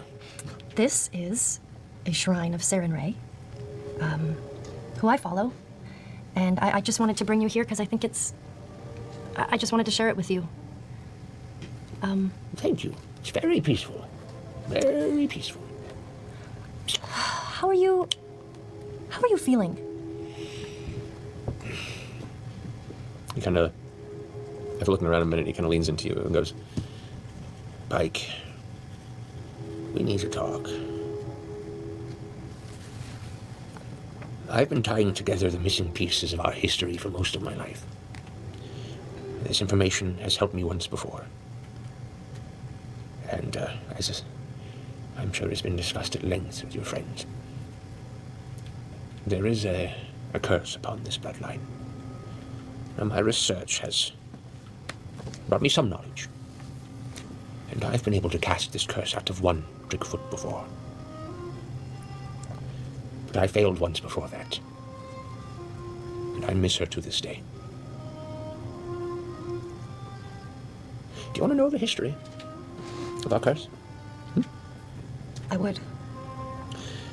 Over 4 I would.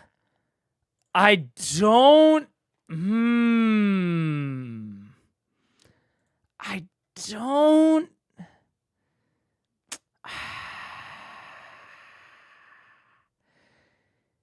This. I don't know. I don't know how much to take Ogden at his word. This feels like possibly a charlatan getting backed into a corner. I've been able to cast it out of a Trickfoot, but I failed, and I miss her to this day. Unless Theobald is a woman. And I mean, you know, certainly the assumption is that the Trickfoot clan is much bigger than we have been exposed to. But we don't get a lot of extra names, you know? It's like, we have Ogden, JB, Johan, and Astra. They're all direct family and relations. We don't have a bunch of references to extended family. But this is implying that there is extended family that we're just not aware, that, you know, just hasn't been named, that he's just now bringing up? I don't know. centuries ago, when our kin still occupied the city of Witterbach, up in the Cliffkeep Mountains, long before our bloodline took the name. Cliffkeep is Craghammer. Trickfoot. There was a wily rock gnome called O.G. Pipemender. Now, O.G. grew jealous of his brother, Lons, and his business's success, and his marriage, apparently. So, seeking a means of balancing their standing, bringing Lons down a peg or two, O.G. plotted to undermine and shame his brother and destroy his life. Now, he was successful in this plot, at least from what I've gleaned. Lons was ruined. But not before it was revealed to Lons that O.G. himself was the culprit. Now, cornered and fearing for his life, O.G. lashed out. Wait, what? OG grew. Wait. Did I miss something? Speaking of Lon's down. Oh, okay. No. Okay. And slew his brother. He fled Witterbach and wandered the mountains for weeks, scavenging to survive. On a full moon, he was visited by a vision of what is believed to be the law-bearer, Arathis herself. At least an aspect of her at the very least. Now, this grave injustice he had committed did not go unnoticed by the law-bearer, and it required punishment. And a curse was set within the very blood of O.G. himself, one that lay dormant from generation to generation, unless those carrying the seed fell to extreme selfishness and wanton destruction of others. Now, we Trickfoots may not have the best reputation. What? But what we do it to survive, and we hurt no other in the process. Those that wander too far into the dark call up this curse, and the shades within them slowly hollow them out, leaving a ravenous, selfish beast of a gnome. These visions that I mentioned, I've had them before. They were not wrong. I saw the shades within my beloved Ishma, but knew too little at the time to stop them. I caught the shades with another since, within Johan here even, years and years ago, and used what I learned to exorcise them out. No. Now these visions I have now show you, young Pike, a darkness within you far greater than the others, and I don't know what has drawn them to you.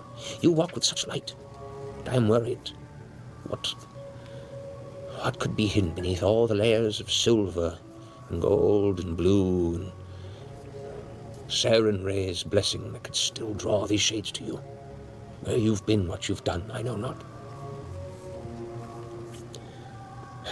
I know not the justice of the gods, and can presume not to know. I don't bother myself with such unknowable things. Okay. I think he's lying. I'm gonna grab all this text. But I think this boy is straight up lying. Do you want to know the history of our curse? Okay, wait. Tell me, because my guts might be wrong. Will I get an answer that resolves whether or not he's lying before the break starts? Because if that is not the case, or if I'll get it answered before the break, then I want to theorize right now. But if not, I'll wait until we've finished watching.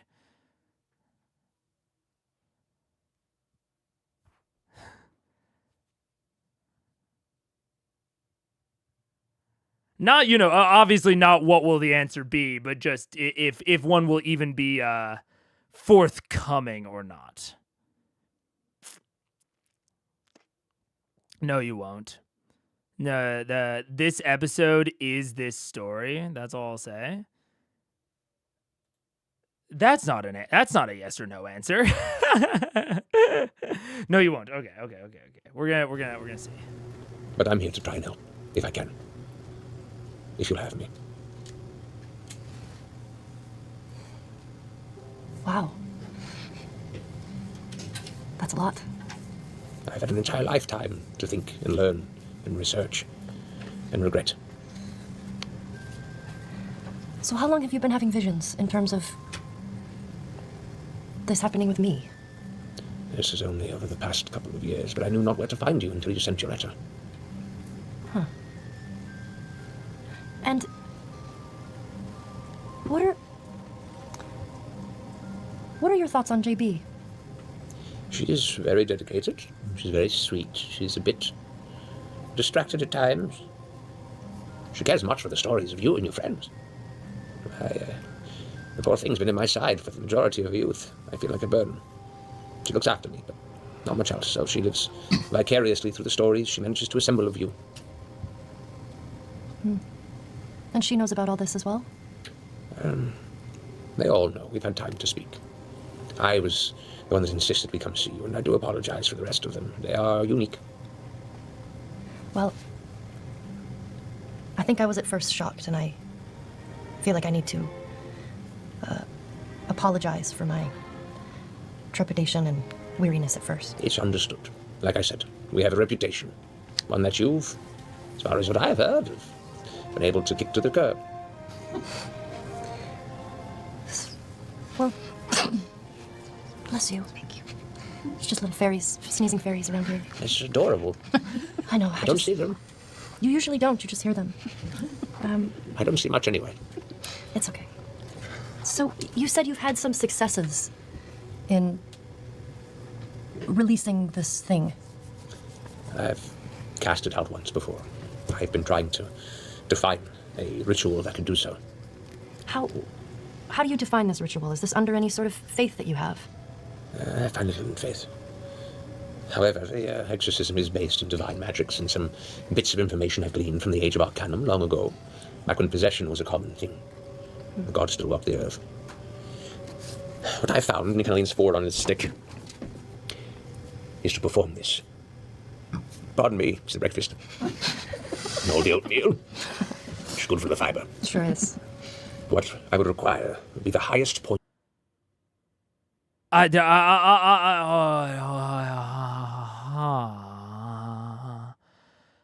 think you're thinking of Scanlan Fireball, a kid. Either Scanlan or possibly Keyleth in the pre-stream, because there was the Dark Emperor or whatever that had like kids tied to him. Let's see. It's adorable. Just fairies sneezing. We have a reputation. I apologize. They're unique. When I was first shocked, I feel no need. Okay. I think that's all fine. I just want to copy this because this is what's up with this. Ogden has had visions of pikes. You usually don't. It's based in divine magics and some bits of information I've gleaned from the Age of Arcanum. Long ago, back when possession was a common thing and God still walked the earth. Okay, I don't think we've gotten direct confirmation before that the gods were still walking the earth during the Age of Arcanum, but I will say I think it's been relatively implied by the kind of phrasing of the divergence and the setup of the divine gate. But interesting to get it very explicitly confirmed. Okay. It's on the highest mountain in the vicinity. That'll be good even outside of this. As high up as we can go. It's high up. Like, somewhere in those mountains there. And he points kind of a broad stroke to the northeast, the Alabaster Sierras that surround the Parchwood. And when the moon is full, as that was when the original curse was cast upon us, there, we hallow the ground to prepare. Okay, so we are finally switching into the Trickfoots asking something of Pike. I legitimately thought that it might just not happen. Straight up. But we are finally getting what I've, debated this whole time. Are they going to ask her to do anything? And it seems like they're going to ask her to participate in an exorcism, which is... Are they gonna fucking try to kill Pike? Perhaps you or another individual of a clerical background could do so, and it does take some time to hallow it, but with the ground hallowed, and the moon is full, I could perform the exorcism. Now, should the shades be strong enough to survive the Or maybe, okay, the other option is potentially that the moon won't be full for a little while, so he's just 1,000,000% bullshitting and is gonna have ripped town or jumped town, dodged town before that neither of those are the words. Before we actually get to the full moon. That might be the important thing within this. exorcism, as they have once before. It will be up to you and your friends to slay them while they're bound on that land. And if you cast them to the shadows when they came, Orthax, I guess. but curse on you would be no more. But they'll come back again? They are passed on through the bloodline. Is there any way to get rid of them forever? From an individual, yes. Overall, I know not. That involves silly, crazy Town, blood stuff. And, yeah. well, they haven't been around often. There are a few things we need to prepare for the exorcism that I don't have the access of. If you wish me to go through with this, let me know. If you find this all mumbo jumbo and you don't believe me, I don't blame you either, and we can be on our way. Choice is yours.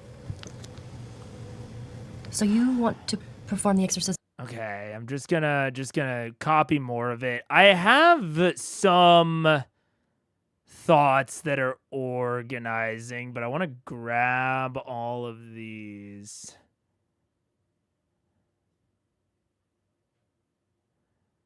What we need is require the highest point.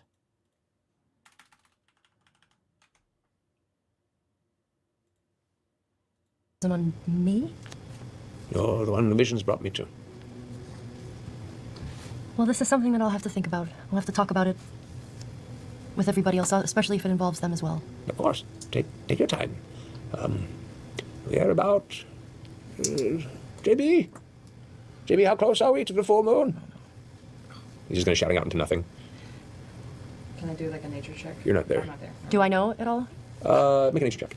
Nature check? Nature check, yeah. Okay. Get it. Let me fall into D20. Oh. Not bad, not bad. Ooh, 10. You're not sure. You're not very involved or invested in the cycles of the moon. So 30 days or less. You know, I could talk to Keyleth about that. She would know. Oh, very well. And thank you for telling me all this. Thank you for being so kind to family that you owe nothing to. I'm very grateful that you're here. And even though we have our last name has a reputation, I'm proud to be a Trickfoot. That warms my heart. And to hear you say that, maybe one day I will be as well, before my time is up. I think we can make that happen. I think so too. And he reaches out and pinches the air about a foot off your face. It's like, I don't. Oh, there it is. Well, let's go back, and I have some thinking to do. All right. Your grey blob is very nice. Oh, yes, she is. And thank you for showing me. If you don't mind. Oh, of course. You guys begin to slowly make your way back to Castle Whitestone. That's where we take a break. Back in a few minutes. Okay. Oh, nope. I definitely, I've got some, oh, wow, that's going to be easier to see on this screen. Okay. Okay. That is,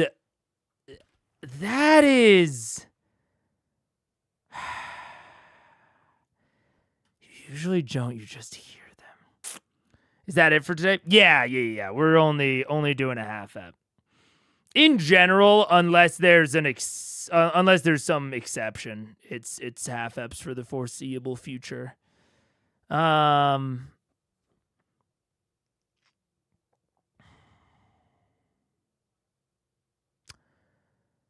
So there's a few things about this that ring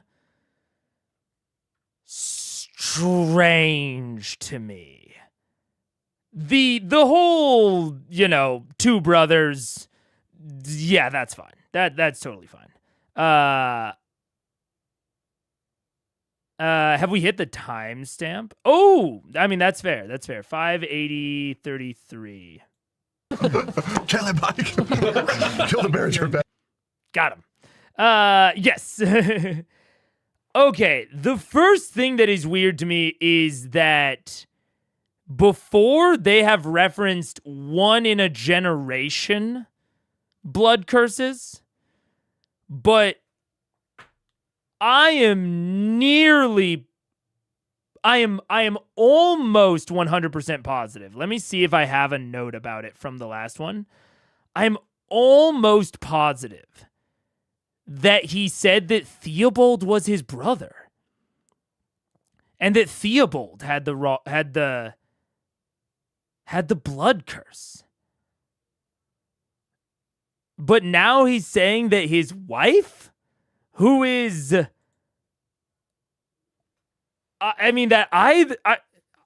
fact that it was his wife implies that he married into the family, but he has also directly said that Pike's father is his brother.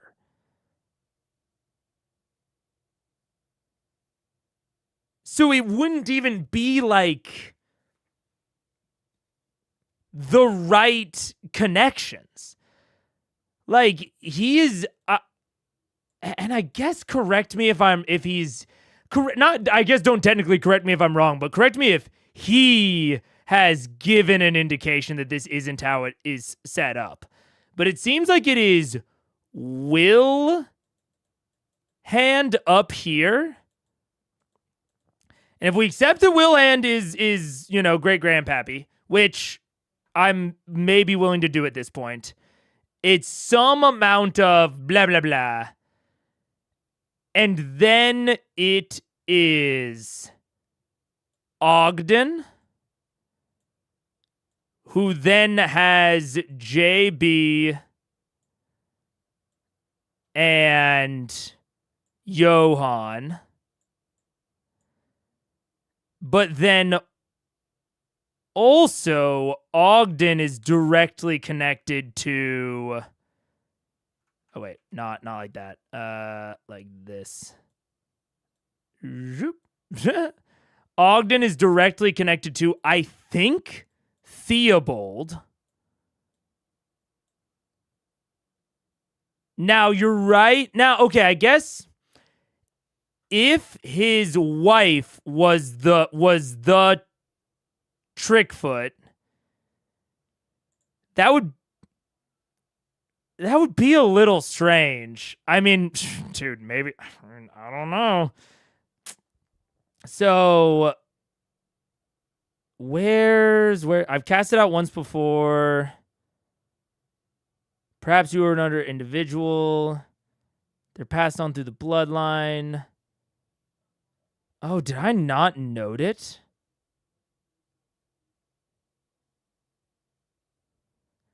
Within Johann. So, okay,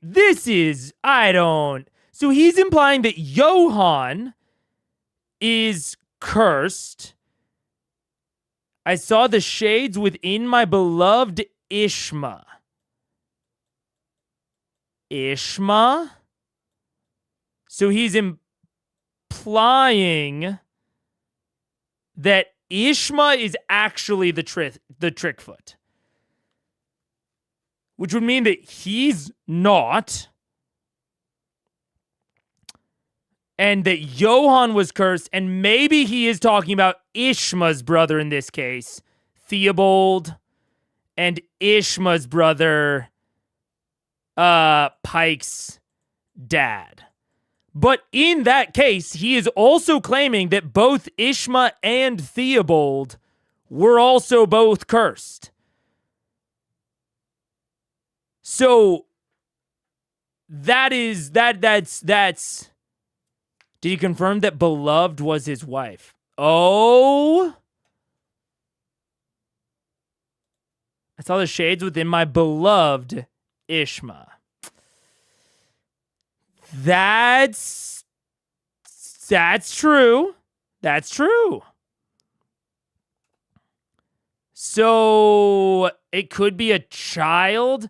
I mean, in order for this to work, it would have to be on his mother's generation or his father's generation.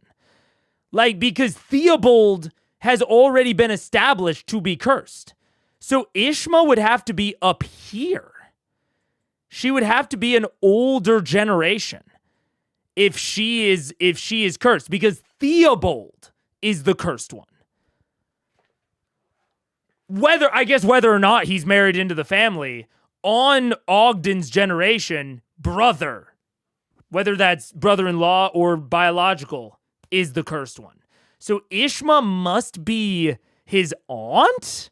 I guess maybe his aunt. Sure. We can go with that.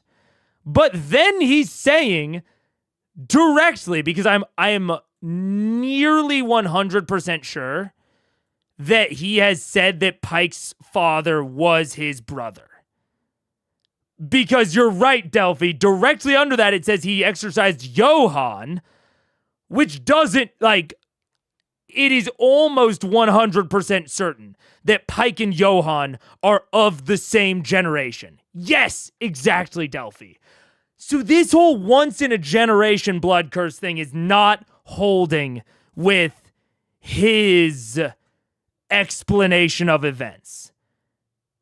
Second thing, I'm supposed to take it from this that Erathis, Big E herself, Erathis, the goddess or the god? Erathis sounds feminine to me, but maybe it's, I actually don't know if it's god or goddess. Erathis is the goddess of law and order SVU, all right? And so, okay, I can 1,000,000% buy that Erathis looks at OG and says, hey, not cool, bro, that you've been doing all this chaotic bullshit, right? And you need to be punished in some way. And this is back in the days when gods walked the earth. 100%, sure. But then the curse. And I'm not even that sussed out on the fact that a god might curse someone, like a divine god. That's fine, whatever. The high priestess to Melora used the soul curse on Raishan. That's fine. But the curse that Arathis imparted is a chaos curse? I just don't know. It's a chaos curse? Why? This grave injustice it required punishment. A curse was set within the very blood that lay dormant from generation to generation. Oh, unless those carrying the seed fell to extreme selfishness and wanton destruction of others. So those that wander too far into the dark call up this curse. And the shades within them slowly hollow them out, leaving a ravenous, selfish beast of a gnome. Okay. Now, half of this makes sense to me. If the curse is, if you become chaotic and selfish and start breaking the laws, yeah, I'm basically setting the opposite of a guardian angel. Instead of a guardian angel, I'm going to set up a warden angel. And that warden angel, just in case on you, and that warden angel is going to look, and if you become too chaotic, it's either going to force you to be lawful, or it's going to kill you. But why does it hollows them out? Hollow out leaves selfish gnome.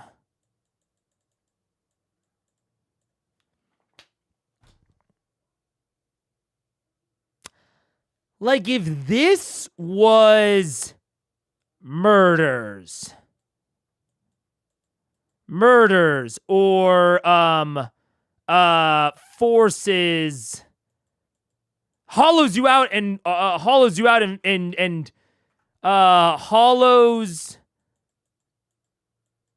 out emotion, leaving only law. Like if Arathis looked at OG and was like, hey, I think you've got some pretty bad dispositions within you, and so I'm going to give you a warden angel, and they're going to watch and make sure that you're not too bad. But if your descendants get too bad, then they are going to be hollowed out, and they're going to be like forced to be lawful. They're going to be like all their emotion, all their vice, all their temptation. They will want for nothing, but they will also not have any like passions either. To prevent this selfishness, this chaotic selfishness. Sure. I'd honestly, this one is the most sensical to me. This one gets my number 1 most likely. This one gets my number 2 most likely. And this one is like negative infinity likely. Like, even if I'm putting myself in the divine shoes of a punishment, this is a whack-ass strange punishment.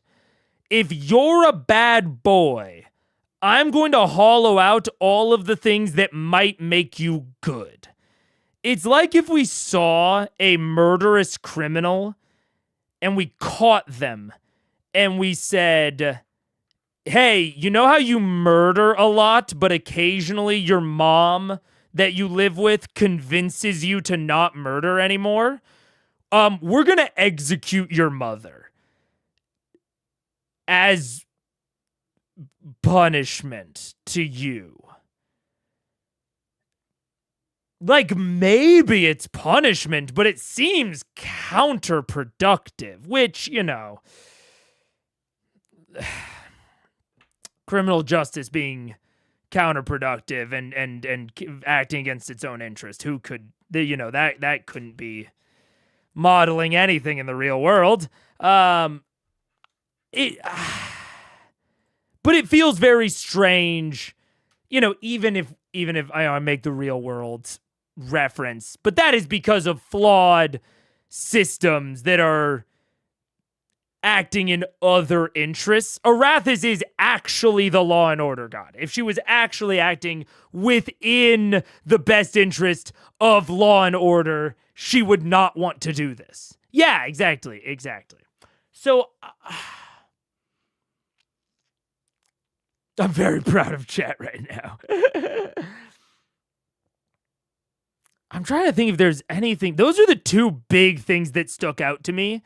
Is like, it seems directly contradictory for Johann to also have been cursed.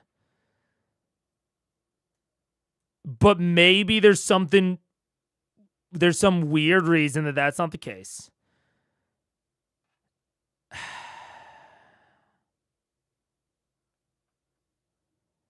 And he wants to do a ritual. An exorcism based on divine magics where we have to go up high. And when the moon is full, I mean...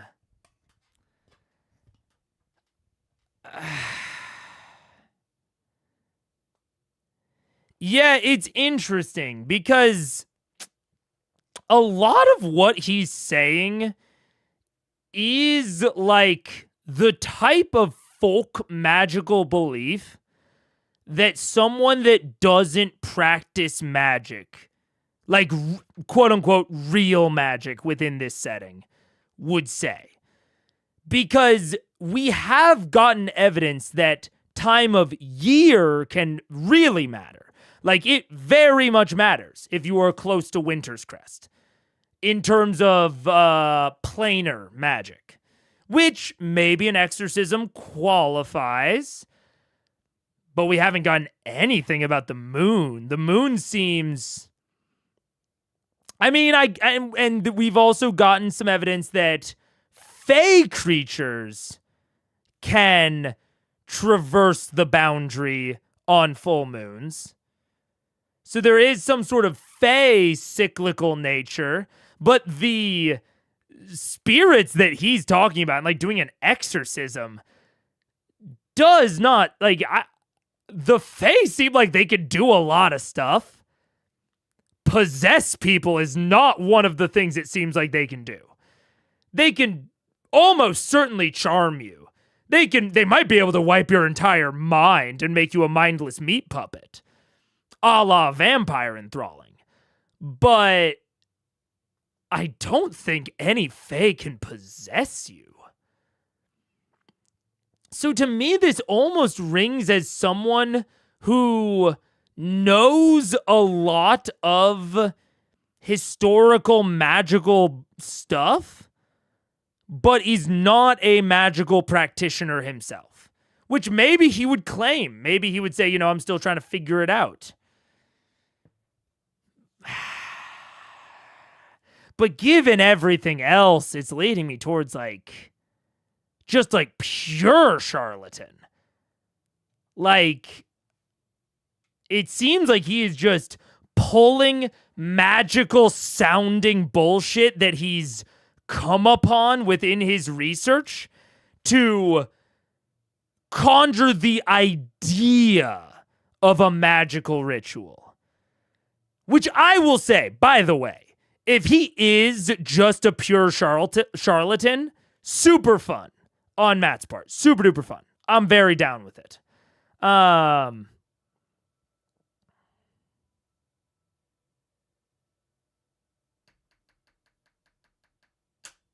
And these were the sorts of contradictions I was looking for for almost the entirety of the last stream is like these sorts of contradictions. Like this, like Pike and Johan are both blood cursed. This is the type of contradiction that I was looking for with like Wilhand saying uncle and grandfather. Like, I think they were actually pretty consistent last episode, especially after them having talked to Wilhand further. This, what I was about to say Oregon, Ogden just described, this makes almost no sense to me.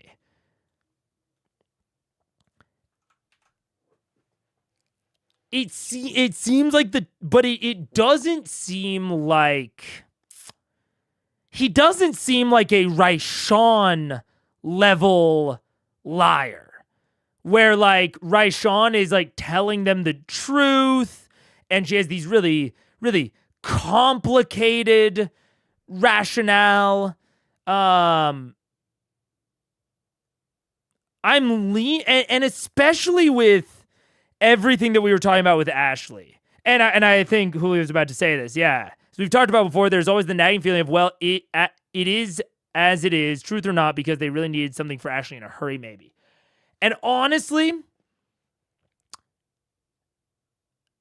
last stream, I was kind of operating under the impression that he was a much more important and powerful player. Like, I thought he was a honest to God, like, Vecna cultist that knew a lot and was interwoven into the future plot that's coming up. And that is a little bit at odds with the idea that they just needed something for Ashley. What I'm starting to think is that he is just making it up by the seat of his pants. I think he is pulling all of this possibly just straight out of his ass. Because he also seemed so much more cognizant and with it throughout that conversation when he's, in my opinion, having to make shit up and lie. So his mask slips a little bit. And I think I don't know what he wants out of Pike. My worry is that he might literally just want to kill Pike and like rob Whitestone. And that's it.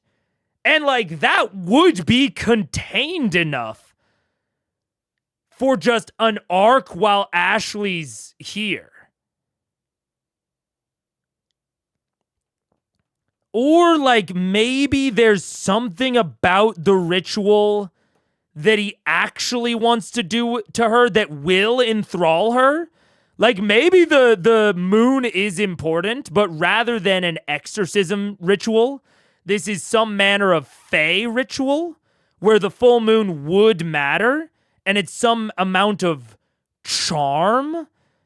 And so he's going to try to charm Pike and then, like, have Pike convince the rest of Vox Machina that she, like, wants to give a bunch of her share of the, I don't know, like, the party wealth to the Trickfoots?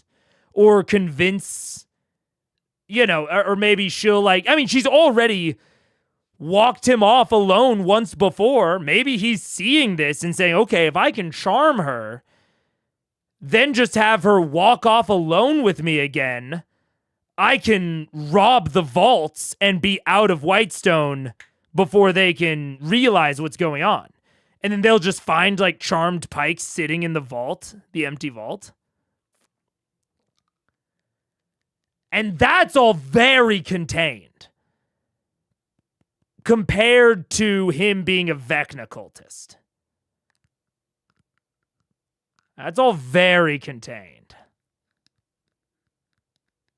Because this just rings like total BS to me. for some specific reasons, but also for a lot of not so specific reasons. Like, we've seen people invoke soft magic before. Gilmore has invoked soft magic, some of the dragons. We've seen that. None of them talk about it with this level of, I would almost call it like amateurness. Like, he seems like he doesn't know what he's talking about. Which is never the impression that I've gotten from literally any other caster. Now, by his own admission, he's working it out himself. He seems to be self-taught. But mixed with anything else, I just don't know. And I also don't know if JB is in on it. If Johan and Astra are in on it. There's like these layers to it. Where like, that could be why JB is sort of nervous about Pike going off alone with Ogden. But honestly, JB seems to consider it for a moment and then be super down with them going off together. So maybe JB is in on it, but I could see Johan and Astra not being in on it. I could see them like knowing that like Ogden and JB broadly get up to some chicanery and they're just there to like cause distractions and they don't, you know, they keep their ears clean. They don't, what they don't know, they can't accidentally let slip.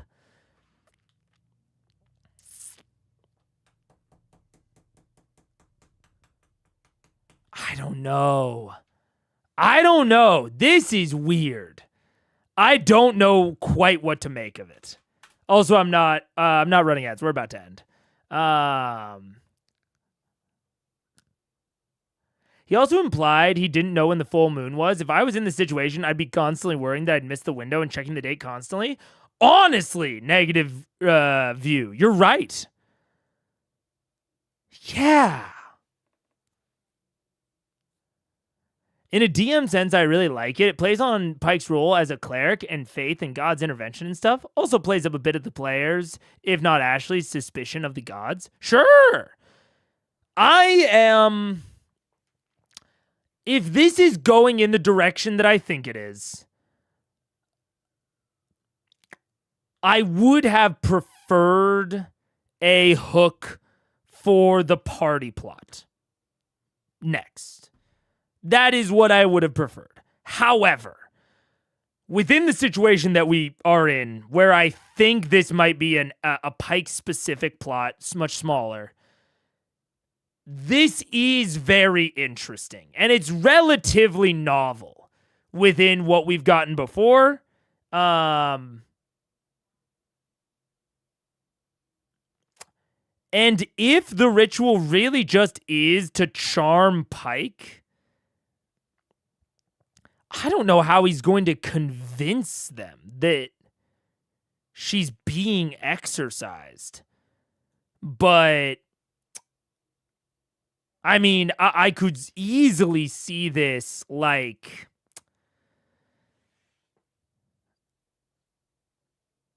I don't even know how this might end. Because my impression is that Ogden is just not a substantial mage. So this might look like it is going into a big confrontation that might just end with them telling off the Trickfoots and leaving. And I mean, we'll see, but it could actually reinforce the banal nature. It could be that Ogden tries to do whatever he does. Basically, nothing happens but a sprinkle and a fart. And we die, like, we think that we're kind of accelerating out of the low stakes, banal nature. And then, like, the party just, like, easily sees through, like sees what Ogden is trying to do, his save against being charmed is like maybe even tries like a mass charm, and the save against it is like a 10 because he's like a level 1 caster, or he might even just have like the ritual caster feat. He might not even be a leveled caster. And so he has like a DC 10 save. They all easily make it. Maybe Grog doesn't, and it's a whole comedy bit. And it's like actually like a deflating sort of moment where they all think that something big and bad is about to occur. And then it just ends up being a sad old man that doesn't hurt their friend by possessing them or stabbing them or shooting them, right? They have so many of these villains that like Ripley shoots Percy in the head. Hodis and the entirety of the hells, the demons are trying to get, or the devils are trying to get at them, rip them limb from limb, imprison them in literal hell. And then this arc just ends with a sad old man that is in over his head and is trying to con some of the most powerful people in the multiverse. And they see through it immediately. They're like, hey, what the fuck was that? Why are you trying to charm us? And I'm just like, well, you see, enchantment magic, we have to convince the spirit to come forth. I don't know why my old person accent is that. And they're like, so you're conjuring the spirit, is that right? And he goes, yes, let me try again. And then it's like a 5 DC because they're all like aware of what's going on now. And I can literally see him doing like, you see a little bit of in the air as the magic that Ogden attempts to wield fizzles on its way to you. And then they all just like start surrounding him. And Johan's like, Dad, I think it's time. And Ogden's like still trying to talk his way out of it. And I think that'll be the end to Pike's arc. Is like for the person that wasn't there, for the person that interacted with the common folk the most. The end of her arc is just her family trying to take advantage of her. It's like a very banal, very benign type of pain. And look, if I'm being honest, I might want it to be like that. Because then at least that would kind of continue this, very normalcy. I kind of hope he isn't a powerful caster. Like, I hope that he doesn't because I could see another way of this going is that he summons, he might be a powerful conjurer, and he because I'll be real with you, I don't think the blood curse exists. I don't think Pike has anything going on. And I don't even think Ogden could have poisoned her at this point. Maybe he could have. That I could see that being a reveal, is that they poisoned Pike and then they have a ritual to draw the poison out, and that will kind of look like something's going on. But I don't even think that'll happen. I could see Ogden maybe being a conjurer and conjuring a bunch of spirits, and they do have to fight the spirits off, but there's going to be some sort of indication that they didn't actually come from Pike, I think. But that would be... I wouldn't want that. I wouldn't want that. Because I think the line where Ogden's charade, it holds up so well, and he does something that would convince a peasant. I think that's about how powerful it should be. He should do something that would convince someone that has never really seen magic performed before. Like maybe he does like a thaumaturgy cantrip or a prestidigitation, right? Something that is dead obvious to Vox Machina, but that might actually convince a peasant. Frankly, the types of chicanery that Vox will sometimes do to normal civilians. I want him to try and do that to Vox Machina. Like, just really underestimate their skill. To not only display how far they've come, but display the types of, like, banal bullshit that they're gonna have to deal with now. I think that would be a cool way to keep the sort of low stakes, low key energy going. So I'm going to hope for that. I am almost positive that he is bullshitting them in some way. I just don't know exactly what it is, and I don't know exactly what he is going to do to back up his bullshit, if that makes sense.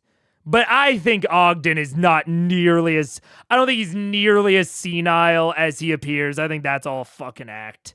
And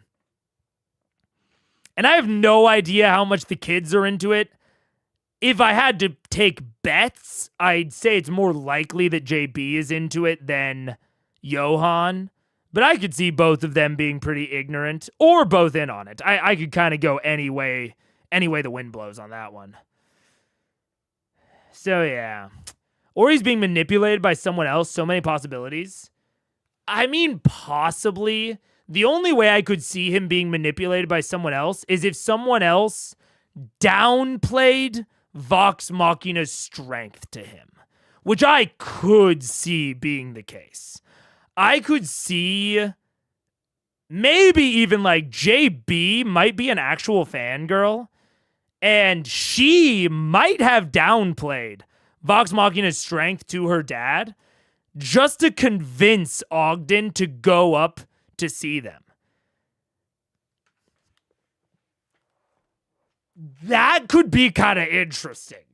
Is that JB is actually here for somewhat altruistic reasons, but she knows that her father's a bit of a rapscallion, and so he might only go somewhere if he can sniff out the possibility of scamming someone. So she might have lied to Ogden about Vox's capabilities. Then she kind of does a double, triple reverse Uno card where she then tells Ogden, you know, I'm going to play up how strong they are in front of them, you know, and he's like, oh yeah, good idea. Massage their ego a little bit. So Ogden thinks that Vox thinks they are hot shit.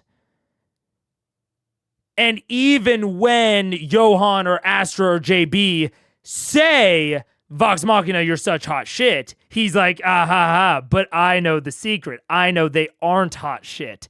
So if I can get them out alone in a isolated place far away from everyone, like on top of a mountain, me and JB, and like, you know, JB might have like 1 level in wizard, and Johan might have like 1 level in rogue or fighter. Astra might have like 1 level in something, right? They might be at the point where they can take on pretty much anyone unleveled. And Johan kind of thinks, or sorry, not Johan. JB has convinced Ogden that Vox are like all talk. And so just to convince Ogden to visit Vox. And then JB might have thought, you know, once we get there, it'll be so obvious that Vox Machina are incredibly powerful, to such a degree that Ogden will back out of trying to steal anything from them. And I'll be very interested to see if when Ogden / Pike tell the rest of the party, or more specifically JD, about the plan, I think JB might be like, I'm sorry, what? My father said we would do what? And kind of be a little bit like, ha ha ha, I don't know that we should do that. I don't know.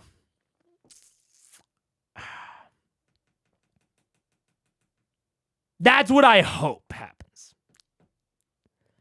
What'll actually happen, we'll see. But I think that I think that it might be Ogden and JB almost manipulating each other back and forth. And then it's just going to culminate within them just hurting Pike. And that's it. And it might even be that JB tries to approach Pike afterward and be like, I didn't know. I thought he wouldn't do that. Blah, blah, blah, blah, blah. And Pike just fucking kicks him out. Might even go full fucking Avatar of Sarenrae glowing eyes bullshit. Use thaumaturgy. Be like, you need to leave now. And they fucking hightail it out of there. And then they leave and she just breaks down crying. That's a scene out of a TV show or a movie. Absolutely. Yeah. That's what I'm going to go with for now. If he's lying, saying random magic sounding BS to a high-level adventurers is certainly a risky play. I think you're right, and I think that JB bullshitting him about their strength is maybe the solution to that. Yeah. But we'll see. We'll see. Chicanery is such a cool word. I love chicanery. I love it. It's so much fun to say. Oh, man. One of their group loves stories about them. It'd be wild if they underestimated VM to that degree. That's why I think it might be a manipulation thing. That's why I could very much see this being manipulation, but we'll have to see. I'll really probably come to a decision on it when I see JB react to them going off. We'll see. How does he do it? How does he do it, though? We'll see. We'll see. I mean, I'm still hopeful that I'm still pretty on, but this is gonna be like Babe Ruth's home run record. Sure, it's impressive, but he did it before he was allowed to, or before black people were allowed to pitch to him. You know what I'm saying? He didn't have to go up against the full suite of skill. So if I do get a how does he do it, I think it's going to have an asterisk like their records, Or like the people from before we banned steroids. They still get their record, but we acknowledge that it's a little, it's not the same. You doubt your own skill? No, honestly, I'm a little sad. And this is why I don't fucking do it. It's because I need to remember this feeling. I need to log this feeling. Because even if I get it, and even though I didn't get that much out of it, I won't be as happy as if I had gotten it without any of the spoilers. It won't feel nearly as good.